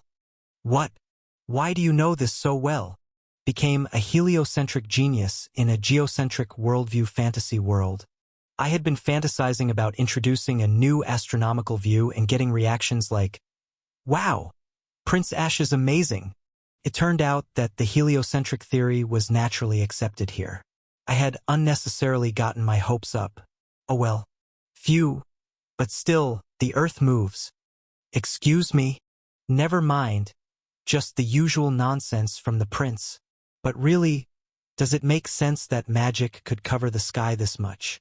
I tried to recall the earth science knowledge I'd almost completely forgotten from high school, but Junior calmly answered again. The opponent is a mythical dragon who rules over night. There's nothing it can't do. Ah, I see. There's nothing it can't do. This darn fantasy world. It seems like common sense matches that of Earth, but then it doesn't. Ah. I swept my fingers across my forehead. It wasn't a time to deny reality, whether scientific or magical. There was a real situation unfolding right before my eyes. The sky was covered in darkness, the temperature was dropping sharply, and an early winter was approaching. Right now, it might only be over Crossroad, But a week from now, when Nightbringer makes his move, the day might truly disappear from the entire world. If we fail to subdue Nightbringer, that night will continue forever. The world will freeze over and ultimately drown in an unending darkness. The soldiers are anxious, my lord. Lucas, noticing the mood, cautiously spoke up. Evangeline followed suit. Not to mention the citizens. The whole city is in chaos. I see. Both the soldiers and the citizens. The next moment, we looked as if by agreement at the last member of our main party. Click, clack, clank. Damien was quietly maintaining and checking the condition of his Megan. His expression was calm, and his hands steady, but the problem was that we had never seen Damien do this in the office before. He was anxious, even the heroes who fought monsters at the forefront. It would be stranger if they weren't anxious. If they woke up to a world that was still dark, what could be more terrifying than that? Up until now, the word doom had hovered around us like an invisible atmosphere, a blurred air. Although unsettling, it had been a dull sensation. But now, with the day erased, doom had become a clear reality hanging over our heads. No one could be unafraid.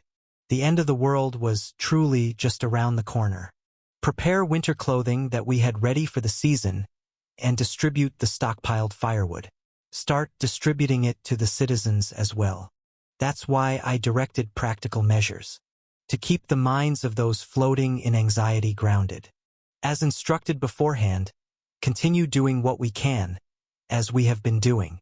The magic cores from Ippian we had reclaimed, as well as the stockpiled high-quality cores and materials, were all put into equipment production. People worked day and night, and the southern wall was nearing the end of its construction. Everyone was putting in a death-defying effort in preparation for the final battle against the Black Dragon Legion. From Plan A for the Black Dragon subjugation to Plan F in reserve in case of failure, all were prepared just for Crossroad. Military advisors from various countries gathered worldwide, brainstormed, and devised strategies. Under the directives of my father, Emperor Traha, Crossroad 2 was nearing the end of its preparations for the final battle. Of course, if Plan A, direct subjugation, fails, then any subsequent measures from that point are merely desperate floundering. But it's better to try than not to. Those struggles might just work. I've said it many times, but the heroes who will go directly into Black Dragon subjugation take some more rest. I looked around at the main party members and smiled gently. Tactics against the Black Dragon had been briefly briefed beforehand. Detailed tactical orders would be given again soon, but still I wanted to give the heroes a proper rest. To fully recover from injuries sustained in previous battles and to muster all their strength for the last confrontation with the Black Dragon. And perhaps, this might be the last peaceful time we could spend together. Until I call for assembly, take time to rest. You can ponder alone, spend time with loved ones, or even just lie down and sleep. I grinned. Let's each endure this long night in our own way. As soon as I finished speaking, the four exchanged glances. My lord, then I'll take a nap here for a bit. I stayed up all night and am tired. Ah, me too, me too. I want a nap. Move over, uncle. Let me use your knee as a pillow. Then, your highness, I'll just finish up the memo I was writing. This room is so warm and easy to breathe. I'll stay a little longer too, Prince. Thus, all four naturally took their places on my office sofa and lay down. Oh well, that's how it is, huh? I dragged my chair from behind the desk and placed it between the sofas, then sat down on it like lying down. After that, there was no further conversation. We spent the time quietly in front of the dying fireplace, listening to each other's breathing, looking into the flickering little flames. I hoped that this long night, before the final battle, would be peaceful for everyone. Chapter 659. Why have you never felt like that? Dreading the arrival of morning. The forge, Kellebay's workshop. Hannibal had been infusing a spirit into the equipment when he suddenly blurted out such words. Beside him, Kellebay, who had been enchanting the equipment with magic, looked over at his little assistant, wondering what he was talking about. Because I don't want to leave the warmth of my bed. Because I don't want to go to work. Because I just want to lie around all day and sleep. Wishing that morning would never come, that I could stay in bed for about a week. You've thought about that, you rascal? Hee. Honestly, hasn't everyone thought this at least once or twice? No? Is it just me? Wishing that morning would never come. Wishing that the world would just end. While living through the cruel reality, many people have imagined such scenarios at least once. But no matter how much one prays under the covers, the sun inevitably rises, and the world brightens. Hannibal looked up and gazed at the dark sky outside the forge. Even though it was around noon, the sky was exceedingly dark, with only a blurry silhouette of the sun trembling beyond a curtain of undulating darkness. But to think that the morning really doesn't come, and the world is actually ending, it's unbelievable, really? Watching his assistant's stunned expression, Kelly Bay made a gesture with his chin. How old are you again? You've lied so much about your age. Even I'm confused. Me? I'm exactly 14 now. To see the end of the world at 14. A clicking sound came from the mouth of the old dwarf. Instead of working like this, shouldn't you be out playing somewhere? It's completely dark outside. Where would I go to play? Besides, who knows? Maybe one of the spirits I've enchanted will play a crucial role in saving the world. Oh, such grand nonsense. Kelly Bay grumbled and then noticed a customer approaching the entrance of the workshop, snorting disdainfully. Hey, your dad's here again. Go eat lunch and come back. Hannibal, startled, looked toward the entrance of the forge where Zennies awkwardly stood, smiling sheepishly while waving. In his other hand, he held a basket with lunch. My son always causes trouble. Then, the woman priest who had come with Zennies Rosetta scolded him. Why are you so nervous? Want to earn more heretic points again? Stand tall and speak your mind. Well then, ahem. Listen, this forge doesn't function properly without our son. We're gonna feed him now, so you all better understand that. Any complaints? In front of his overbearing father's roar, Hannibal covered his face with both hands. Ugh. Father really is too much. Kelly Bay couldn't help but laugh heartily. That's still good, right? Awkwardly twisting his body, Hannibal nonetheless grinned and removed his work gloves. Then I'll go have lunch. Please eat as well, master. All right, have a good meal. Hastily wiping the sweat on his face with a towel, Hannibal hurriedly ran to the two priests. The three of them chatted amiably as they left the forge, Kelly Bay silently watching them go. The image of his deceased son seemed to overlap with the shadows of the cheerful trio. Shaking his head to clear his mind, Kelly Bay shouted into the forge. Let's all eat lunch too. Take a break. Yes, dash. The blacksmiths, eagerly awaiting lunchtime, responded in unison. Even as the end of the world approached, and they busied themselves preparing equipment for the final battle, it was essential to eat and rest properly to maintain efficiency. Lunchboxes were distributed by the Silver Winter Merchant Guild. Kelly Bay picked up his sandwich but couldn't bring himself to eat. He had no appetite. Kellison. Still, the apparition of his dead son lingered before his eyes, refusing to fade away. Wait for me. They'll join this final battle too. If the opponent was the king of all monsters, no matter what, he was determined to strike a blow with his own hands, with his hammer and spirit. Even if it didn't serve as a requiem for his dead son, even if it only cleared the cobwebs in his mind, it didn't matter. The hatred and frustration that wouldn't disappear just by hammering equipment were gradually growing within him. Before it swelled enough to burst him, Kelly Bay decided to charge toward the enemy leader. Whether I die or live, this battle will decide it all. If death brings peace, then that would be a decent ending in its own right. Even though he had no appetite, Kelly Bay tried to muster the energy to eat the sandwich when, Kelly Bay, there's trouble. A dwarf came running in from outside, exclaiming loudly, the airship, the wreckage of Geronimo has been found. It was found far south from the epicenter of the southern plains. It seems it was blown away by the explosion. They are now recovering it and bringing it to Crossroad. Geronimo. A long time ago, Kelly Bay had personally built this airship, which served as the flagship of the World Guardian Front, carrying the corpse of the Goblin God King intended for a kamikaze attack. The airship Kellison had piloted until the very end. Kelly Bay threw the sandwich on the ground and ran out of the forge. The recovered wreckage of Geronimo was already being brought into the city of Crossroad on a cart. Kelly Bay stood in front of the cart with trembling legs. Most of the wreckage was meaningless fragments and pieces, but one part retained its complete form. The figurehead shaped like a siren, installed at the prow of the ship. Unbreakable myth. An artifact and nightmare slayer cast from the magical core of Bernard Poker, the 8th-ranking commander of the Nightmare Legion and the Ghost Fleet captain. This was the only piece that, due to its unique property Unbreakable, maintained its original form even amidst the tremendous explosion, including part of the bow that was within the area of effect.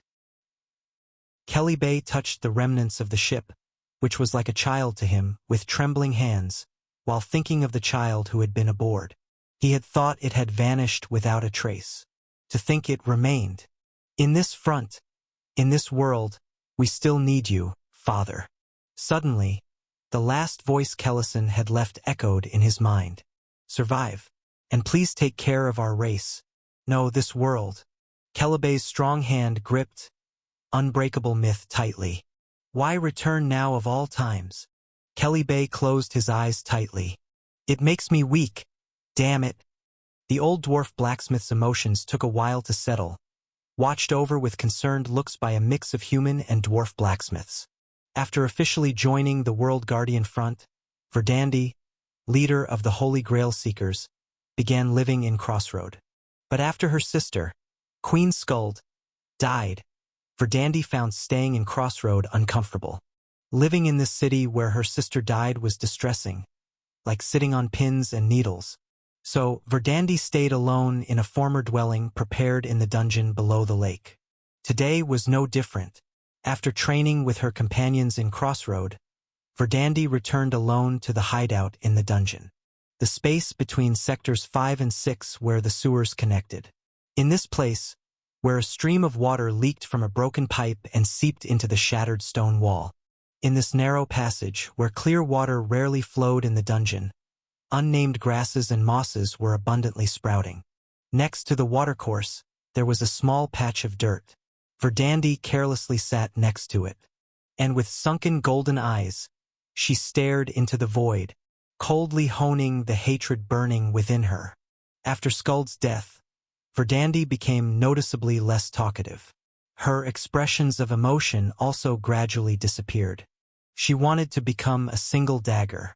She wanted to become a very sharp blade for the impending final battle with the Black Dragon, and to exterminate every last one of those hateful monsters. Verdandi took out the dagger, Isegam, from her bosom and glared at it. From the dagger, made from the tooth of an enemy, a black aura was rippling. SSSS. The aura escaped from the dagger, climbed up her arm, and burrowed into her body. Verdandi did not stop it. To kill darkness, one needs to get close to the darkness. It was just a part of the process. That was when Verdandi's eyes widened slightly. Her gaze was directed toward the patch of dirt next to the watercourse. Ha! With a bewildered sound, Verdandi carelessly sheathed the dagger. The darkness that had been seeping out was also sucked back into the sheath. Verdandi hurriedly approached the patch of dirt on her knees. This patch of dirt had been cultivated over the past 100 years while exploring the dungeon for the Holy Grail. As if unable to give up on the elusive Holy Grail, just as one plants seeds waiting for sprouts that never grow, it was a place of such persistence.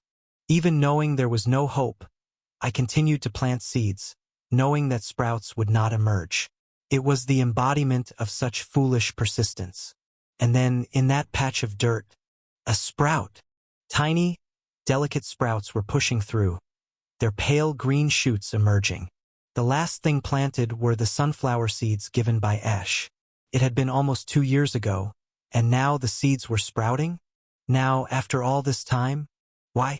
How? Suddenly, A possibility flashed through Verdandie's mind. Leaping to her feet, Verdandie ran desperately. After entering the base camp, she teleported to Crossroad and raced through the city shrouded in the darkness of broad daylight. She arrived at the nearly restored South Gate, gasping for breath. Ha! Ha! Ha!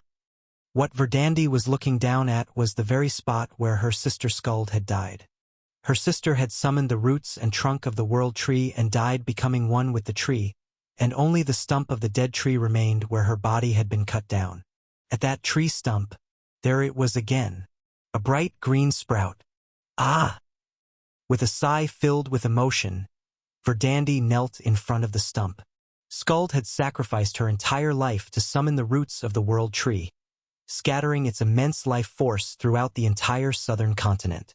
That influence had spread and reached even beneath the lake, causing the seeds that had not moved for years to sprout. And here at this stump as well. Even from the tree where the elven queen herself had fallen and died, robust life was pushing forth sprouts. Even in a world where the sun does not rise, even as winter approaches. Why?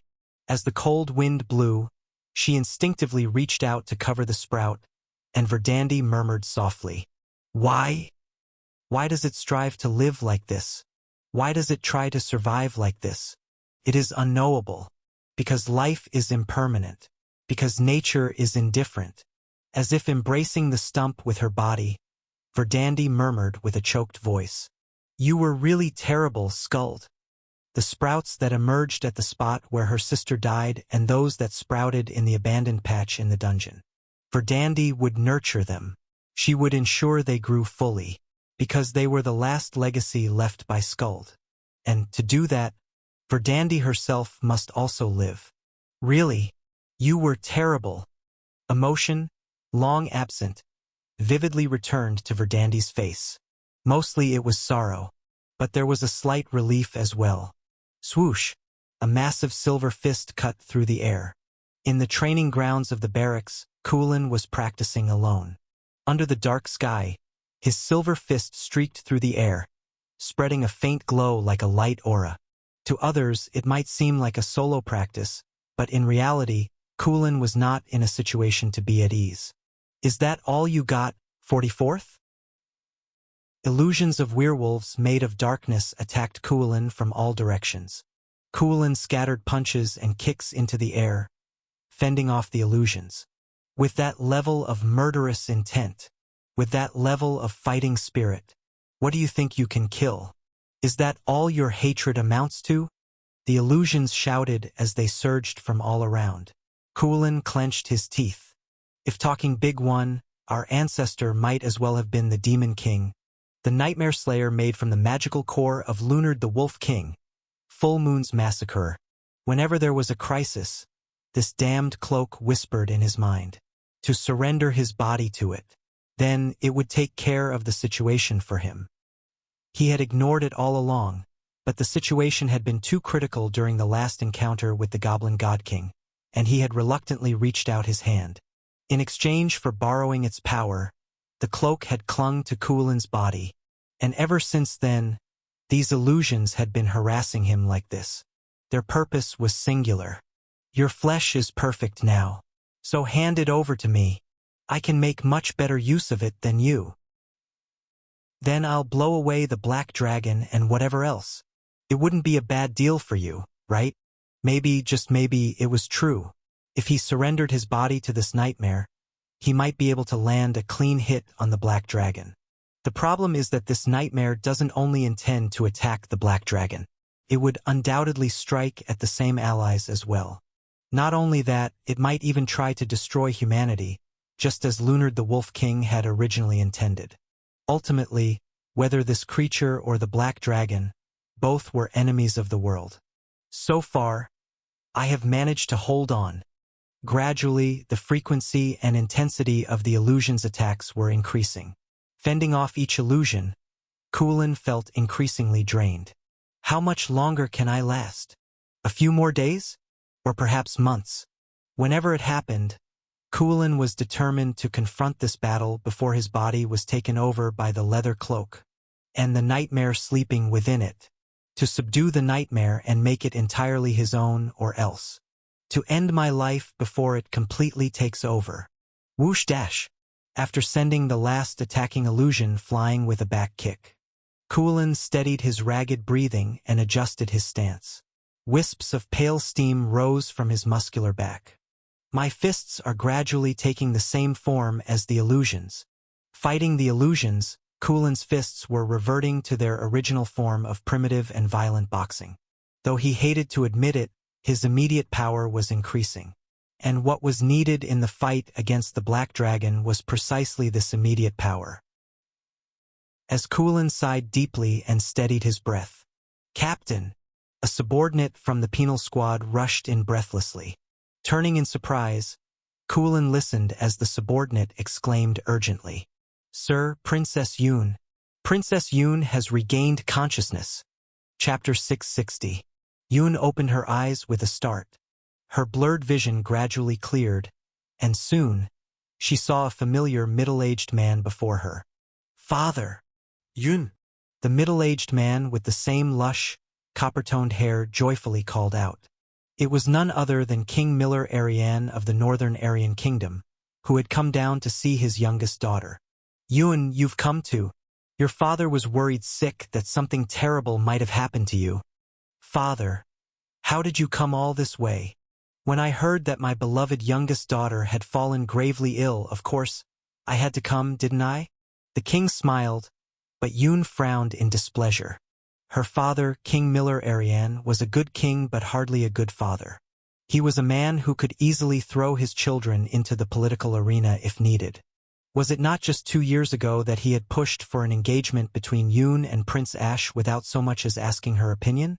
In front of his daughter, he might shed tears of love, but behind her back, he could let his own children die if it benefited the nation. Such was the political figure of the king of the Aryan Kingdom. "For your healing, we've used our kingdom's treasure, the tears of the apex." Thus, when Yoon heard that her father had used such a precious national treasure to heal her, she felt apprehensive first. Then, the clergyman next to him cautiously spoke to the king. "Your Majesty, although the relic is working, it hasn't fully healed the princess's injuries." "What? How can that be?" "Do whatever it takes to cure her." The tears of the apex is a condensed body of divine power. It has no effect on injuries that divine power cannot heal. It's a miracle that the princess regained consciousness at all. The king furrowed his brow. "So you're telling me, not only will my daughter not recover, but she'll soon lose consciousness again. Is that what you're saying?"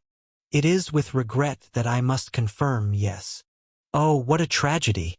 King Miller Arian tugged at the hair beneath his crown and lamented. "My most beloved youngest daughter, to suffer such a fate at the distant front lines. Oh." Yun's eyes narrowed slightly. She was beginning to understand why her father was overreacting. Our Aryan Kingdom has not only lost the airship Aryan Bear, but also our beloved youngest princess and brave warriors have either died or been injured. Even the use of the national treasure, Tears of the Apex, couldn't heal my daughter. The loss is overwhelming compared to other nations, isn't it, Yoon?" Her father intended to use even this for political purposes.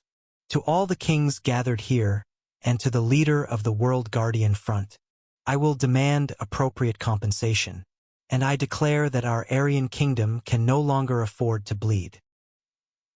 Therefore, Yoon, explain how much you have suffered, how much pain you have endured.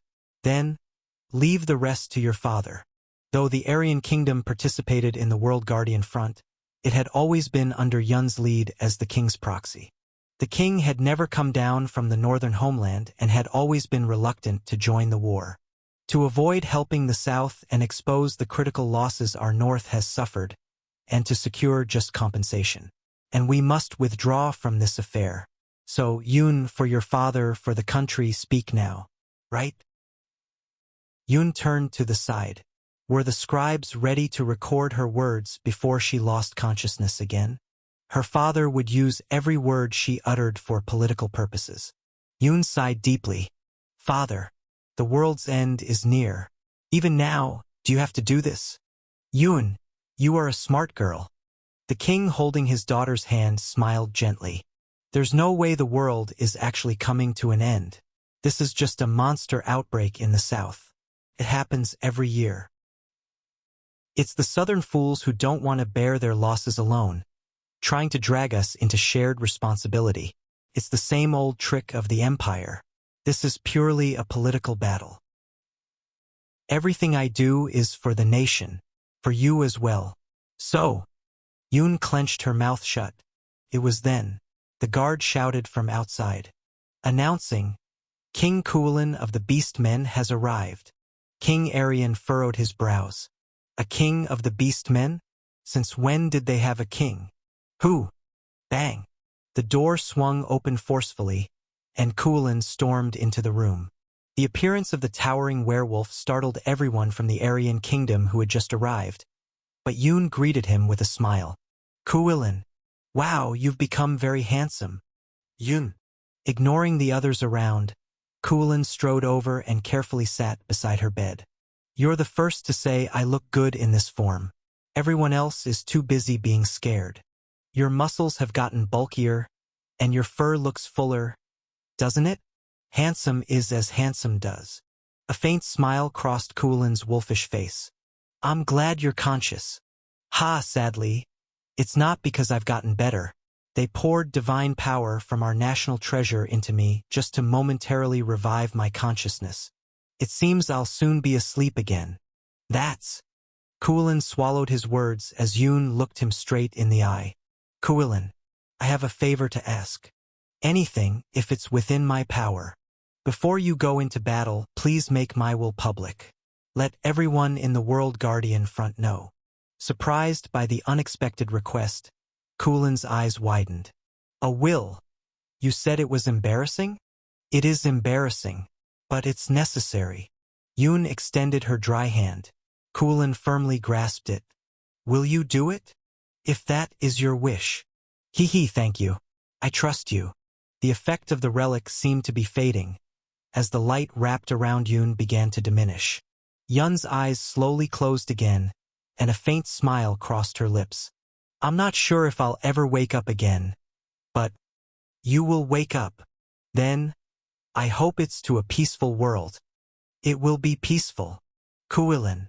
Just before closing her eyes, Yun whispered, just in case I'm saying this, don't wait for me. Kulin was about to respond, but Yun had already lost consciousness again. After laying Yun back down on the bed, Kulin slowly got up. The king of Arian, who had been standing behind, cleared his throat. Well then, King Kulin of the Beastmen, nice to meet you. I am Yun's father. You have Yun's will, don't you? Would you return it to me? I refuse. Kulin turned around after flatly refusing. King Arian's eyes widened in anger. By what right do you refuse? Why do you even have my daughter's will in the first place? I am Yun's comrade in arms. You're planning to steal my daughter's will just because you were comrades at the front? You have no right to do that. Give me the will. And... Kulin growled softly. I am also Yun's lover. King Arian's mouth fell open. The warriors and priests who had long observed Kulin and Yun covered their mouths in shock at this werewolf's declaration. If you want to hear the contents of the will left by your youngest daughter, King of the Aryan Kingdom. Kulin strode past the soldiers and left the room. How about participating in the upcoming deployment ceremony of the World Guardian Front? The deployment ceremony? To honor the heroes setting out to slay the Black Dragon. The ceremony is scheduled soon. According to Yun's wishes, I will read her will there. Listen then, if you have the courage to stay at the front until then. No one stopped Kulin and he walked out of the barracks. As he looked out at the streets of the city, darkened by the night, Kulin took a deep breath. Just in case I'm saying this, don't wait for me. Yun's last voice echoed in his mind. Kulin closed his eyes and then opened them. A golden glow surged in the wolf's eyes. Winter Silver Merchant Guild. Crossroad Branch. This place, brightly lit as always, was bustling. Workers hurriedly loaded materials to rush to various parts of the city, and messengers from different regions organized espionage and information. And in the office of the guild leader, Serenade, unusually stopping her work, was making a request to her bodyguard dressed as a maid. Elize. Please take good care of Prince Ash, Elize. Holding Eliza's hand firmly, Serenade repeated the words she had said several times before. Please protect him. He is the one who always rushes into the most dangerous places. You are the only one I can trust and ask. Tell me you can do it. Elize glanced up with her deep blue eyes and faced her mistress. Serenade's face was calm, but a faint anxiety was swirling around it. I will accomplish it, my lady. Elize bowed her head deeply as she responded. Honestly, it wasn't a statement made with confidence. Elize was certainly a skilled swordswoman. She knew very well that her talent and skills were exceptional. Among humans, there were not many who could match her. But this time, the opponent was the Black Dragon. Although she had been selected for the Black Dragon extermination expedition, Elize honestly wasn't sure. What could she possibly do? Against that powerful evil dragon, would her sword dance have any meaning? She knew just as well as she knew her own talent that the caliber of her opponent far surpassed her own. Can I really protect Prince Ash in front of such a being? But she had no choice but to answer, in front of her mistress's trembling silver gaze. Serenade likely didn't truly believe that Elize could protect Ash either. She must be clinging to any hope she could find.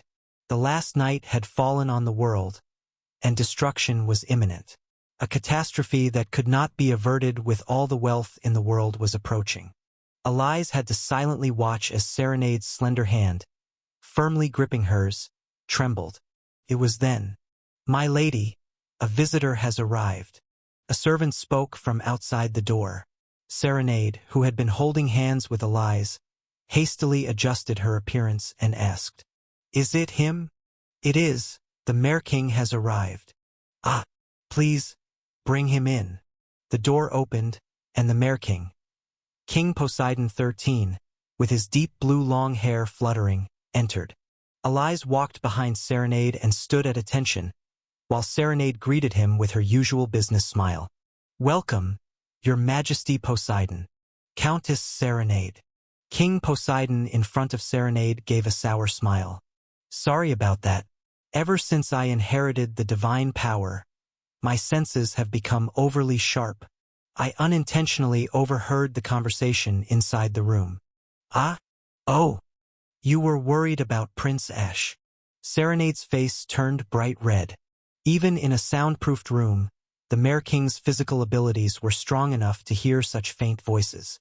Heh. Don't be embarrassed. It's natural to worry about a lover.